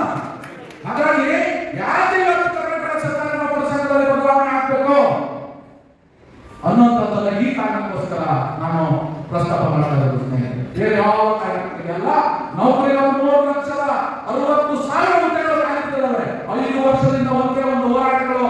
ನಮ್ಮ ನೆಕ್ಸ್ಟ್ ಪೀಳಿಗೆಯನ್ನ ನಾವು ನೇಮಕಾತಿ ಮಾಡಬೇಕಾಗಿರುವ ಜವಾಬ್ದಾರಿ ಯಾರದ್ದು? ಸರ್ಕಾರದಲ್ಲ. ನೀವು ಹೇಳೋದು ಸರ್ಕಾರದ್ದು ಅಂತ. ಸರ್ಕಾರದ ಭಾಗವಾಗಿ ನಾನು ವಿಧಾನಸೌಧದಲ್ಲಿ ಅಂಡರ್ ಸೆಕ್ರೆಟರಿ ಆಗಿ ನಾನು ಮಾತಾಡ್ತಾ ಇದ್ದೀನಿ. ನಾನು ಅಂಡರ್ ಸೆಕ್ರೆಟರಿ ಆಗಿ ಕೆಲಸ ಮಾಡ್ತಾ ಇದ್ದೀನಿ. ನನ್ನ ಅಭಿಪ್ರಾಯದಲ್ಲಿ ಸರ್ಕಾರ ಏನು ಚಿಂತೆ ಮಾಡುತ್ತೆ ಅಂತಂದ್ರೆ ಎಲ್ಲಿ ದುಡ್ಡು ಉಳಿಸೋದು, ಎಲ್ಲಿ ಹುದ್ದೆಗಳನ್ನು ಕಟ್ ಮಾಡೋದು, ಎಲ್ಲಿ ಕಡಿಮೆ ದುಡ್ಡಿಗೆ ಕೆಲಸ ಮಾಡಿಸ್ಕೊಳ್ಳೋದು. ಒಬ್ಬ ಓನರ್ ಖಂಡಿತ ಆಲೋಚನೆ ಮಾಡಬೇಕಾಗಿರೋದು. ಆದರೆ ಸಂಘಟನೆ ಉತ್ತರದಾಯಿತ್ವ ಇದೆ. ಏನು ಅಂದ್ರೆ ಈ ಸಂಘಟನೆ, ಈ ವ್ಯವಸ್ಥೆ, ಈ ಸರ್ಕಾರಿ ನೌಕರರು ಅಂತಕ್ಕಂಥ ಜಾತಿ, ಈ ಸರ್ಕಾರಿ ನೌಕರರ ಕುಲ ಮುಂದೆ ಬೆಳೆಕೊಂಡು ಹೋಗಬೇಕಾದ್ರೆ ಹೊಸ ನೇಮಕಾತಿಗಳಾಗಬೇಕು. ಇವತ್ತು 3 ಲಕ್ಷ ಹುದ್ದೆಗಳು ಖಾಲಿ ಇದ್ದಾವೆ. ಯಾರು ಹುದ್ದೆಗಳನ್ನ ತುಂಬಿಸುವಂತ ಕೆಲಸಕ್ಕೆ ಯಾರು ಕೈ ಹಾಕಬೇಕು? ಸರ್ಕಾರಿ ನೌಕರರ ಸಂಘಟನೆ ಕೈಯನ್ನು ಹಾಕಬೇಕಾಗುತ್ತೆ ಸ್ನೇಹಿತರೆ. ಹಾಗಾಗಿ ನೀವು ಹಾಕಿ. ನಾವು ಇವತ್ತು NPS ವಿಷಯವನ್ನು ತಗೊಂಡಿದ್ವಿ. ಅದನ್ನ ಕನೆಗಾಣಿಸಿದ ನಂತರ ನಾವು ಅದನ್ನ ಮಾಡಬಹುದು. ಆದರೆ ಸರ್ಕಾರಿ ನೌಕರ ಸಂಘದ ವೇದಿಕೆಗೆ ಆ ಶಕ್ತಿ ಮತ್ತೆ ಆ ಒಂದು ಜವಾಬ್ದಾರಿ ಉತ್ತರದಾಯಿತ್ವ ಇದೆ. ಅದನ್ನ ನಾವು ನಿಭಾಯಿಸಬೇಕಾಗುತ್ತೆ ಸ್ನೇಹಿತರೆ. ಈ ನಿಟ್ಟಿನಲ್ಲಿ ಇವತ್ತು NGO ಚುನಾವಣೆ ಬಂದಿದೆ. ಈ ನಿಟ್ಟಿನಲ್ಲಿ ನಾವೆಲ್ಲರೂ ಕೂಡ ಇವತ್ತು NPS ನೌಕರರು ಮತವನ್ನು ಚಲಾಯಿಸಬೇಕು. ಮತ್ತೆ ಹೊಸ ಒಂದು ಉತ್ತಮವಾದ ನೌಕರ ಪರವಾದಂತಹ ಸಂಘಟನೆಯನ್ನು ತರುವ ನಿಟ್ಟಿನಲ್ಲಿ, ನಾಯಕತ್ವವನ್ನು ತರುವ ನಿಟ್ಟಿನಲ್ಲಿ ನಾವು ಸೇರಿ ಕೆಲಸ ಮಾಡಬೇಕಾಗುತ್ತೆ. ಆ ನಿಟ್ಟಿನಲ್ಲಿ ನಮಗೆ ಅಧ್ಯಕ್ಷರು ಮತ್ತು ಪ್ರಧಾನ ಕಾರ್ಯದರ್ಶಿಗೆ ನೀವು ಒಂದು ಅಧಿಕಾರವನ್ನು ಕೊಟ್ಟಿದ್ದೀರಿ. ಆ ಒಂದು ತಂಡವನ್ನು ರೂಪಿಸುವ ನಿಟ್ಟಿನಲ್ಲಿ ಬೇರೆ ಯಾವ ಕಾರಣಕ್ಕಾಗಿ ತಂಡವನ್ನ ನಾವು ರೂಪಿಸೋದಿಲ್ಲ. ನಾವು ಮಾಡತಕ್ಕಂಥದ್ದು ಒಂದೇ NPS ನೌಕರರ ಹೋರಾಟ. NPS ನೌಕರ ಸಂಘಟನೆ ಮೂಲಕ ನಡೀತಿದೆ. ಆ ಸಂಘಟನೆ ಹೋರಾಟದ ಜೊತೆಗೆ ಯಾರು ಗಟ್ಟಿಯಾಗಿ ಬಂದು ನಿಲ್ತಾರೋ ನಮ್ಮ ಜೊತೆಗೆ ಈ ಹೋರಾಟಕ್ಕೆ ನಾವೆಲ್ಲ ಪ್ರಮುಖದೊಂದಿಗೆ ನಿಮ್ಮ ಜೊತೆಗಿರ್ತೇವೆ. ನಿಮ್ಮ ನಿರ್ಣಯಕ್ಕೆ ನಾವು ತಲೆಬಾಗ್ತೇವೆ ಅನ್ನುವಂತ ಒಂದು ತಂಡವನ್ನ ಗುರುತಿಸಿ ಅವರಿಗೆ ನಾವು ಕರ್ನಾಟಕ ಸರ್ಕಾರಿ NPS ನೌಕರ ಸಂಘದ ಬೆಂಬಲವನ್ನು ನಾವು ಘೋಷಣೆ ಮಾಡ್ತೇವೆ. ಅದನ್ನೆಲ್ಲವನ್ನೂ ಕೂಡ ನಿಮಗೆ ಮಾಧ್ಯಮದ ಮೂಲಕ ತಿಳಿಸ್ತೇವೆ ಅನ್ನುವಂತ ಮಾತನ್ನ ಈ ಸಂದರ್ಭದಲ್ಲಿ ಹೇಳ್ತಾ, ಈ ಚುನಾವಣೆ ಸಂದರ್ಭ ಬಂದ ತಕ್ಷಣವೇ ಒಂದು ಜ್ವರ ಪ್ರಾರಂಭ ಏನು ಅಂತಂದ್ರೆ ನಮ್ಮವನು ಬಗಳಿದ್ರು ನಮ್ಮ ನಾಯಿ ಬಗಳಿದ್ರು ನಾವು ಬೇರೆ ನಾಯಿಗೆ ಯಾಕೆ ಅವಕಾಶ ಮಾಡಬೇಕು ಅಂತ ಒಂದು ಆಲೋಚನೆ ಪ್ರಾರಂಭ. ನಾನು ಈ ಸರಿ ತಮ್ಮೆಲ್ಲ ರಾಜ್ಯಾದ್ಯಂತ ಇರ್ತಕ್ಕಂಥ ಎಲ್ಲ NPS ನೌಕರರನ್ನ, ಎಲ್ಲ OPS ನೌಕರರನ್ನ, ಸರ್ಕಾರಿ ನೌಕರರನ್ನ ನಾನು ಕೈ ಮುಗಿದು ಕೇಳ್ಕೊಳ್ತಕ್ಕಂಥದ್ದು ಒಂದೇ, ಈ ಬಾರಿ ನಿಮ್ಮ ಏನು ಮತ ಅಥವಾ ನಿಮ್ಮ ವಿಚಾರ ಇವತ್ತು NPS ಅನ್ನ ಅಳಿಸುವುದರ ಪರವಾಗಿರಲಿ, ಮತ್ತೆ ರಾಜ್ಯ ಸರ್ಕಾರಿ ನೌಕರರ ಭವಿಷ್ಯದ ವಿಚಾರವಾಗಿ ನಿಮ್ಮ ನಿಲುವು ಇರಲಿ ಅನ್ನುವಂತ ಮಾತನ್ನ ಈ ಸಂದರ್ಭದಲ್ಲಿ ಹೇಳ್ತಾ, ಒಂದು ಗಾದೆ ಮಾತಿದೆ. ಏನು ಅದು ಅಂತ ಹೇಳಿದ್ರೆ, ಕೊಡಲಿಯ ಕಾವು ಮರಕ್ಕೆ ಮೂಲ. ಹೇಳಿದಿರಿ ಅಂತ ಅನ್ಕೊಳ್ತೀನಿ. ಕೊಡಲಿಯ ಕಾವು ಮರಕ್ಕೆ ಮೂಲ. ಕೊಡಲಿ ಮರ ಕಡಿತಾ ಇತ್ತಂತೆ, ಕಡಿಸ್ಕೊಂತ ಇತ್ತಂತ ಮರ ಹೇಳ್ತಾ ಇತ್ತಂತೆ, ಕೊಡ್ಲಿ ಕಾವು ನಂಚ ಹಾಕಿದ್ರು ಅಂತ. ಕೊಡಲಿಯ ಕಾವು ಮರಕ್ಕೆ ಮೂಲ ಅಂತ ಕಾವು ಕೊಡ್ಲಿಯ ಕಡಿತಾ ಇತ್ತು ಮರ ಹೇಳ್ತಾ ಇತ್ತು, ಇವನು ಕಾವು ಇದೆಯಲ್ಲ ಅದು ನಂಚ ಹಾಕಿದ್ರು ಅಂತ ಹೇಳ್ತಾ ಇತ್ತು. ಈ ತರದ ಭಾವನೆಯನ್ನ ನಾವೇನಾದ್ರೂ ಇಟ್ಕೊಂಡ್ರೆ NPS ಅನ್ನು ನಾವು ರದ್ದು ಮಾಡೋದಕ್ಕೆ ಸಾಧ್ಯ ಆಗೋದಿಲ್ಲ. ಹೊಸ ನೇಮಕಾತಿ 3 ಲಕ್ಷ ಹುದ್ದೆಗಳೇನಿದ್ದಾವೆ ಅದು ನೇಮಕಾತಿಯನ್ನು ನಾವು ಮಾಡಿಸೋದಕ್ಕೆ ಸಾಧ್ಯ ಆಗೋದಿಲ್ಲ. ಕೇಂದ್ರ ಸರ್ಕಾರಕ್ಕೆ ಸಮಾನವಾದಂತಹ ವೇತನವನ್ನು ನಾವು ಪಡೆಯೋದಕ್ಕೂ ಸಾಧ್ಯ ಆಗೋದಿಲ್ಲ. ಇವತ್ತು ಪಡೆದಿರುವಂತಹ ವೇತನ 7 ವರ್ಷಕ್ಕೆ ನೀವು ಲೆಕ್ಕ ಹಾಕೊಳ್ಳಿ, 27.5% ಅಂತ ಹೇಳ್ತಾ ಇರಲ್ಲ, ಇದು 27.5% ಅಲ್ಲ, 7 ವರ್ಷಕ್ಕೆ 19.5% ಮಾತ್ರ ಹೈಕ್ ಆಗಿರೋದು ಅನ್ನುವಂಥದ್ದು ನಿಮ್ಮ ಮಾಹಿತಿಗಿರಲಿ ಅನ್ನುವಂಥ ಮಾತನ್ನ ಈ ಸಂದರ್ಭದಲ್ಲಿ ನಾನು ಹೇಳ್ತಾ, ಮುಂದೆ ಹೋರಾಟದ ವಿಚಾರ ಜಾಸ್ತಿ ಸಮಯ ಈಗಾಗಲೇ ನಾವು ಕಳೆದಿದ್ದೀವಿ ಸ್ನೇಹಿತರೆ. ಜಾಸ್ತಿ ಮಾತಾಡುವಂಥದ್ದು ನಾನು ಏನಿಲ್ಲ. ನಾನು ಇಷ್ಟೇ ಹೇಳುವಂಥದ್ದು, ನಾವು 2014 ಜನವರಿಯಲ್ಲಿ ನಮ್ಮ ಬದ್ಧತೆಗೆ NPS ಬದ್ಧತೆಗೆ ನಾವು ತೋರಿಸಿದ್ದೇವೆ. ಆ ಬದ್ಧತೆ ಹಾಗೆ ಮುಂದುವರೆದಿದೆ. ಇರುವಂತ ಎಲ್ಲ ವಿಚಾರಗಳನ್ನು ನಿಮ್ಮ ಹತ್ರ ನಾನು ಹೇಳಿದ್ದೇನೆ. ನೀವೆಲ್ಲರನ್ನೂ ಕೂಡ ಪದಾಧಿಕಾರಿಗಳಿರ್ಬೋದು, ನೌಕರರು ಇರ್ಬೋದು, ನೀವೆಲ್ಲರನ್ನೂ ಕೂಡ ಈ ಸಂಘಟನೆಯ ಶಕ್ತಿಯಾಗಿದ್ದೀರಿ. ಇವತ್ತು ನಾವು ಸರ್ಕಾರ ಏನು ನಮಗೆ ಒಂದು ಅವಕಾಶವನ್ನು ಕೊಟ್ಟಿತ್ತು, ನಮ್ಮ ಸಮಯ ಕೊಟ್ಟಿದ್ದು, ಆ ಸಮಯ ಮೀರಿದೆ. ನಮ್ಮ ಮನಸ್ಸಿಗೆ ಎನ್ಪಿಎಸ್ ನೌಕರರ ಸಂಘಟನೆಯ ನಿಲುವಿಗೆ ವಿರುದ್ಧವಾಗಿ ಇವತ್ತು ಕಮಿಟಿಯನ್ನ ರಚಿಸಲಾಗಿದೆ. ಇದನ್ನು ಕೂಡ ನಾವು ಅಕ್ಸೆಪ್ಟ್ ಮಾಡ್ಕೊಳ್ಳೋದಿಲ್ಲ ಅನ್ನುವಂಥ ಮಾತನ್ನ ಈಗಾಗಲೇ ನಿರ್ಣಯ ಮಾಡಿದ್ದೀವಿ. ನಾವು ಈಗ ಅಂತಿಮವಾಗಿ ಈ ರಾಜ್ಯ ಸರ್ಕಾರಿ ನೌಕರ ಸಂಘದ ಚುನಾವಣೆ ಮತ್ತೆ ಬೇರೆ ಬೇರೆ ಕಾರಣಗಳಿಗೋಸ್ಕರ ಒಂದು 90 ದಿವಸಗಳ ಕಾಲ ನಾವು ನೋಟಿಸ್ ಕೊಡುವಂತ ಕಾರ್ಯವನ್ನ ನಾವು ಸರ್ಕಾರಕ್ಕೆ ನೋಟಿಸ್ ಕೊಟ್ಟು ಅವರು ಮನವರಿಕೆ ಮಾಡುವಂತ ಹೋರಾಟಕ್ಕೆ ಹೋಗ್ತಾ ಇದ್ದೇವೆ ಅನ್ನುವಂಥದ್ದನ್ನು ಅವರಿಗೆ ತಿಳಿಸುವ ಮೂಲಕ ನಾವು ಜನವರಿ ತಿಂಗಳ 15ಕ್ಕೆ ನಾವು ಕರ್ನಾಟಕ ಸರ್ಕಾರಿ ಎನ್ಪಿಎಸ್ ನೌಕರರ ಸಂಘದ ನೇತೃತ್ವದಲ್ಲಿ ಎನ್ಪಿಎಸ್ ಜೊತೆಗೆ ಅಂತಿಮವಾದಂತ ಹೋರಾಟವನ್ನ ನಿಗದಿ ಮಾಡಿದ್ದೇವೆ.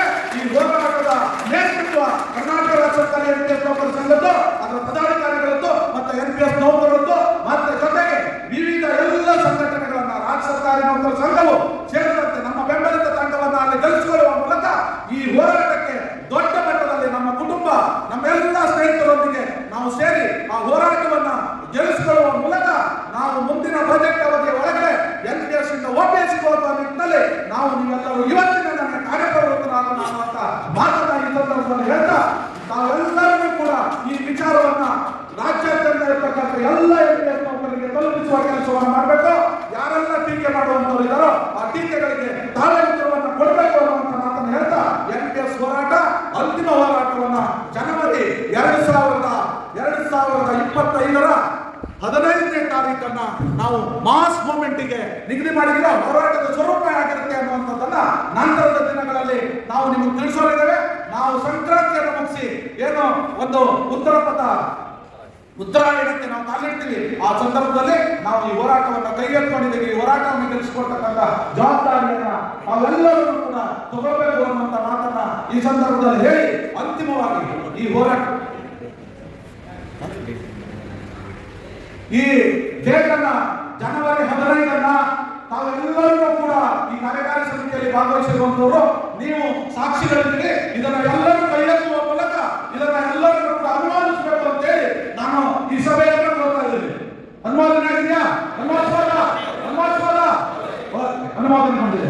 ಸ್ನೇಹಿತರೆ, ಅಂತಿಮವಾಗಿ ನಾವು ಈ ಹೋರಾಟವನ್ನ ಒಂದು ತಾತ್ವಿಕ ಸಿದ್ಧಾಂತದೊಂದಿಗೆ ಪ್ರಾರಂಭ ಮಾಡಿದ್ವಿ. ಆ ಸಿದ್ಧಾಂತ ಏನು ಅಂತ ಹೇಳಿದ್ರೆ ಅದು ಬಸವಣ್ಣನ ಸಾಮಾಜಿಕ ನ್ಯಾಯ ಮತ್ತೆ ಸತ್ಯದ ಮಾರ್ಗ, ಗಾಂಧಿಯ ಮಾರ್ಗ, ಮತ್ತೆ ಈ ಹೋರಾಟಕ್ಕೆ ಬಹಳ ದೊಡ್ಡ ಶಕ್ತಿ ಅಂಬೇಡ್ಕರ್ ಬರೆದಂತ ಸಂವಿಧಾನ ಮತ್ತು ಅಂಬೇಡ್ಕರ್ ತತ್ವಗಳು ನಮಗೆ ಈ ಹೋರಾಟಕ್ಕೆ ಒಂದು ದೊಡ್ಡ ಶಕ್ತಿಯನ್ನು ಕೊಟ್ಟಿದ್ದಾರೆ. ಅದು ನಮ್ಮನ್ನ ಮುನ್ನಡೆಸ್ತಾ ಇದೆ. ಅದು ಈ ಹೋರಾಟ ಅತ್ಯಂತ ಪ್ರಾಮಾಣಿಕವಾಗಿ ನಡೆದು ಬಂದಿದೆ ಅಂತ ಹೇಳಿದ್ರೆ ಅದಕ್ಕೆ ಅವರ ಒಂದು ನಿಲುವುಗಳು, ಅವರು ಹಾಕಿಕೊಟ್ಟಂತ ದಾರಿ ನಮಗೆ ಒಂದು ದಾರಿ ದೀಪ ಆಗಿದೆ ಅನ್ನುವಂಥ ಮಾತನ್ನ ಈ ಸಂದರ್ಭದಲ್ಲಿ ಹೇಳ್ತಾ ಅಂತಿಮವಾದಂತ ಒಂದು ಮಾತನ್ನ ಈ ಹೋರಾಟದಲ್ಲಿ ನಮ್ಮ ನಿಲುವಿನ ಬಗ್ಗೆ ಬಸವಣ್ಣನವರ ಒಂದು ವಿಚಾರವನ್ನ ಓಡಲಾಗದು ಲೆಕ್ಕನು. ಏನು ಲೆಕ್ಕ ಅಂತ ಹೇಳಿದ್ರೆ ಒಬ್ಬ ಸೇನಾನಿ ಅನ್ನುವಂಥದ್ದು ಅರ್ಥದಲ್ಲಿ. ಒಬ್ಬ ಸೇನಾನಿ ಅಥವಾ ಒಬ್ಬ ಹೋರಾಟಗಾರ ಅವನು ಯಾವತ್ತೂ ಕೂಡ ಓಡಿ ಹೋಗೋದಕ್ಕಾಗೋದಿಲ್ಲ ಅನ್ನುವಂಥ ಮಾತನ್ನು. ಓಡುವಾತ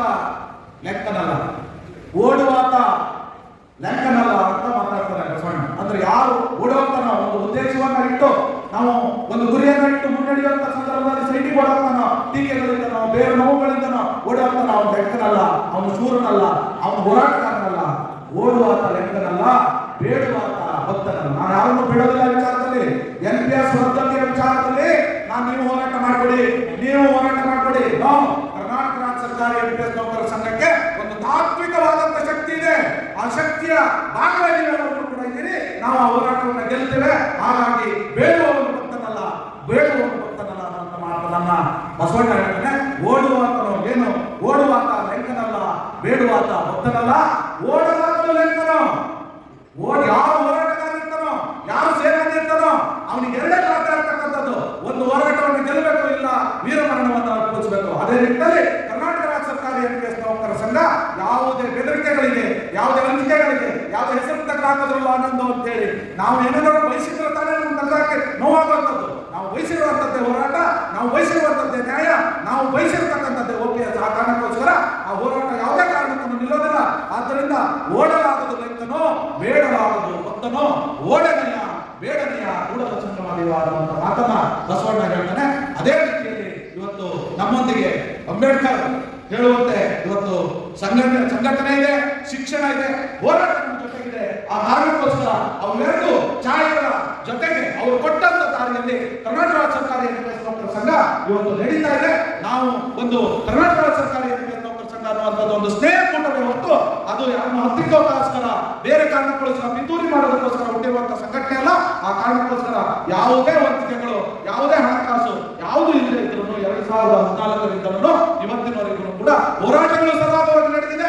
ಸಂಘಟನೆ ಸಭೆಗಳನ್ನು ಇವತ್ತು ಸರಾಗವಾಗಿ ನಡೆದುಕೊಂಡು ಬಂದಿದೆ ಅನ್ನುವಂಥದ್ದೇ ಇದಕ್ಕೊಂದು ದೊಡ್ಡ ಒಂದು ಸಾಕ್ಷಿ. ನಾನು ಯಾವಾಗ ಹೇಳ್ತೀನಿ, ಸಂಘಟನೆ ದುಡ್ಡಿರಬಾರ್ದು. ಸಂಘಟನೆ ದುಡ್ಡಿದ್ರೆ ಹೆಗ್ಗಣಗಳು ಬಂದು ಸೇರ್ಕೊಳ್ತಾವೆ. ನಮ್ಮ ಕಡೆ ನೀವೆಲ್ಲರೂ ಈ ಕಡೆ ನಮ್ಮ ಭಾಗದವರು, ನಾನು ಮಲೆನಾಡನಾಗಿರೋದ್ರಿಂದ ಒಡವೆಗಳು ಹಾಕ್ತೀವಿ. ನಾವು ಒಡವೆ ಮಾಡ್ತೀವಿ. ಭತ್ತ ಇದಾದ ತಕ್ಷಣನೇ ನವೆಂಬರ್ ತಿಂಗಳಲ್ಲಿ ಡಿಸೆಂಬರ್ ಹೊತ್ತಿಗೆ ಒಡವೆಗಳು ಹಾಕ್ತೀವಿ. ಕಾಡಲ್ಲಿ ಊರಲ್ಲಿರೋ ಎಲ್ಲ ಹೆಗ್ಗಣಗಳು ಬಂದು ಅದ್ರ ಒಳಗಡೆ ದರ ಮಾಡ್ಕೊಂಡು ಸೇರ್ಕೊಂಡು ಬಿಡ್ತವೆ, ತಿಂತಾ ಇರ್ತವೆ. ಹಾಗೆ ಈ ಹಣ ಸಂಘಟನೆಯಲ್ಲಿ ಕೂಡ ಅದು ಅಷ್ಟು ನಮ್ಮನ್ನ ಬೇರೆ ಬೇರೆ ಮಾಡಿಬಿಡ್ತಾರೆ ನಮ್ಮನ್ನ. ಆದ್ರಿಂದ ಹಣ ಬಹಳ ದೊಡ್ಡ ಮಟ್ಟದ ಹಣ ಸಂಘಟನೆಯಲ್ಲಿ ಇರಬಾರ್ದು. ಇವತ್ತು ರಾಜ್ಯ ಸರ್ಕಾರಿ ನೌಕರ ಸಂಘದಲ್ಲಿ ಬಹಳ ಆಕಾಂಕ್ಷಿಗಳು ಜಾಸ್ತಿ ಆಗ್ತಾರೆ ಅಂದ್ರೆ ಅದೊಂದು ಕಾರಣ ಅಂತ ಹೇಳಿ ನಾನು ಕೂಡ ಭಾವಿಸಿದ್ದೀನಿ ಸ್ನೇಹಿತರೆ. ಆ ನಿಟ್ಟಿನಲ್ಲಿ ಕರ್ನಾಟಕ ರಾಜ್ಯ ಸರ್ಕಾರಿ ಎಂಪಿಎಸ್ ನೌಕರ ಸಂಘ ಯಾವಾಗೆಲ್ಲ ಹೋರಾಟ ಕರೆ ಕೊಡುತ್ತೋ, ಯಾವಾಗೆಲ್ಲ ಅದು ಹಣ ಬೇಕು ಅಂತ ಅನ್ಸುತ್ತೋ, 50 ರೂಪಾಯಿಂದ ಫೋನ್ ಪೇ ಮಾಡಿಸ್ಕೊಂಡಿದ್ದೀವಿ. 50 ರೂಪಾಯಿ 10 ರೂಪಾಯಿ ಫೋನ್ ಪೇ ಮಾಡಿಸ್ಕೊಂಡಿದ್ದೀವಿ. 100 ರೂಪಾಯಿ ಫೋನ್ ಪೇ ಮಾಡಿಸ್ಕೊಂಡಿರೋ ದುಡ್ಡು ದೊಡ್ಡ ಮಟ್ಟದ ದುಡ್ಡು 14 ದಿವಸದ ಫ್ರೀಡಂ ಪಾರ್ಕಿಗೆ ನಮ್ಗೆ ಸಾಕಾಯ್ತು. ಇನ್ನೂ 6 ರಿಂದ 7 ಲಕ್ಷ ರೂಪಾಯಿ ಸಂಘಟನೆಯಲ್ಲಿ ದುಡ್ಡು ಇದೆ. ಈಗ ಬಹಳ ಜನರು ಏನು ದುಡ್ಡನ್ನ ಸಿಕ್ಕಾಪಟ್ಟೆ ಹೊರಬಿಟ್ಟಿದ್ದಾರೆ ಹಾಗೆ ಅಂತ ಮಾತಾಡಿರೋದು ನೀವೆಲ್ಲ ಕೇಳಿದ್ರಿ. ಸುಮಾರು 78 ಲಕ್ಷ ರೂಪಾಯಿ ದುಡ್ಡು ಫೋನ್ ಪೇ ಮೂಲಕ ಕರ್ನಾಟಕ ರಾಜ್ಯ ಸರ್ಕಾರಿ ಎಂಪಿಎಸ್ ನೌಕರ ಸಂಘಕ್ಕೆ ಬಂತು. ಸುಮಾರು 8.5 ಲಕ್ಷ ರೂಪಾಯಿ ದುಡ್ಡು ವೇದಿಕೆಯಲ್ಲಿ ಬಂತು. ಅದನ್ನೆಲ್ಲ ಲೆಕ್ಕ ಕೊಟ್ಟಿದ್ದೀನಿ, ಆಡಿಟ್ ಮಾಡಿಸಿ ಲೆಕ್ಕ ಕೊಟ್ಟಿದ್ದೀನಿ. ಒಂದು ಮಾತನ್ನ ಈ ಸಂದರ್ಭದಲ್ಲಿ ಪ್ರಾಮಾಣಿಕವಾಗಿ ಮುಂದೆ ಹೇಳಬೇಕು ಅಂತಂದ್ರೆ, ನನ್ನನ್ನ ಆದಿಯಾಗಿ ನನ್ನ ರಾಜ್ಯ ಪದಾಧಿಕಾರಿಗಳಿರ್ಬೋದು, ನನ್ನ ಜಿಲ್ಲಾಧ್ಯಕ್ಷರಿರ್ಬೋದು, ನಮ್ಮ ದುಡಿಮೆಯ ದುಡ್ಡನ್ನ ನಾವು ಸಂಘಟನೆಗೆ ಹಾಕಿದ್ದೀವಿ ಹೊರತು ನಮ್ಮ ಮಕ್ಕಳಿಗೆ ಖರ್ಚು ಮಾಡುವ ದುಡ್ಡು, ನನ್ನ ಹೆಂಡತಿ ನನ್ನ ಫ್ಯಾಮಿಲಿ ಖರ್ಚು ಮಾಡುವ ದುಡ್ಡು ಈ ಸಂಘಟನೆಗೆ ಹಾಕಿದ್ದೀವಿ ಹೊರತು ಈ ಸಂಘಟನೆಯಿಂದ ತಗೊಂಡು ನಾವು ಯಾವುದಕ್ಕೆ ಖರ್ಚು ಮಾಡಬೇಕು ಇಲ್ಲ. ಇದು ನಿಮ್ಮ ಮೇಲೆ ಮಾಡತಕ್ಕಂಥ ಒಂದು ಪ್ರಮಾಣ ಅನ್ನುವಂಥದ್ದನ್ನ ಈ ಸಂದರ್ಭದಲ್ಲಿ ನಮಗೆ ಹೇಳ್ತಾ, ಸಂಘಟನೆಗೆ ದುಡ್ಡು ಯಾವಾಗ ಹೋರಾಟಗಳಿಗೆ 78 ಲಕ್ಷ ರೂಪಾಯಿ ನಮ್ಗೆ ಬಂದ್ರೆ ಸುಮಾರು 84 ಲಕ್ಷ ರೂಪಾಯಿ ದುಡ್ಡು ಬಂದ್ರೆ ಸುಮಾರು 73 ಲಕ್ಷ ರೂಪಾಯಿ ಖರ್ಚಾಗುತ್ತೆ. 14 ದಿವಸದ ಫ್ರೀಡಂ ಪಾರ್ಕ್ ಹೋರಾಟ, 1 ತಿಂಗಳ 10 ದಿವಸದ OPS ಸಂಕಲ್ಪ ಯಾತ್ರೆ, 3 ತಿಂಗಳು ವೋಟ್ ಫಾರ್ OPSಗೆ ಖರ್ಚಾಗಿರೋ ದುಡ್ಡು ಇದೆಲ್ಲ ಪೇಪರ್ಗೆ ಕೊಟ್ಟಿರುವಂತದ್ದು, ನ್ಯೂಸ್ ಚಾನೆಲ್ಗಳಿಗೆ ಕೊಟ್ಟಿರುವಂತದ್ದು, ಇವು ಎಲ್ಲವೂ ಸೇರಿ ಎಷ್ಟು ಖರ್ಚಾಯ್ತು?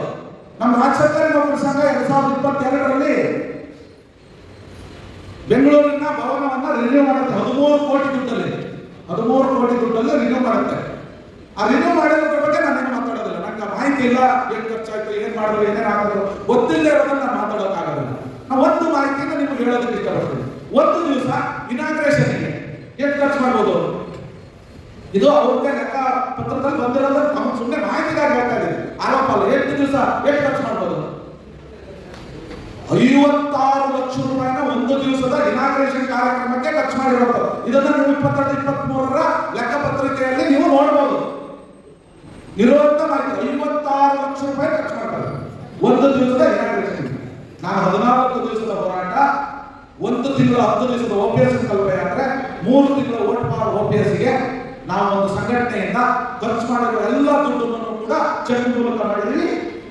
ಯಾರ ಕೈಯಲ್ಲಿ ಕೊಟ್ಟಿರುವಂತದ್ದಲ್ಲ, ಕೆಲವು 200 ಲಕ್ಷ ರೂಪಾಯಿ ದುಡ್ಡನ್ನು ಮಾತ್ರ ಟಾಯ್ಲೆಟ್ ಮಾಡುವಂತವರಿಗೆ, ಈ ತರದ್ದು ಯಾರು ಇದಿದ್ದಾರೋ ಅವರಿಗೆ ಮಾತ್ರ ನಮ್ಮ ಪದಾಧಿಕಾರಿಗಳು ಕೊಟ್ಟಿರೋದೆಲ್ಲ ಇಲ್ಲೇ ಇದೆ. ನಾನು ಯಾವ ದುಡ್ಡು ಯಾರಿಗೂ ಕೊಟ್ಟಿಲ್ಲ. ಹಾಗಾಗಿ ನನ್ನ ಮೇಲೆ ಆರೋಪಗಳನ್ನು ಮಾಡಿ ನಾನು 8-10 ಲಕ್ಷ 10 ಕೋಟಿ ದುಡ್ಡನ್ನು ಹೊಡೆದು ಮನೆಯೇ ಕಟ್ಟಿದ್ದೀನಿ ಅಂತ ನನ್ನ ಮೇಲೆ ಆರೋಪ ಮಾಡಿರುವಂಥದ್ದು ಇದೆ. ನಾನು ಅವೆಲ್ಲವನ್ನು ಕೂಡ ನಿಮಗೆ ಬಿಟ್ಟಿದ್ದೀನಿ.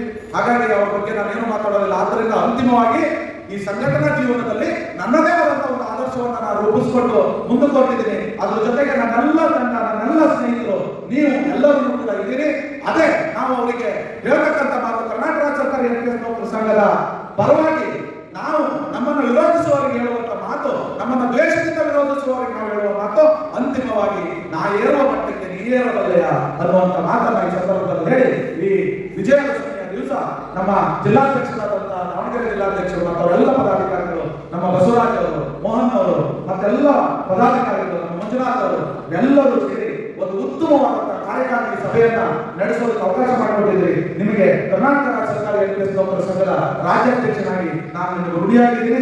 ನಿಮ್ಮ ಎಲ್ಲ ಶ್ರಮಕ್ಕೆ ಮುಂದಿನ ದಿನಗಳಲ್ಲಿ ನಿಮ್ಮ ವೈಯಕ್ತಿಕ ಬದುಕು ಮತ್ತು ಸಂಘಟನೆ ಬದುಕಿಗೆ ಭಗವಂತ ಈ ಒಂದು ನವರಾತ್ರಿಯ ಸಂದರ್ಭದಲ್ಲಿ ನಿಮಗೆ ಭಗವಂತನ ಕೃಪೆ ಇರಲಿ ಅನ್ನುವಂಥ ಮಾತನ್ನ ಈ ಸಂದರ್ಭದಲ್ಲಿ ಹೇಳ್ತಾ ನಿಮ್ಮೆಲ್ಲರಿಗೂ ಋಣಿಯಾಗಿದ್ದೀನಿ ಅನ್ನುವಂಥ ಮಾತನ್ನು ಹೇಳ್ತಾ ಈ ಎಲ್ಲ ಸಂದರ್ಭದಲ್ಲಿ ಪೂಜೆಯಲ್ಲಿ ನೀವೆಲ್ಲರೂ ಟೂರ್ ಫ್ಯಾಮಿಲಿ ಜೊತೆಗೆ ಬಹಳ ಜನ ಟೀಚರ್ಸ್ ಟೂರ್ ಹೋಗ್ತಾ ಇರ್ತಾರೆ. ಈ ಸಂದರ್ಭದಲ್ಲಿ ಎಲ್ಲ ಬೇರೆ ಬೇರೆ ಕಡೆ ಓಡಾಡ್ತಾ ಇದ್ದಾರೆ. ಅವರೆಲ್ಲರನ್ನು ಕೂಡ ಅದನ್ನೆಲ್ಲವನ್ನು ಬಿಟ್ಟು ನಮ್ಮೆಲ್ಲ ಪದಾಧಿಕಾರಿಗಳು ನೌಕರರು ನೀವೆಲ್ಲ ಆತ್ಮೀಯರು ಇವತ್ತು ಈ ಒಂದು ಸಂಘಟನೆಯ ಸಭೆಯಲ್ಲಿ ಭಾಗವಹಿಸಿದ್ದೀರಿ. ನಿಮ್ಮೆಲ್ಲರ ಋಣ ಮೇಲಿದೆ. ನಿಮ್ಮ ಋಣವನ್ನು ತೀರಿಸುವಂತ ಕೆಲಸವನ್ನು 100% ನಾವು ಮಾಡ್ತೀವಿ ಅನ್ನುವಂಥ ಮಾತನ್ನು ಹೇಳ್ತಾ ನನ್ನ ಸ್ನೇಹಿತ ವಿಜಯ್ ಒಂದು ವಿಷಯವನ್ನು ನಿನ್ನೆ ನಮಗೆ ಪ್ರಸ್ತಾಪ ಮಾಡಿದ್ರು. ಒಂದು ನಮ್ಮ ಚನ್ನಪಟ್ಟಣದ ನಮ್ಮ ರಾಜ್ಯ ಸರ್ಕಾರಿ ನೌಕರರ ಸಂಘದ ಅಧ್ಯಕ್ಷರು ತಾಲೂಕು ಅಧ್ಯಕ್ಷರು ಮೊನ್ನೆ ದಾವಣಗೆರೆಗೆ ಬಂದ ಆಕ್ಸಿಡೆಂಟ್ ಅಲ್ಲಿ ತೀರು ಹೋದ್ರು ಅನ್ನುವಂಥದ್ದು ಹೇಳಿದ್ರು. ನಮ್ದು ತುಂಬ ಆತ್ಮೀಯ ಸ್ನೇಹಿತರಾಗಿದ್ರು, ನಮ್ಮ ಬಗ್ಗೆ ಅಭಿಮಾನ ಉಳ್ಳವರಾಗಿದ್ರು. ಅವರಿಗೆ ಮತ್ತೆ ಬಹಳಷ್ಟು ಜನ NPS ನೌಕರರು ಮರಣ ಹೊಂದಿದ್ದಾರೆ ಬೇರೆ ಬೇರೆ ಕಾರಣಗಳಿಗೋಸ್ಕರ. ಅವರಿಗೆ ಮತ್ತೆ ನಿನ್ನೆನೋ ಗೋವಾದಲ್ಲಿ ಒಂದು ಹಡಗು ಪ್ರವಾಸಿ ಹಡಗು ಹುಡುಗಿ ಸುಮಾರು 60 ಜನ ಅದರಲ್ಲಿ ಮರಣ ಹೊಂದಿದ್ರು, ಬಹಳಷ್ಟು ಜನ ಕಾಣೆಯಾದರು ಅಂತ ಮಾತನಾಡಿದ್ರು. ಅವರೆಲ್ಲರಿಗೂ ಕೂಡ 1 ನಿಮಿಷದ ಮೌನವನ್ನು ಆಚರಣೆ ಮಾಡುವ ಮೂಲಕ ನಮ್ಮ ಈ ಸಭೆಯನ್ನ ನಾವು ಮುಕ್ತಾಯ ಮಾಡೋಣ. ನೊಂದವರ ಪರವಾಗಿ ಅದು ನೌಕರೇ ಆಗಿರಲಿ, ಸಮಾಜದ ಯಾವುದೇ ಮೂಲೆಯಲ್ಲಿರುವಂತವರಾಗಲಿ, ಅವರ ಜೊತೆಗೆ ನಾವು ನೌಕರರಾಗಿ ಸರ್ಕಾರಿ ನೌಕರರಾಗಿ ಒಂದು ಸಾಮಾಜಿಕ ಹೊಣೆಗಾರಿಕೆ ಜೊತೆಗೆ ಅವರೊಂದಿಗೆ ಅವರ ನೋವು ನಲಿವುಗಳಲ್ಲಿ ನಾವೆಲ್ಲರೂ ಇರ್ತೀವಿ ಅನ್ನುವಂತ ಒಂದು ವಾಗ್ದಾನವನ್ನು ನಾವು ಮಾಡ್ತಾ ಅವರಿಗೆ 1 ನಿಮಿಷದ ಮೌನವನ್ನ ನಾವು ಈ ಸಂದರ್ಭದಲ್ಲಿ ಅರ್ಪಿಸಿ ಇವತ್ತಿನ ಈ ಸಭೆಯನ್ನು ಮುಕ್ತಾಯ ಮಾಡೋಣ. ವಂದನಾರ್ಪಣೆಯನ್ನ ನನ್ನ ಸ್ನೇಹಿತರಾದಂಥ ಚಂದ್ರಕಾಂತ್ ಬಳ್ವಾರ್ ಅವರು ನಡೆಸಿಕೊಡ್ತಾರೆ ಅಂತ ಭಾವಿಸ್ತೇನೆ. ಮೌನ ಪ್ರಾರಂಭ.